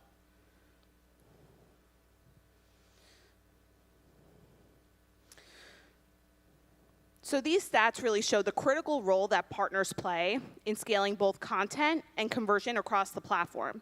Put simply, creators are driving the demand, and partners are turning that demand into real business outcomes. And together, they are powering the next phase of growth on TikTok Shop. TikTok Shop is a discovery-driven e-commerce platform built on connecting users and brands through content. At the core, everything starts with the user. How they discover, how they engage, how they purchase, and how they come back to repeat purchase. To deliver that experience, we need strong content, high-quality products, and a seamless end-to-end journey from fulfillment to after sales. This is where partners play a really critical role that you could see at the bottom. Partners are not just service providers. They are a core lever in the entire ecosystem. They connect every part of this journey that you see, from creators and content, to sellers and product, to service and fulfillment. They help brands operate and scale, optimize assortment, and execute growth strategies. And at the same time, they help creators produce better content, match with the right products, and drive stronger conversion. By doing this, partners turn individual capabilities into a connected system that can scale. And ultimately, that is what allows us to deliver a better experience for users and drive long-term growth across the platform. To understand the opportunity ahead, we need to first look at how the ecosystem has evolved this past year. The first major upgrade is we simplified the ecosystem. I'm sure everyone here heard the acronyms TAP, CAP, TSP. Previously, we operated across many different entities: creator agencies, affiliate agencies, seller service providers, which created fragmentation in how capabilities were understood and how partners were positioned. We're now unified this into a single TikTok Shop ecosystem, one identity with multiple capabilities across creator and seller services. This creates clear positioning, better collaboration, and a more scalable foundation for growth. The second upgrade was moving from a single service support to a full service operating model. Instead of focusing in on one capability, partners are now delivering end-to-end solutions across content, commerce, and operations. The shift is actually already happening in the market. In just 6 months in 2025, the number of full-service TSPs increased by 50%. Merchants are increasingly looking for one partner to deliver end-to-end solutions, and the partners who expand those capabilities are the ones scaling the fastest. The third upgrade was creating a clearer way to recognize and differentiate high-quality partners. We introduced a new tiering framework, which I'm sure many of you in this room know, from certified through platinum, to help the market better understand partner capability and performance. This pathway gives partners a clear way to grow and makes it easier for merchants to identify the right partners to work with. By the end of 2025, the number of top-tier Silver Plus partners, so V3 Plus partners, had exceeded 100. Together, these upgrades transformed the ecosystem from fragmented to structured and built the foundation for scalable growth. This foundation is already driving really exciting results across the ecosystem. On the seller side, which you can see on the left-hand side, partners are significantly improving the performance of the sellers in which they manage. We're seeing a 61% higher above the benchmark conversion from active sellers to revenue-generating sellers, and 11% above the benchmark lift in sellers reaching high-quality tier status, which is T3+. On the creator side, the impact is also clear. Partner-supported creators, so where the partner is managing that relationship with the creator, creators are reaching L3 and above in 2/3 the time compared to unsupported creators. At the ecosystem level, we're seeing this translate into real scale. Our partner count grew by 445%, driving 197% growth in the seller business on TikTok Shop. We've spoken about this number quite a bit, 197%, because we're seeing those results faster than the 80% of the platform. So this is all proving how TSPs are not just participants in the ecosystem, they are the fastest path to success within the ecosystem.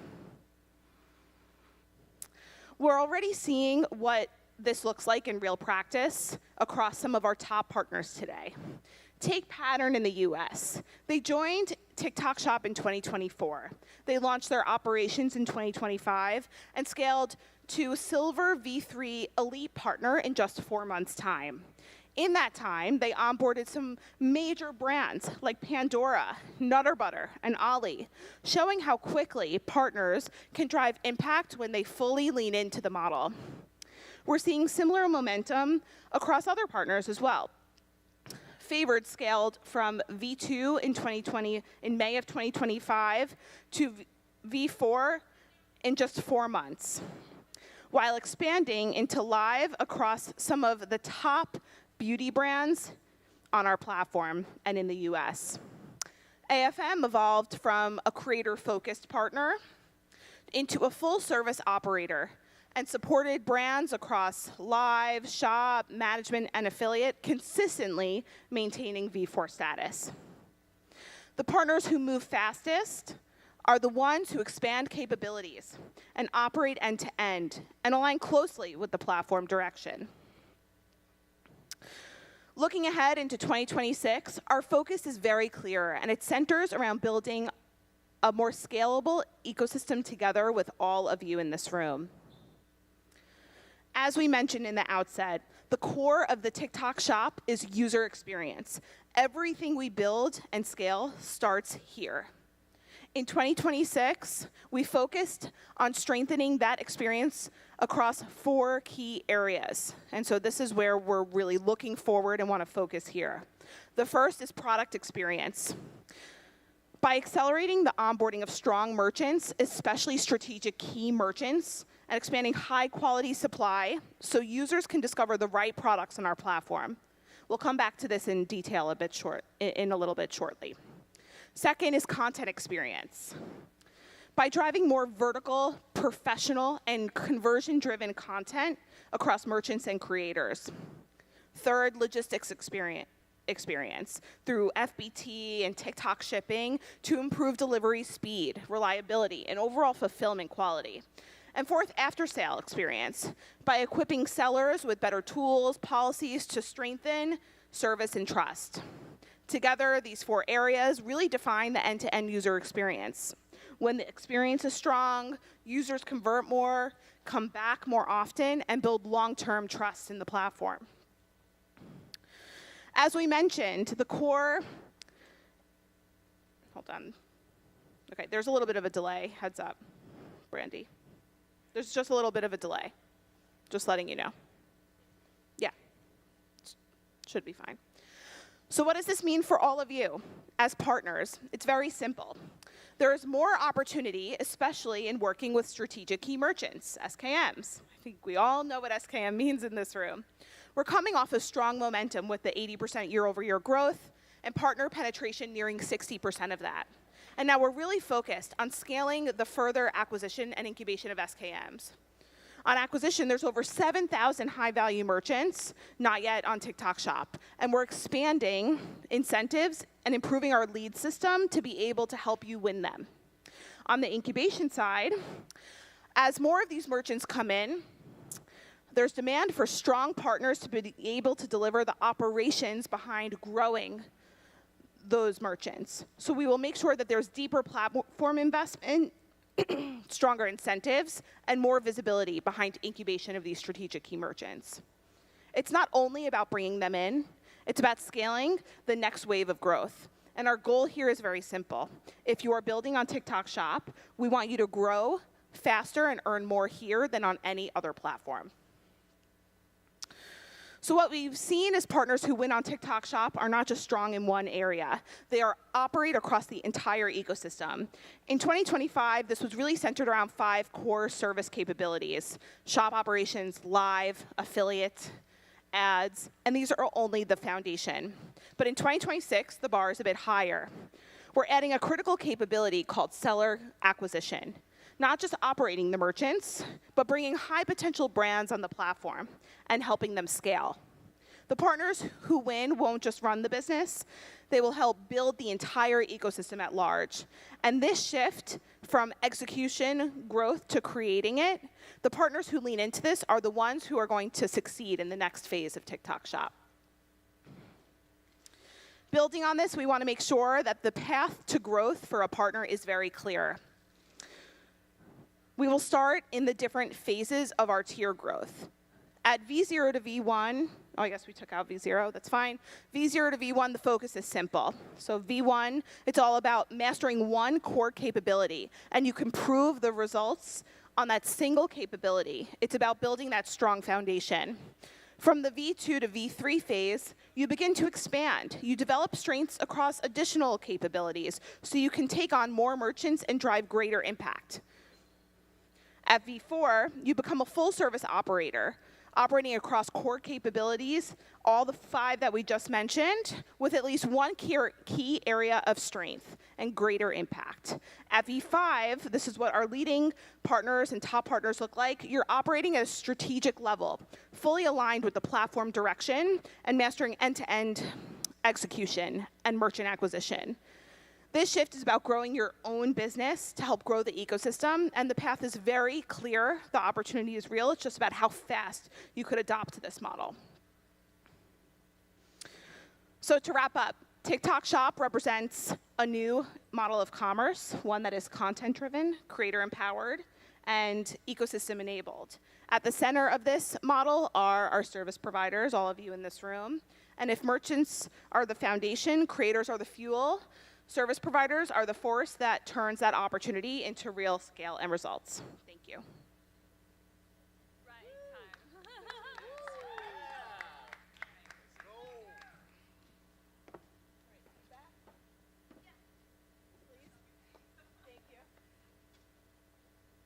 You want a video?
deepest secret. I was gonna show you the secret. You missed it.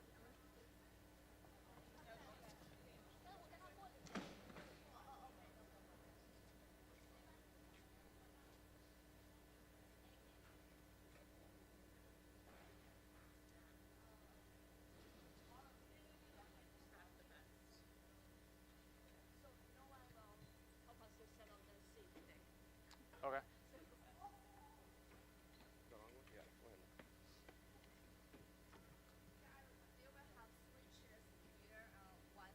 Oh, these where the markings are? Okay. Yeah, this pattern, I think pattern, right? Like directly under.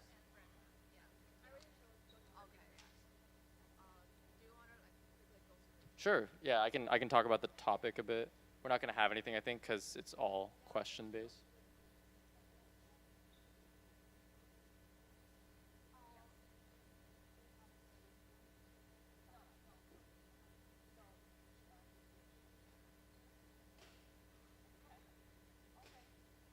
Wait, it's how pattern helps seller scale or how partners help seller scale? Yeah. Makes sense. Great. Hi, everyone. Thanks for joining us this morning. My name is Eric Goat. I sit on the TikTok Shop partner team as a strategic partnership manager. Today we're having a panel talking about how Pattern, the agency, helps sellers scale and grow on TikTok Shop. I'd like to do some quick introductions. I'll pass it to Trig and Karen to introduce themselves very quickly. Great.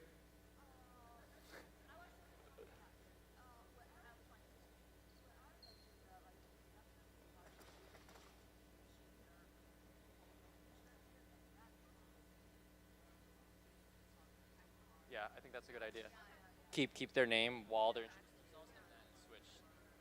Yeah.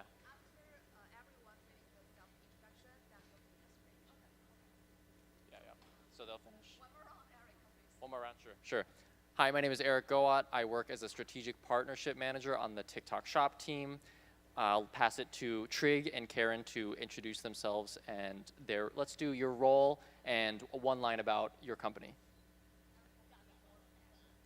More passion? Sure. Hi, my name is Eric Goat. I work on the TikTok Shop partner team. I'm going to pass it over to Pattern. Sorry. Yeah. It made me really nervous. Also, my name is not spelled right. There should be no N. Wait. Now, let me just look at it really quick now. Make sure. Now I have to look. Karen, Trig. Oops, head of business. Okay. Sorry, I had to do a proofread. Hi, my name is Eric Goat. I work as a strategic partnership manager on the TikTok Shop team. Today, we're talking about how Pattern helps sellers scale on TikTok Shop. So I'm going to pass it over to Trig from Pattern, one of our agency. What can I say? Just like what's up? But this is before though, so they won't know. I just don't want to say anything where I'm like, Pattern's great, but you know.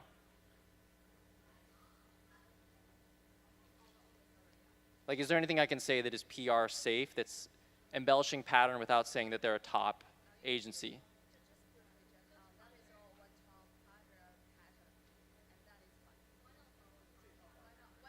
Okay, but PR removed top partner in the initial, okay, one of our top partners. Okay, yeah. I'm going to pass it over to Trig from Pattern, one of our top TikTok Shop partners, and Karen from Philips, one of our leading brands on TikTok Shop, to introduce themselves.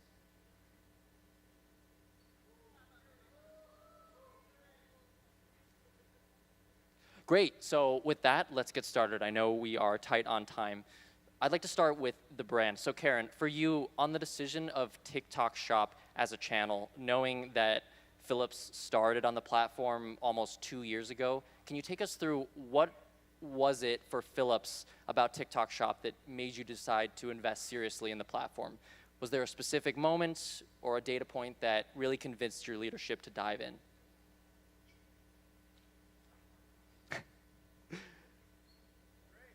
Totally. I'm gonna encourage that, yes, of course, and that is a great reason to join the platform, and you saw that capability, and you knew that scaling now would give you an early advantage to grow in a way that you are now one of the top sellers on the platform. Great, I'm gonna pass it over to Trig. So on the pattern side, talking about strategy specifically, how do you approach building a TikTok shop strategy for a brand that, like Philips 2 years ago, had never sold on the platform? Where do you start? Take us through that process. Okay, let's talk about measurement. Trig, I want to stay with you. When we're talking about TikTok Shop as a channel, what are the metrics that you prioritize for brands when proving out ROI to a brand skeptic, maybe in the C-suite? You really want to make sure this is a valuable channel for them and they understand how far this can help them grow as a brand. What are the metrics you look at for that? And back to Karen, talking about winning and growing on a channel requires significant investment. I want to know from the brand side, how do you get internal stakeholders? I mean, Philips is a massive company. You've got legal teams, financial teams, operations. How do you get all of these teams aligned on TikTok as a real sales channel? Yeah, I see it all the time. It's definitely a lot of decision makers in the room. You have to balance those needs with the overall goal of the brand, and starting a new channel can move a lot of things around internally. Trig, for Pattern, let's talk about onboarding. Pattern has onboarded over 100 brands onto TikTok Shop. What is it like onboarding multiple enterprise level brands onto the platform at once? How do you navigate the complexity of these organizations and get them to actually approve a content process, for example? Yeah, again, a lot of stakeholder relationships, right? Building that narrative, showing the brand that there is value here from the sales side, and then how that trickles down bottom of funnel. Karen, let's talk about launching on TikTok Shop. Coming onto the platform new when the platform was still very nascent. How does the approach for a channel like TikTok Shop differ from, say, your traditional retail strategy? Can you break down the difference a little bit there for us on how you see this as a lever for growth for the brand?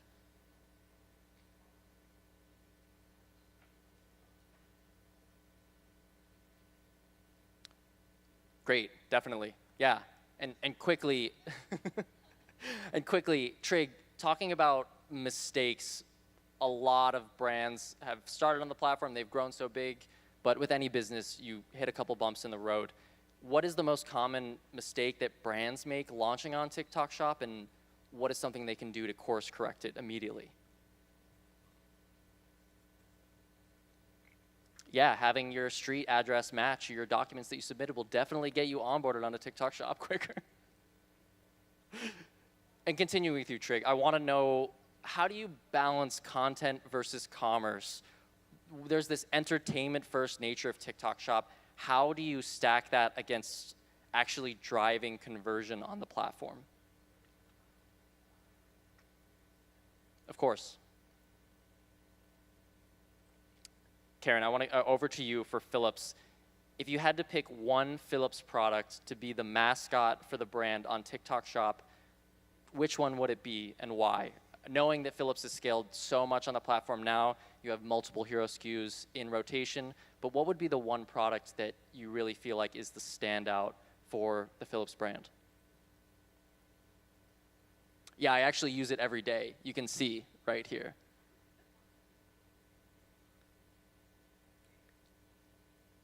Trig, let's talk about, as an agency partner, scaling alongside these brands, right? You have your own operations, you have your own business to be able to support TikTok Shop as a service channel. At what point does a brand's TikTok Shop strategy need to evolve?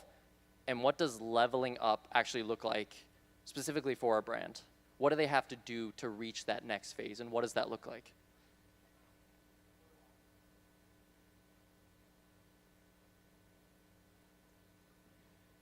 Yeah, for sure. And let's switch over to talking about the customer and the audience on TikTok Shop. Karen, For Philips, is the TikTok Shop customer a new customer? Is it customer acquisition phase? Or is it an existing customer?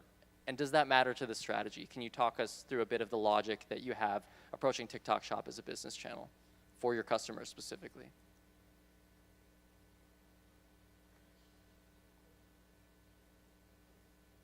Great, let's bring it back to Trig. I want to focus these last two questions really on pattern and how you've been able to scale your business internally to support these brands. So talking about team building, it's really important to have a cohesive team that you're able to build and launch, especially on a platform that is ever changing and new. How is your team set up to handle discovery e-commerce at scale? And what has been the hardest part from growing your team from 20 to 100 plus employees working on this specific channel at Pattern?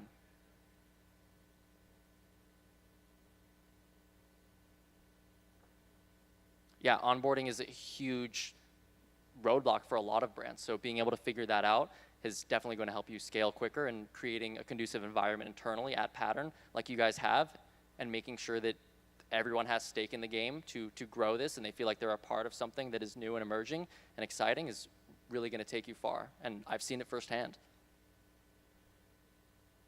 And I want to end with this question, talking about the overall ecosystem. We've talked a lot today about scaling and starting up on TikTok Shop as a brand. Let's look towards the future. Trig, where do you think social commerce goes in the next 12 months when we talk about TikTok Shop? And practically speaking, what should brands be doing right now to prepare themselves?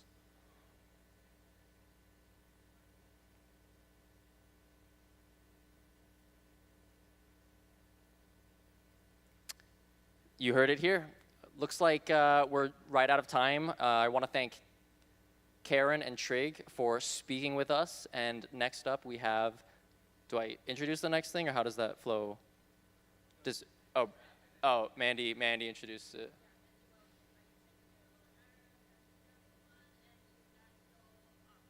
Okay. Which is there.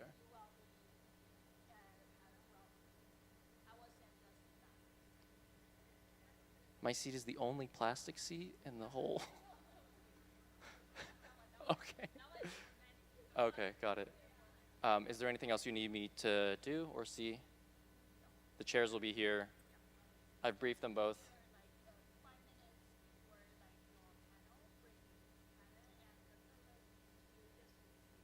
Yeah, I'm assuming I have to go behind and get them and bring them behind. And they go, this is like the waiting area at the table. Okay, sitting right there. Great.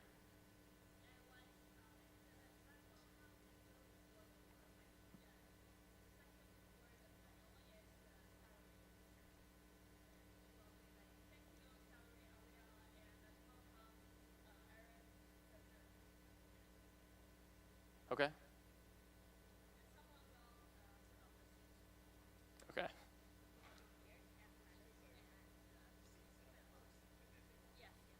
Yeah, so we'll be waiting there. We'll see them set up the seats and then Mandy.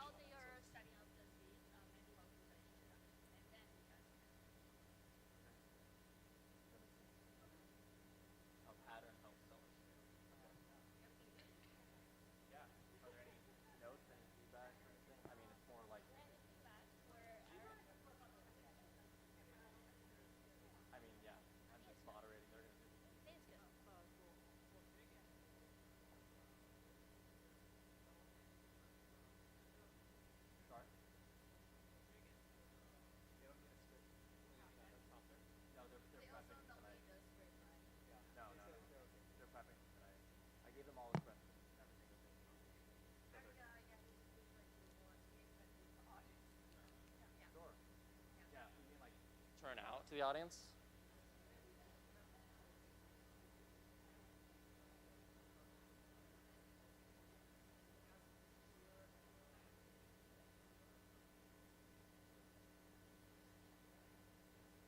Yeah, I gave him all the questions. I also put the questions in a way that flows more naturally with the conversation, and I sent out all to them so they have it.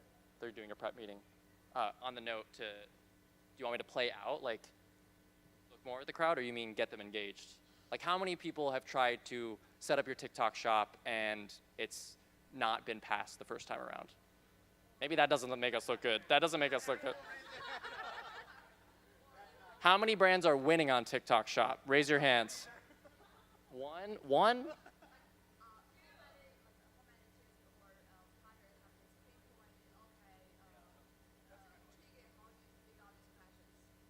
Okay.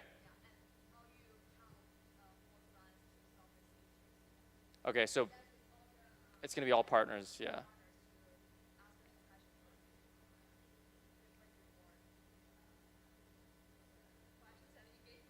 Oh, they can ask questions? With the audience. Okay. Yeah. Okay. Put your hands up. Nice, thank you.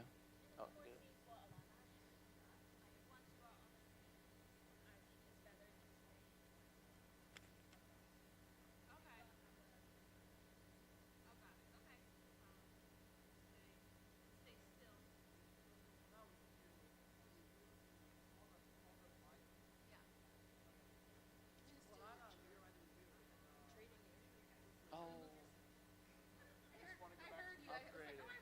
I got upgraded. Go for it.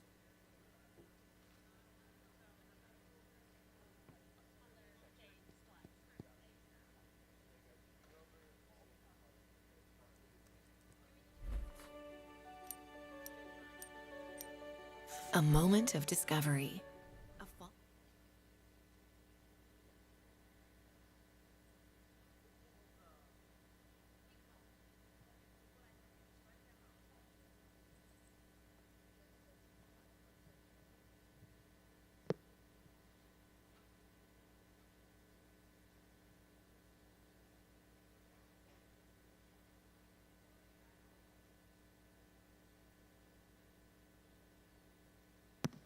Brandy would like to go through all the decks since right now we are testing motion graphics more important.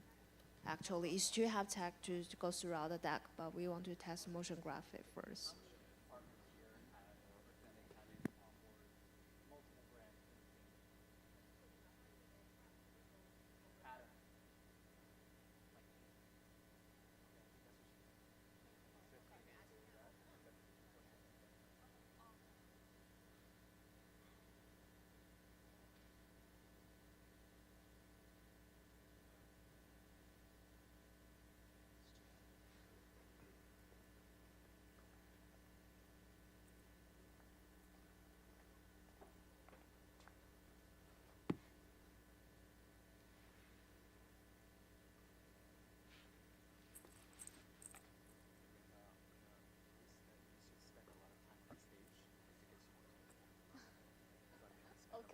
Okay, just sleep here.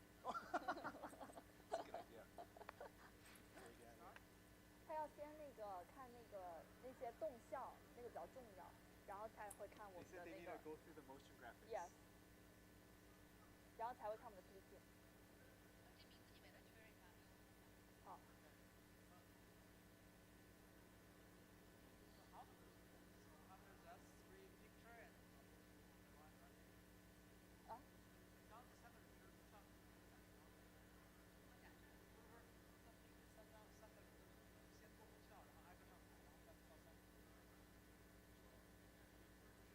还有 panel 是先动效，然后。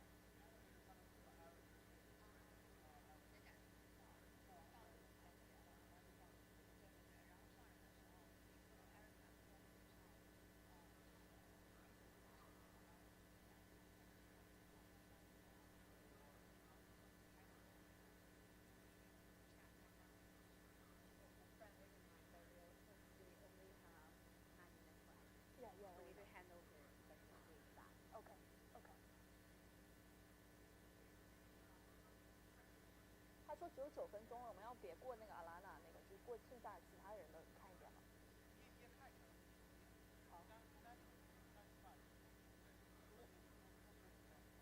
好。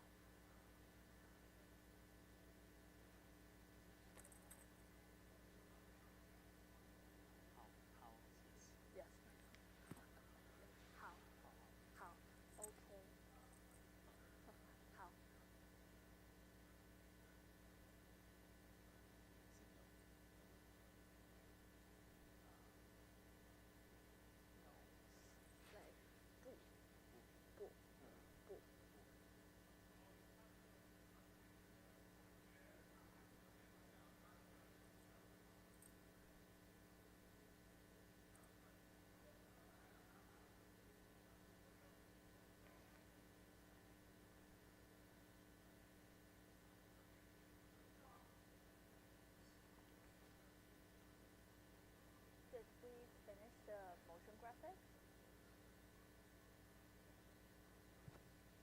think did we finish the motion graphic? Can we move to the slide? Oh, okay. Just wanted to let you know that we have 5 minutes left before Yeah, we need yeah. to. We just need to quickly go through. Yeah, quickly go through. Yeah. I think there are like some typo or something. Like, I think Just to make sure for typos and stuff like that. Yes. Because some page looks different, like on our computer.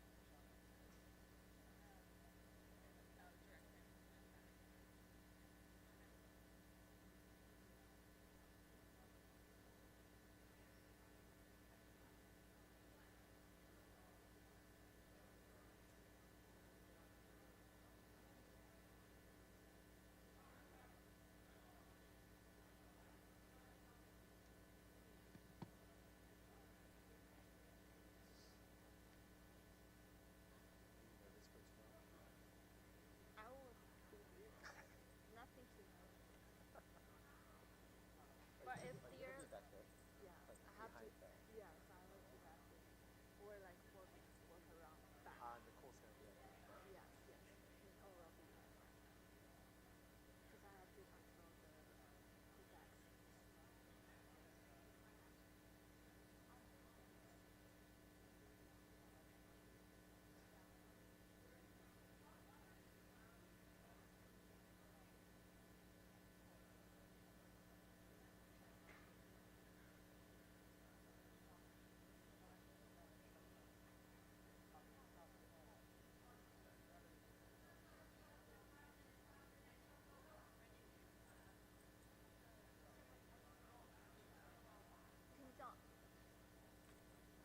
Okay, guys. Just borrow you guys 5 minutes. You still have 1 hour for motion graphics. Oh, okay. Only motion graphics, though. Okay. No teleprompter, no lighting, because the guys need to leave. Okay. But you can still we have do the you slide? still have the motion graphic. Yeah, the slides. I mean, It will just take 5 minutes to take a photo. to take a group. Oh, Yeah, because okay. they will Thank you be so much. leaving soon. Yes, Thank you. you. Thank you. We appreciate it.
Heads up, we're about to do a speaker test.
Hey everybody, just want to let you guys know we're going to be making noise in the PA and it's going to get really loud.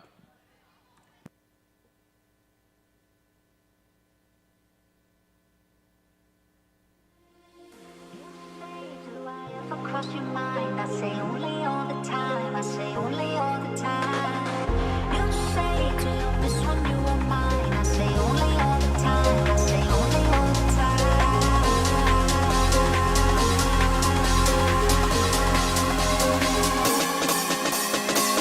You say, do I ever cross your mind, I say only all the time, I say only all the time. You say to you, this one you are mine, I say only all the time, I say only all the time, only all the time, only all the time, only all the time, I say only all the time, only all the time, only all the time, only all the time.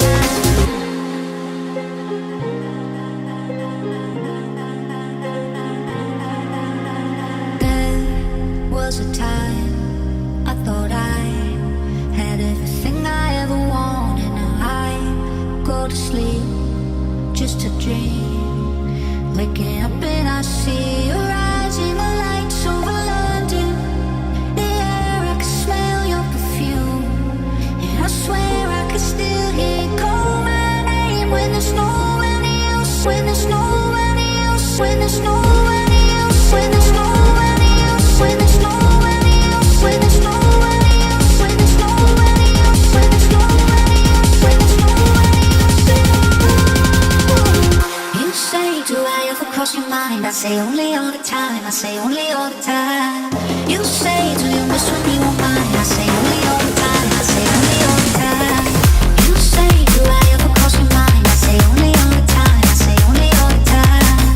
You say, do you miss when you were mine? I say only all the time. I say only all the time. You say, do I ever cross your mind? I say only all the time. I say only all the time. You say, do you miss when you were mine? I say only all the time. trade money for time in my 9 to 5.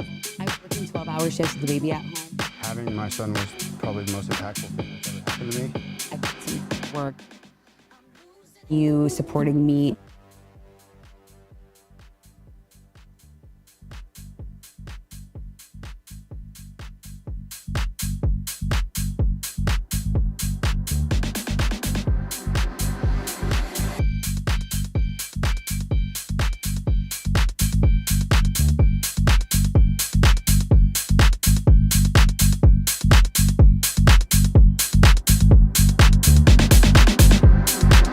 I'm losing it.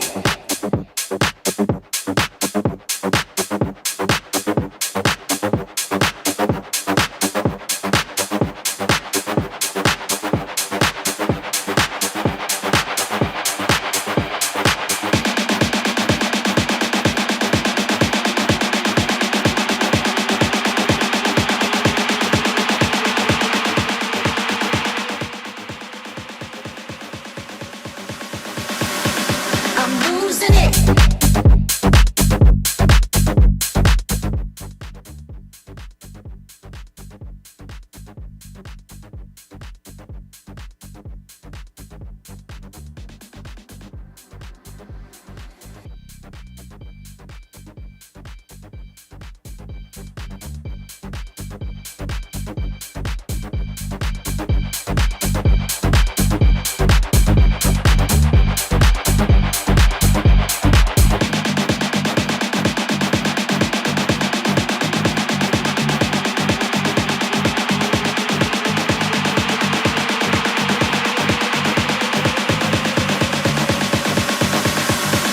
I'm losing it.